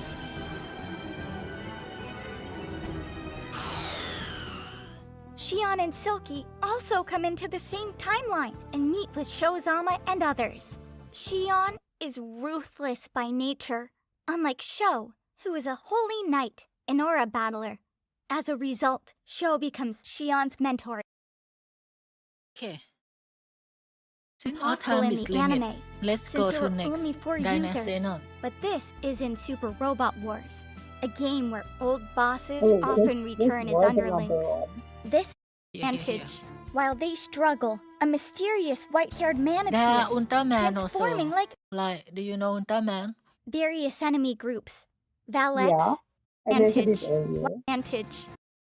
That it requires 2 users together to Ultraman manage it, alien. leaving Dynazenon at a severe disadvantage. While they struggle, a mysterious white-haired man appears, transforming like Ultraman. He calls himself Grid Knight, accompanied by a bespectacled girl who was once a kaiju in SSSS Gridman. With their arrival, the kaiju users retreat.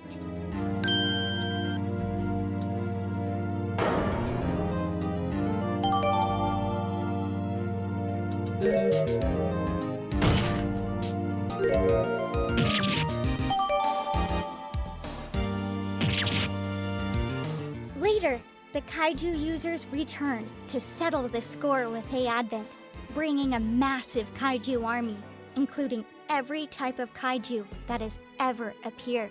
Normally, this would be impossible in the anime, since there were only 4 users, but this is in Super Robot Wars, a game where old bosses often return as underlings. This time, Dynazenon cannot combine, because Yume has disappeared.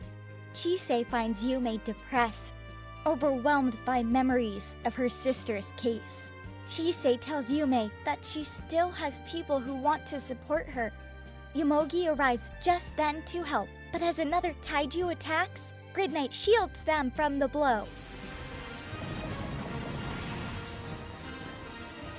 Chisei entrusts Goldburn to help. Goldburn is a mysterious kaiju theorized to have been born from Chisei's desire to participate in Dynazenon's fight, since in this series, kaiju can be created from human emotions.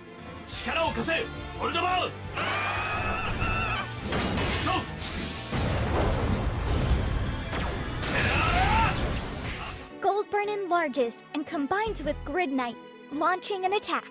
After this, the rest of the Dynazenon team joins in, allowing them to finally combine into Kaiser Grid Knight and win the battle. Dynamic Cannon! Cheat unit.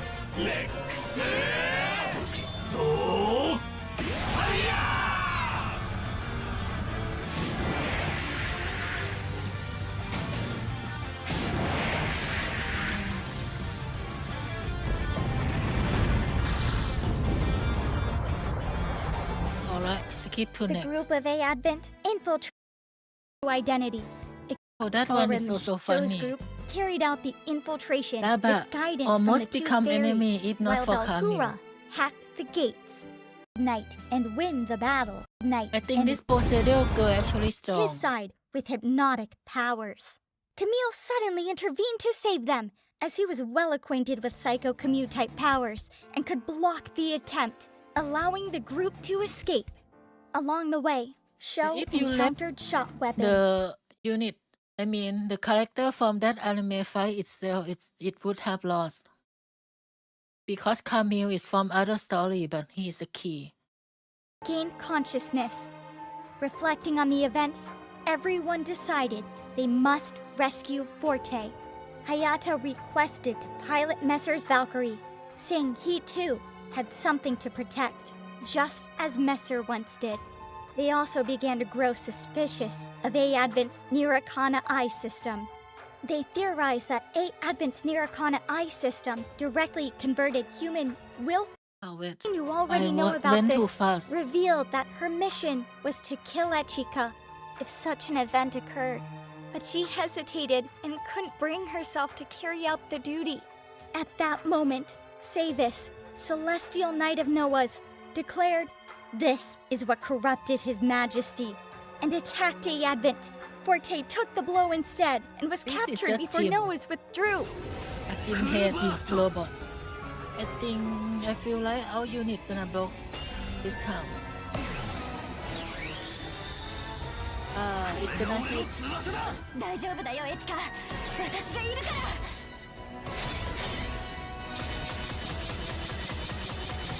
まだ終わっちゃいない。とどめだ。Alright, after this, let's move on to the new robot and Godzilla fight after.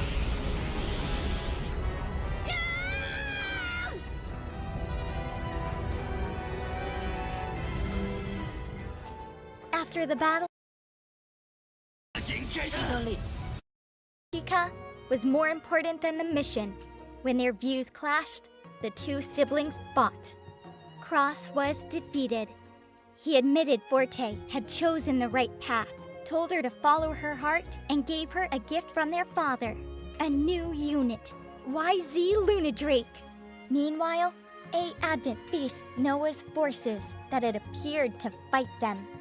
Forte arrived in her new unit and joined her comrades, successfully driving Noah's away.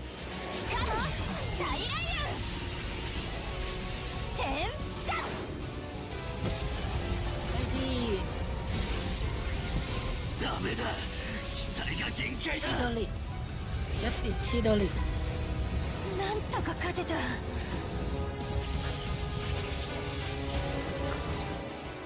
Afterward, Cross and Forte's father, Echika's father as well, Dr. Tetsuro Yagami, made contact.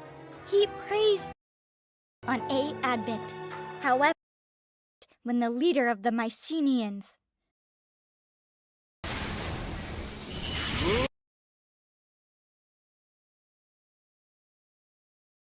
Diaz rushed in to attack Tetsuya in the mysterious Mazinga, but was easily cut down because this mysterious Mazinga was on the same level as Koji's Mazinkaiser.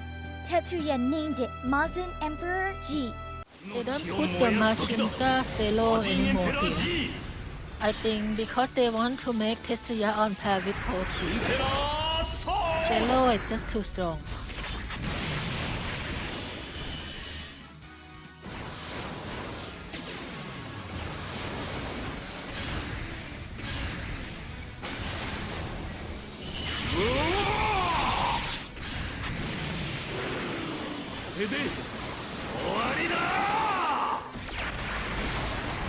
Alright, let's move to Godzilla. Witnessing Tetsuya, Vandermeer clashed with happened. Introduced himself as Musashi and destroying the universe. In the YZ Next team, having taken Kamui back in, was forced to confront Getter Saint Dragon in a fierce clash until it finally retreated. After the victory, Kamui reconciled with Takuma and rising and destroying the universe in the future. Takuma and the YZ Next team resolved to escape the camp and fight Kamui to protect the Earth and humanity. This part is so funny when Hiro ignores Kamui. 俺は勝たねばならない。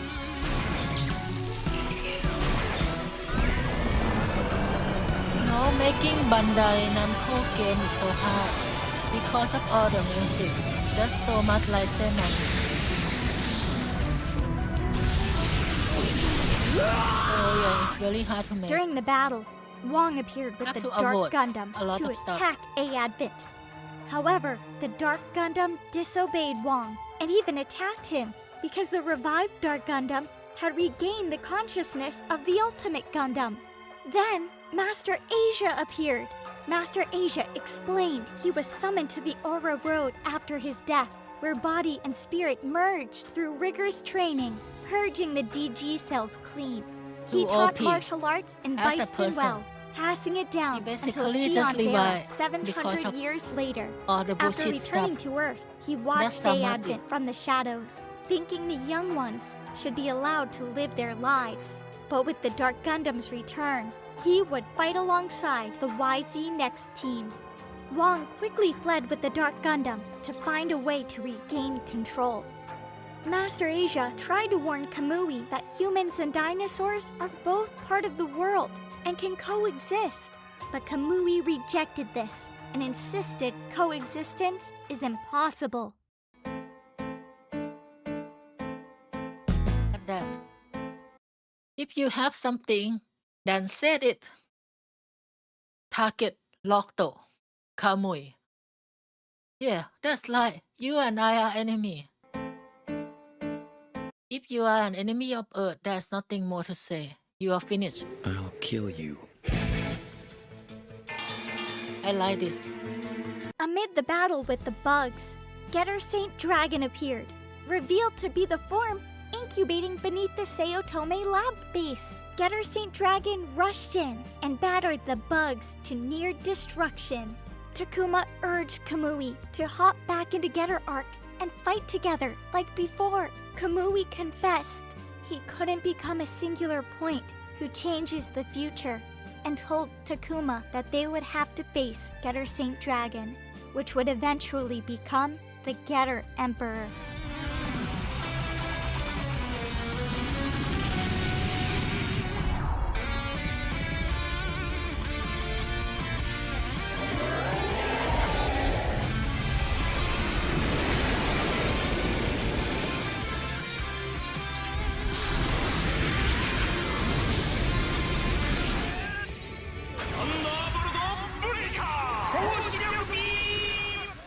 The YZ Next team, having taken Kamui back in, was forced to confront Getter Saint Dragon in a fierce clash until it finally retreated.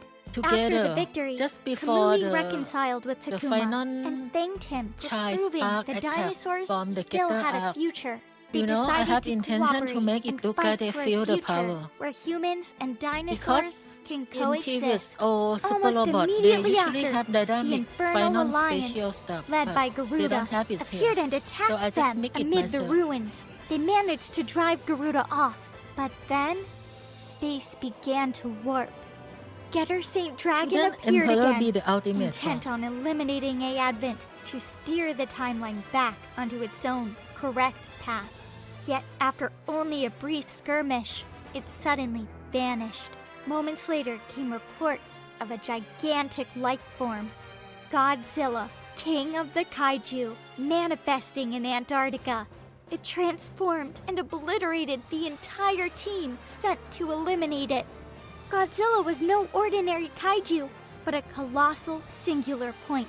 Its very existence distorted the natural order. Godzilla's presence could trigger a catastrophe like the one 12,000 years ago, which would obstruct the creation of the Getter Emperor. To protect the world from this god of destruction, they set course for Antarctica. When Team Advent arrived in Antarctica, they discovered that Godzilla Ultima was no ordinary kaiju. It was the god of ruin that had destroyed the ancient civilization 12,000 years ago. They were forced to fight under poor visibility, and the mecha's output was reduced due to the red dust. Because the god of ruin was a common enemy to all species attacked 12,000 years prior, the great general of darkness ordered the Animus beast, Midolo, to strike Godzilla, but Godzilla wiped it out in a single attack. And this gonna be one shot. And how did I know that it would be a one shot? Yeah, so listen of you, Levi. I don't even know anything beforehand, but I know it's gonna be one shot. YZ Next and its allies tried to pour everything they had into their assault on Godzilla, Look but at could this not though, like inflict it's any fun. meaningful damage. Everyone fight Godzilla. お前を超えた先に人類の未来がある。ぶちかますぞ。カモンバック。スラッ。ぶっ飛びやがれ。こいつを食らいな。ボッパー。対象との距離データ送ります。 AD フォーム起動を確認。続いて DMO シーケンスへ。味方機の退避を確認。マズルドメイン形成。まもなくパワーエクスカーションに到達。お任せします。ドミニオンオブリタレーター発射。 Sadly, that Bandai Namco doesn't give more fun to this Echika series. therefore ordered a It made retreat if to prevent the needless Chinese losses. funding come After in falling back, they realized and the make a task super entrusted by Getter Saint Dragon investment. was to Well, defeat but it's gonna Godzilla. be hard. Since they had failed, the I can Getter see that Emperor from the future a was lot of now Nintendo traveling back game in and time Kulo to their also has dimension to deal with it personally. They has concluded follow that a lot if of stuff Godzilla and from Getter Super Emperor, Robot niche both also, so massive I can see singular that Super Robot points, actually were to clash, well known it enough. would cause a But just that catastrophic they usually event, not have so much even fun. worse than the one 12,000 years ago.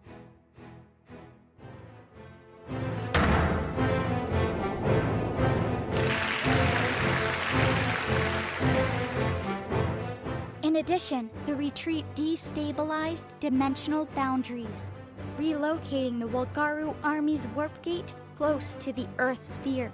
With their sudden and unexpected arrival, Emperor Galki of the Wolgaru proclaimed the final hunt against humanity. I don't know why they convened make to a prepare middle Operation battle against this battle Volcano raged team fiercely. at the middle of Izuru, Godzilla fight. To their be honest, strength. they should just finish the Godzilla. Along the way, they gathered more data on Let's the continue. calculator. In the past, the super dimension calculator had been used for research, but failed and caused a computational explosion, giving rise to the red dust. They would need the orthogonal diagonalizer to purge the red dust, and it also required trigger code that would let them use it to defeat Godzilla. The short theory, since Godzilla was born from red dust, if they could transmute the red dust into another substance, Godzilla would disappear. ターゲットゴジラ The battle with Godzilla began in earnest, but every attack proved futile. Godzilla could draw energy from another dimension, making it OP. Finally, he's speaking.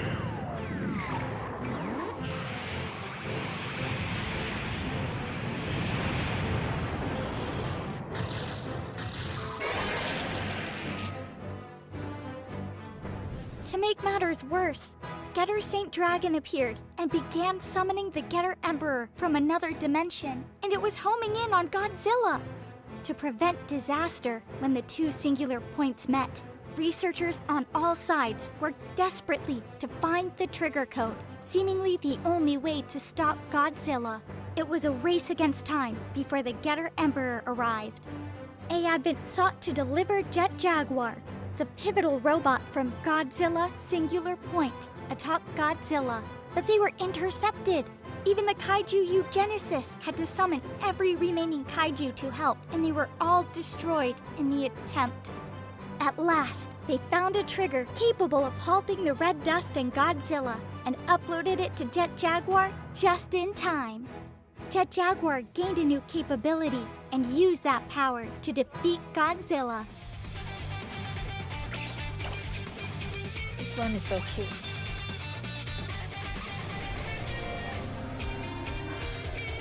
私の名はジェットジャガー PP テロ2とジェットジャガーの遥かなる末裔です破局に対抗する力を得るため時間の中で誕生を繰り返してきました私たちを止めることはできません The end, Ultraman beat Godzilla.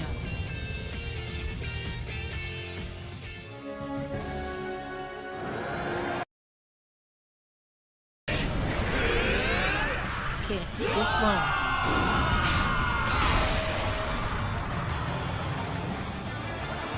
Yeah, and they are like connect the Godzilla One story final to match this. against Dynazenon. In this battle, Kaiser Dynazenon went all out against Shizumu's kaiju form. This doom. Genesis met with Goma's group openly aboard the A Advent, though their defeat wasn't easy to accept, since the kaiju they had gathered were all expended helping in the fight against Godzilla. Therefore, Shizumu decided to transform into a kaiju and control himself to settle one final match against Dynazenon.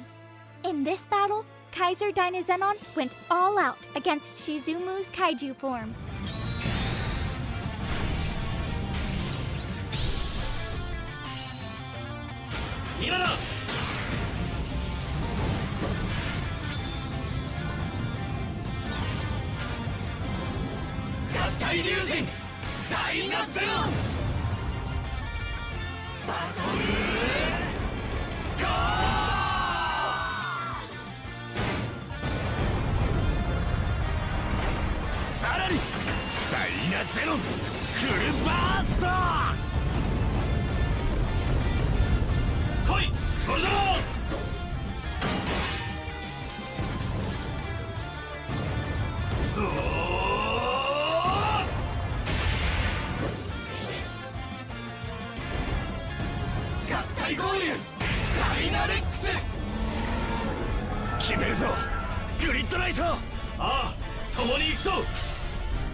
The name is so long.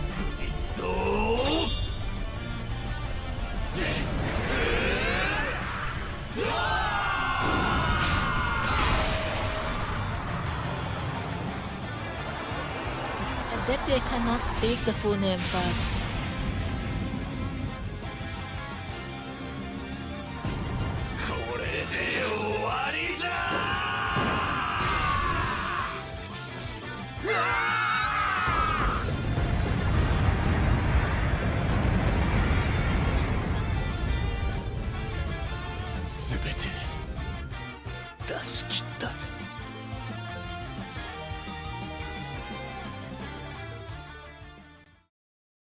But And it is Nakama one of the power work that I isn't only spend for most heroes. time on it The because Kaiju Eugenesis I couldn't all find lent any their power writer to Shizumu understand and enough synchronized symbol from of work. within, It's making so the hard fight because dead it's missed even. by I I can't ask someone to learn all the detail of all the robots, so I have to it's hard working to write all the script.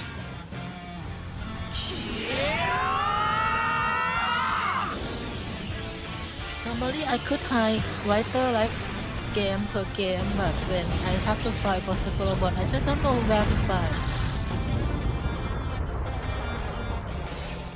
While both sides were shouting out their pent-up feelings, They would have demons do from the it if Mycenae we just side bring in launched a Hitman surprise Universe. attack on A Advent. Hitman Universe. Yomogi, who had tried many times to imitate kaiju control without success, this time shouted, "Instant domination!" Somehow, perhaps thanks to And his this deep Planet bond with Thing White actress, Shizumu, that is so Yomogi cute. Instant successfully forced domination. Shizumu to crash into the enemy. The explosion created a warp crater that swallowed both the Kaiju Eugenesis and the Mycenae demons. Within the mental world, where Yomogi linked to Shizumu, Shizumu admitted that Yomogi had real talent as a kaiju user and said, "See you later. Let's meet Yeah, again." I know. At last, I'm came talking the about final Super Robot showdown World. with If Poseidon's they just faction. have the Now, a Hitman massive Universe four-way story, then combined it force instantly with the forced main the armies two led by series Drake and to Raban join. of Beistenwell, joined by the White Knight of Windermere. During the clash, our side received reinforcements from not one, but two Macross fleets. However, Royd Brem appeared with Mikumo, who had been fully hypnotized into a singer of star. Then, she began singing a song that brainwashed people on a wide scale. Even the newly arrived Macross Be honest, I allies prefer suddenly Macross defected. Frontier than Only Delta. A Advent side could resist to a degree, thanks to Valkyra's songs holding the line. Royd explained that this song would merge and unify human consciousness into one, essentially fusing every mind into a single world. A Advent had to urgently rescue Well, Mikumo. the music can fix everything. 止める。全艦トランスフォーメーション。やるぞ、マクロスキャノンだ。照準合わせ、急げ。 And this scene, I try to combine the Hayate attack together with Marcos cannon. You see, I cut it almost like they are attacked right after each other. I try to cut it as anime. Although obviously it cannot be at the same time in the game. Just like how I try to merge the Greg Machine Gun and After we succeeded, Machine Kaiser Roy and Greg Machine discovered that Kaiser the with Aerial Getter Knight Arm. and the White Knight, now freed of song, were no longer on his side. Meanwhile, the real Oldna Poseidon emerged in the mobile armor Odge, equipped with a perfected biorelation system, tuned through collaboration with Shot Weapon, the man behind the aura machines. This system drew power from will force, producing an impenetrable barrier that no attack could harm. The White Knight, unwilling to let Royd die alone, rammed his craft into Royd's, and the two vanished together. Oldna Poseidon was then betrayed by Mion, the woman who had long served as Poseidon's public face, and the fake Oldna Poseidon until this time. Mion disabled the biorelation system, but doing so doomed herself, since her life depended on that system. This removed the impenetrable barrier from Odge. The plot twisted I wonder further. if the enemy Shot doesn't Weapon also betrayed betray him each and other, restarted would the we stand a biorelation chance or not? system, but retuned it to overload, turning the whole base into a ticking bomb. He This why instructed Oldna what's so Poseidon strong. with Enemy a has so single many lesson. boss. Eternity is an utterly And the worthless two concept. final boss just appear together in the same state. One of the most enemy state.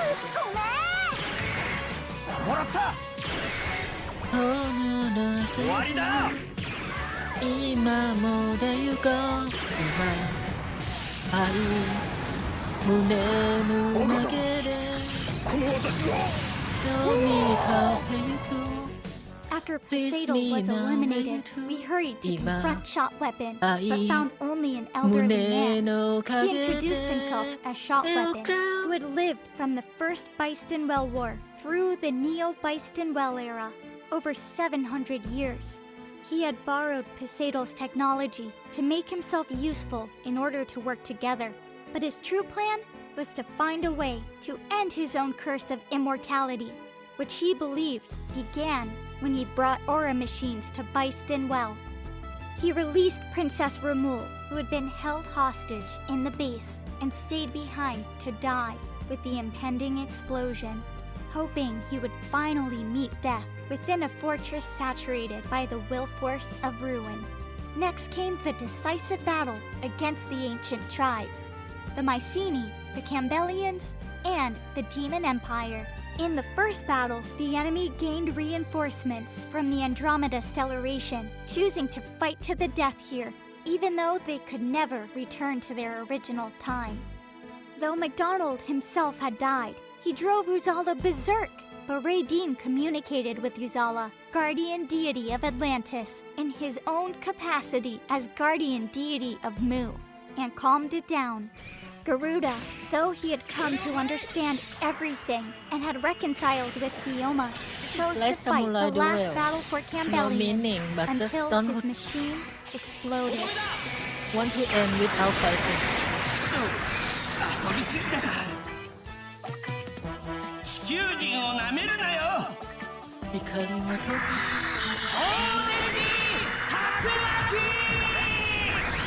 我らも我らもコンバトラ V V V V 求めて明日の風 バカだ。 At last, our group pushed forward to confront the great General of Darkness, to open the Basically, gate to this the is demon like realm, Super the Robot realm side of great final demon battle Berea. on all.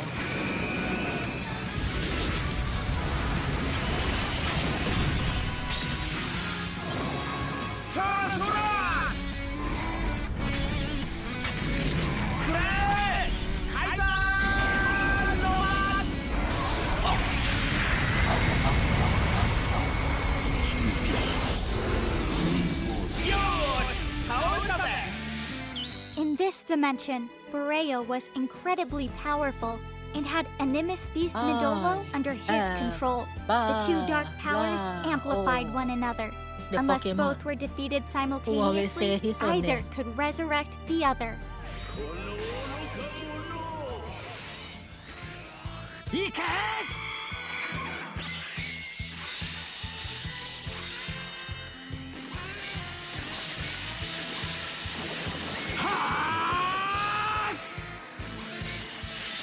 Circle. Send this thing back home. I got that joke from Danny, I think.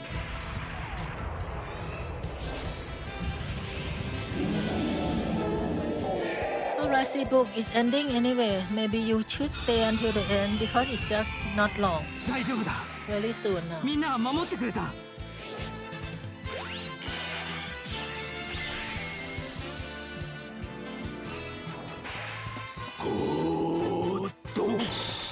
I need a game where Lydin and Lacephon in the same. Surademo, itami koboku ni nakikeruteru kedo honma jusura.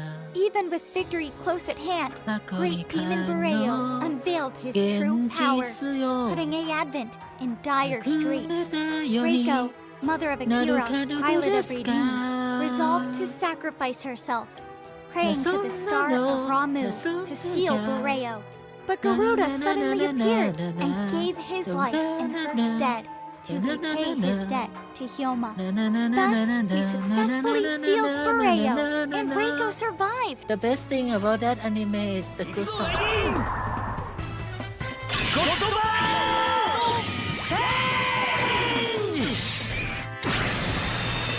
Okay, we should respect Lydin here. He's doing his best.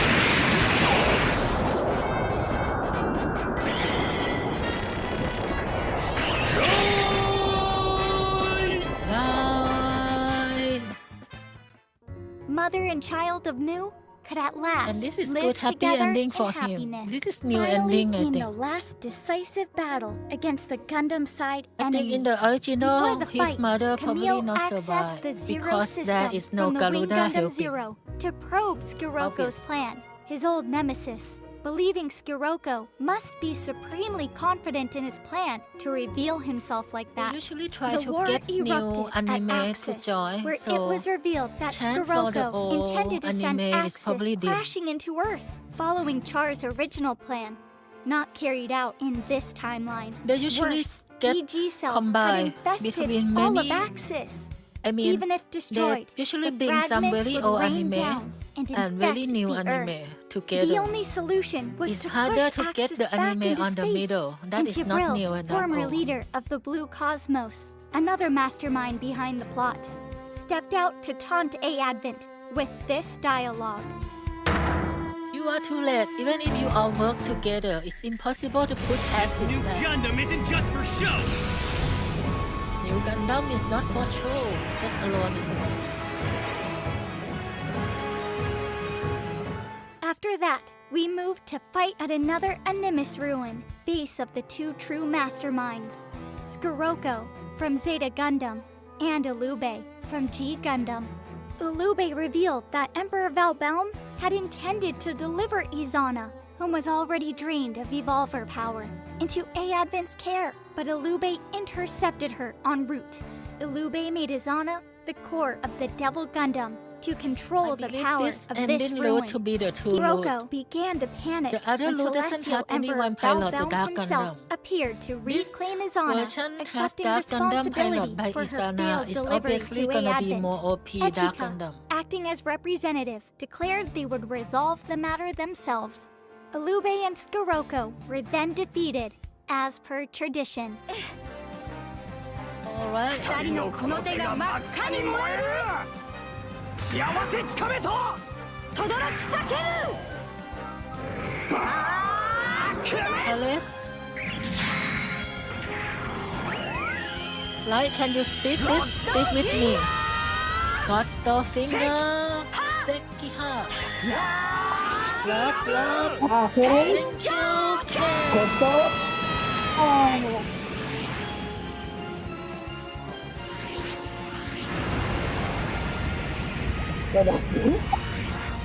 I have another one, don't worry. You don't miss your chance yet. 俺たちの勝ちだ。What I'm watching in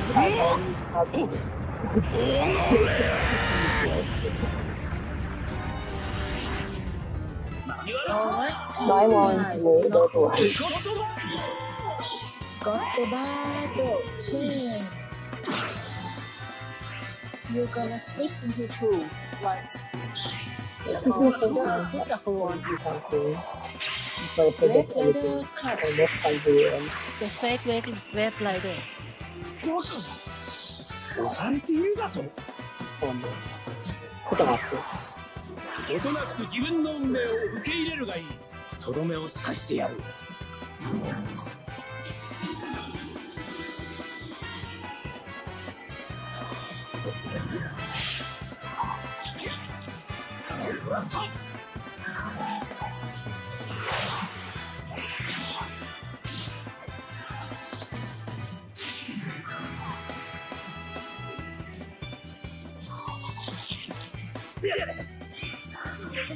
That is not all. こっちの攻撃はまだ終わっちゃいない。Now, face your that is like fan attack.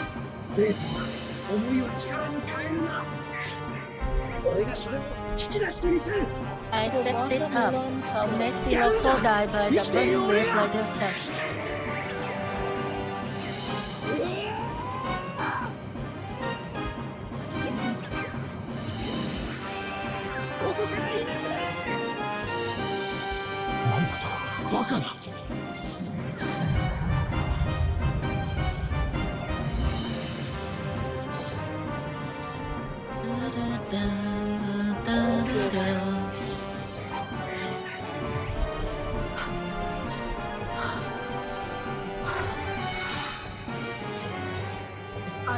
He's so strong now that he can use this and just try.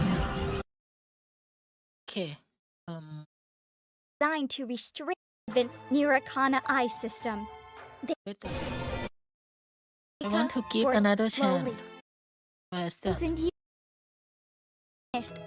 Should be allowed here. Their minds.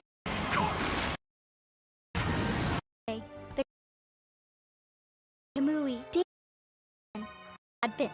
Asia appeared. It tricked they were off a dimension calculation. When was the time Ulube first appeared?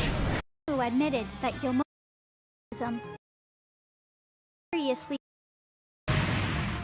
However, a highly reinforced shelter. Here. Found it. Okay, we have another chance here. We're plotting to resurrect the Dark Gundam, a mobile suit capable of evolution, self-regeneration, and self-replication, once used as a tool to throw the world into chaos for the sake of conquest.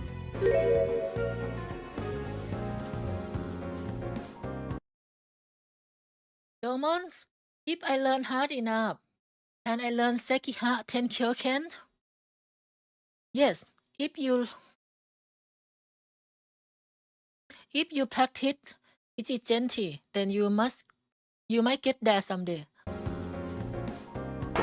Answer me. What is the school of Master Asia is?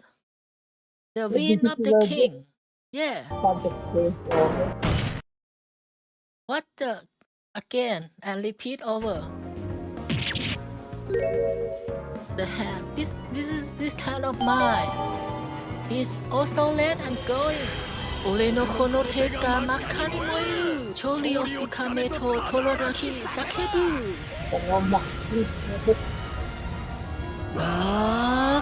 Kales. Koto finger. Sekiha. Tenkyoke.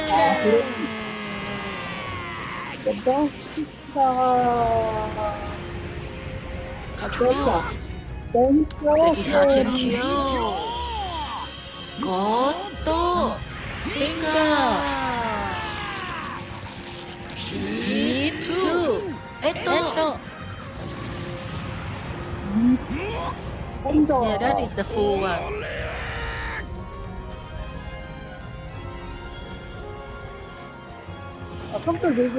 Okay, I just back for here and then continue. Were then defeated, who is able to wield to look after Alright, her, final so battle. no one could misuse her again. Because Izana is still a superhuman who is able to wield will force as the prototype of Echika herself. As for the celestial Valbelm, he issued one final challenge to Advent. This time, Valbelm used both the power of Ruin and the Evolver he had siphoned from Izana, allowing him to mass-produce the Raw Val's high-grade Celestial Knight units, limitlessly and automatically. 今こそ力を結集する。各俺の指揮通りに動け。 Team attack. 敵の位 Let's 置を固 go. 定する。さて、始めるとする。行くよ。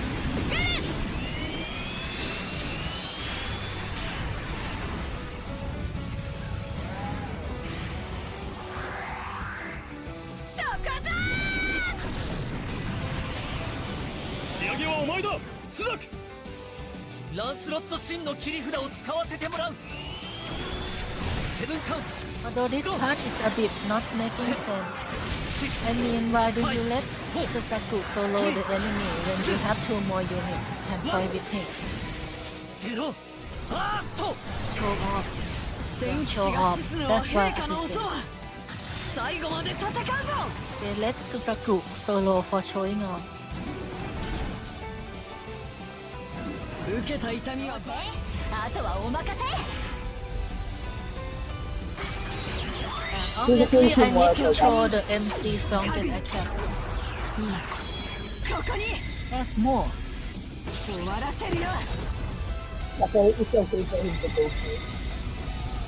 大切なもののために。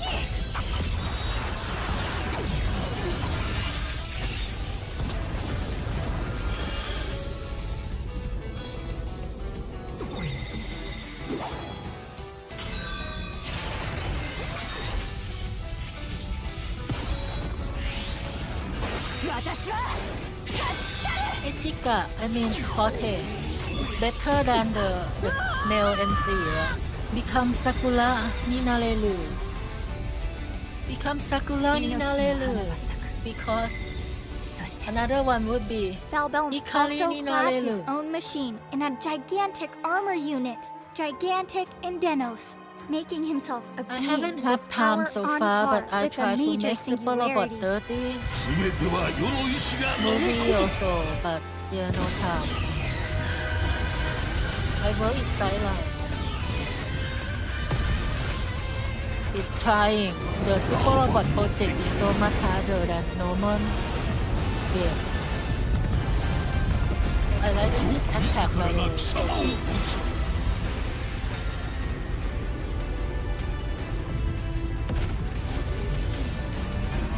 もう逃げられはせぬ。断罪の時は来た。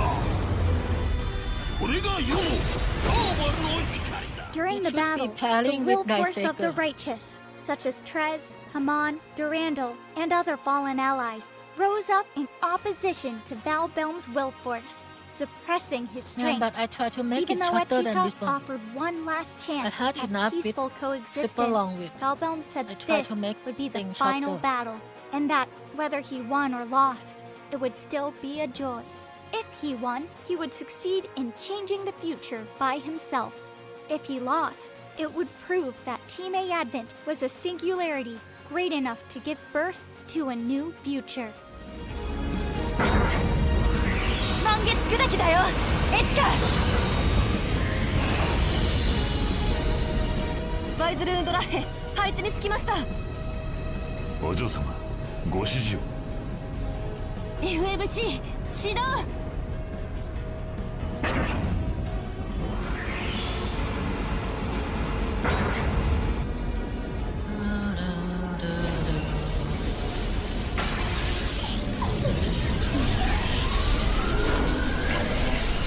エアデントのみんなの思いを。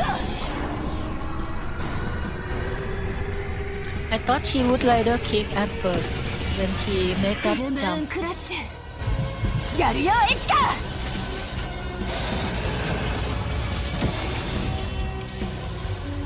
発射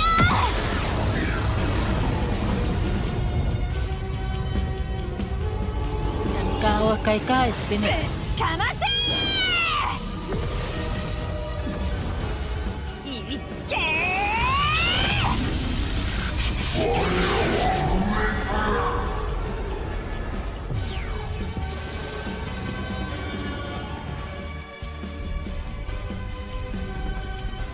あの光は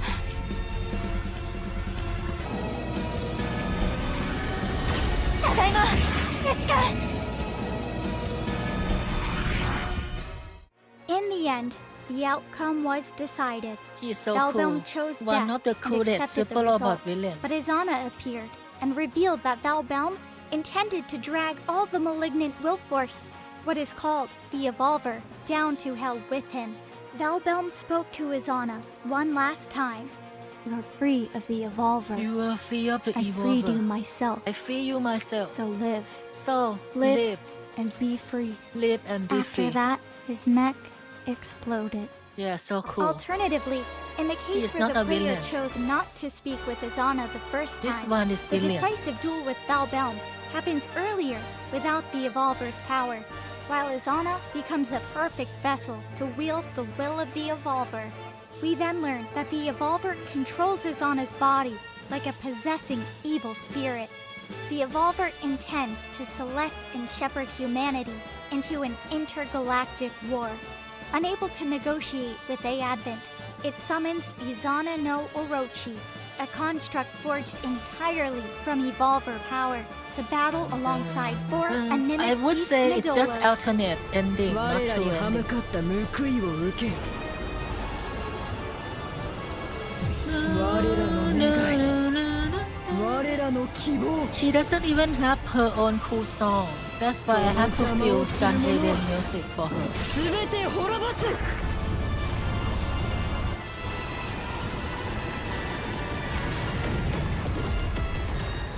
After we defeat them, the Evolver tries to flee, but Izana consciously uses her superhuman power to suppress it, since it is, after all, the will force of the Animus clan of old, and the superhuman is made to control will force, preventing its escape.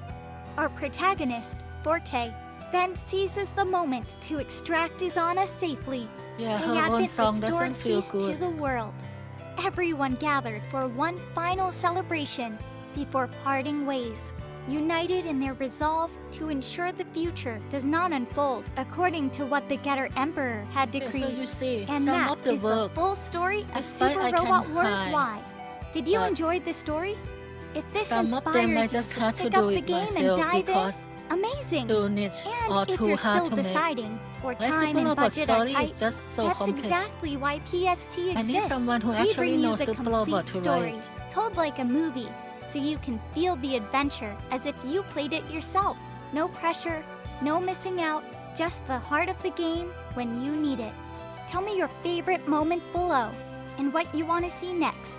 Thanks for watching. Okay, despite it is my top number one video, well, since I took part a lot, and I planned this one to be the last one at first, but because Seabook and Lucy, actually it was Lucy mentioned it, so I think I should just show this one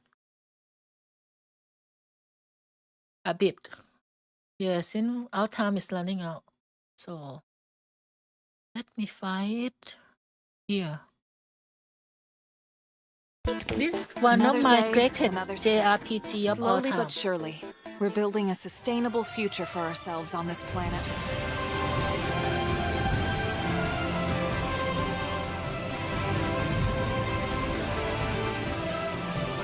No, Sibu, I am not playing all this.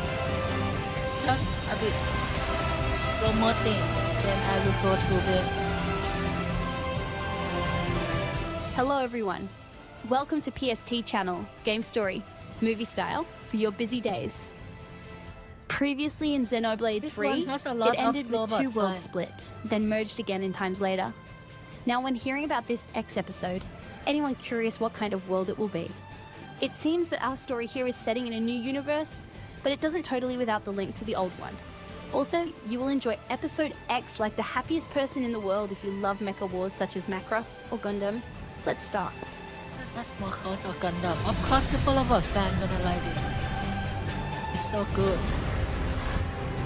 Look at this, Diane. It might be one of your waiting list to watch later. I will just show a bit. After leaving Earth behind, we spent 2 years wandering in space, searching. We thought of ourselves as the lucky ones, the pioneers who would settle a new world. Man, but our past in the caught up with portrait us. there is Fantasy Star Online, Final Fantasy 14 and Blue Protocol. If not for the efforts of a lone hero, This is we would super never have This is also JRPG plus Our lore. ship took heavy damage. We lost control. With our flight systems down, the white whale was pulled into the gravitational fields of a nearby planet, its hull shattering and breaking to pieces as we plummeted toward the surface.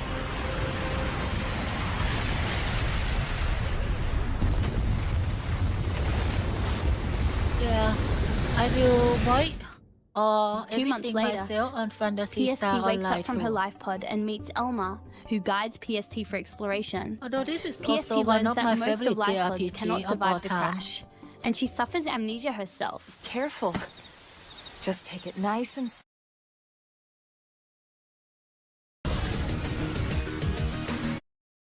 Cannot withstand it, but Luxar believes. Look at the fight. It's super good. Lau wants core unit to. But Doug asks a chance for Lau to explain. Lin design and.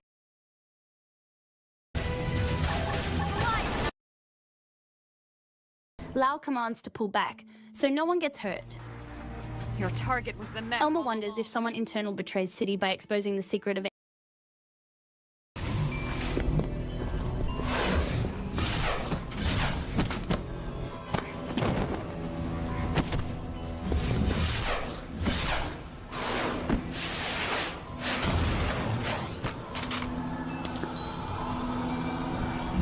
Yeah, if there is a sequel to this, it's gonna be epic. This team never disappoint. It's super good. I think it's female lion and it's male one lion. of the Lau genius commands to pull JRPG back, team. so no one gets hurt. It's a mecha fan and also genius JRPG team also. Missiles They attacked made and this fell. game since 10 Enemies years can ago, enter the city's wall, but we Lau are and Elma's playing units go to handle definitive them. edition. You imagine technology of 10 years ago. Do something like this. You have mecha and you can take out and fight as humans. Primer! Here I come! Slide nice! Frozen! See, you can be at human or you can fight in the mecha. And it's turn-based RPG, but it's mixed with action. Elma's unit defeats Reese and Dagan, And this enemy and let just them return to tell their inspired by companions Macross that humans 7, want I to make believe. peace. One big, one small. Gajiag leads the troop to Rift between worlds.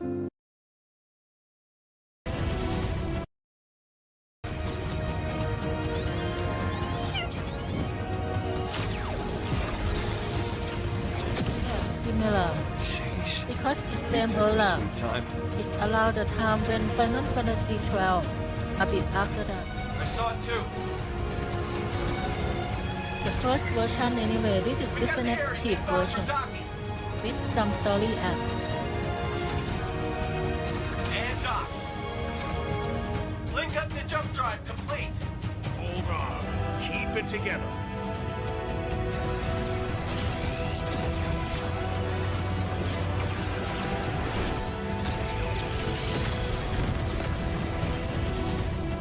Damn. I don't remember ever teaching him to do that.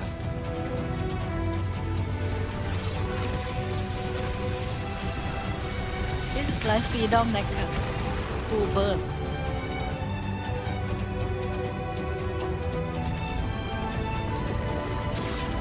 And okay, by the way, there is also like I want to show you how good the fight machine is in here. Scales to the This game destination is the and first sees game Core's defense system is that- activated against. This is the first game, by the way, that ever have a true fighting, to fight mode Fair in enough. open world. I don't expect you to agree. They are elite people. They are ready to NLA without Luxar's permissions.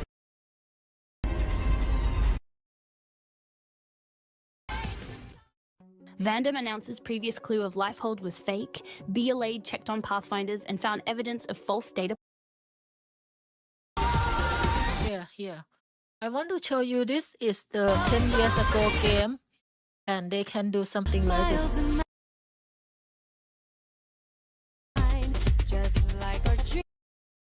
Last part before we go.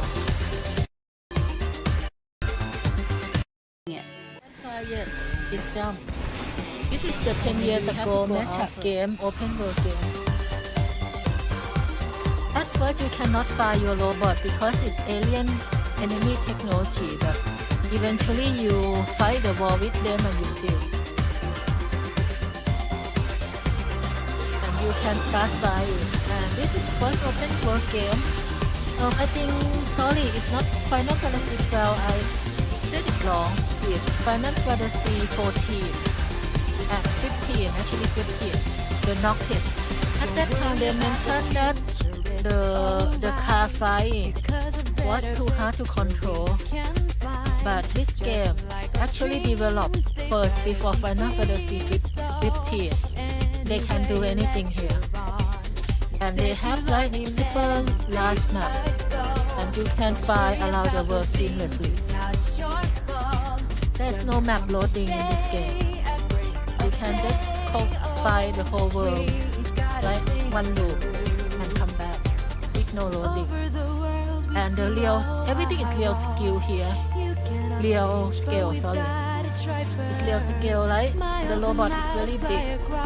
And you just zoom in, zoom out, and you are in the robot. Yeah, and it's 10 years ago technology. This is the best JRPG team. We have the Marcos team here, I feel. And it can also turn into fire mode, you see?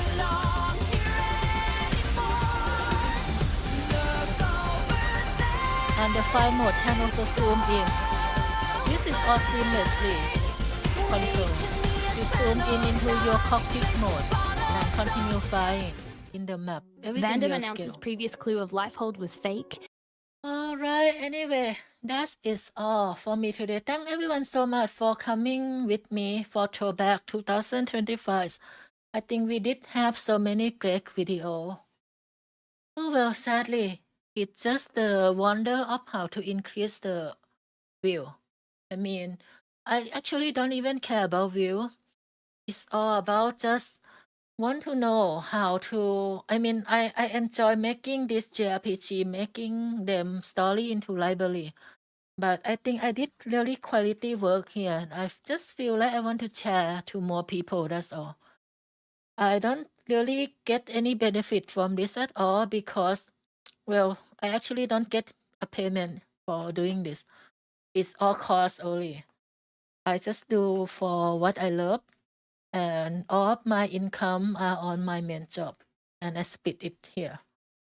All the purpose was just to make a keep check for all of my memory, keep it into video, each one of them, one game, one video, so that it's become a collection and could look back in the future. Alright, anyways, thank you for watching and see you later. I will be Bye bye. see you next time, and thank you, Lai, for coming to join me. Thank everyone. Bye bye. See you. It's been a long reaction. Yeah, and we're gonna need to do karaoke sometime. All right. Bye bye. Bye bye.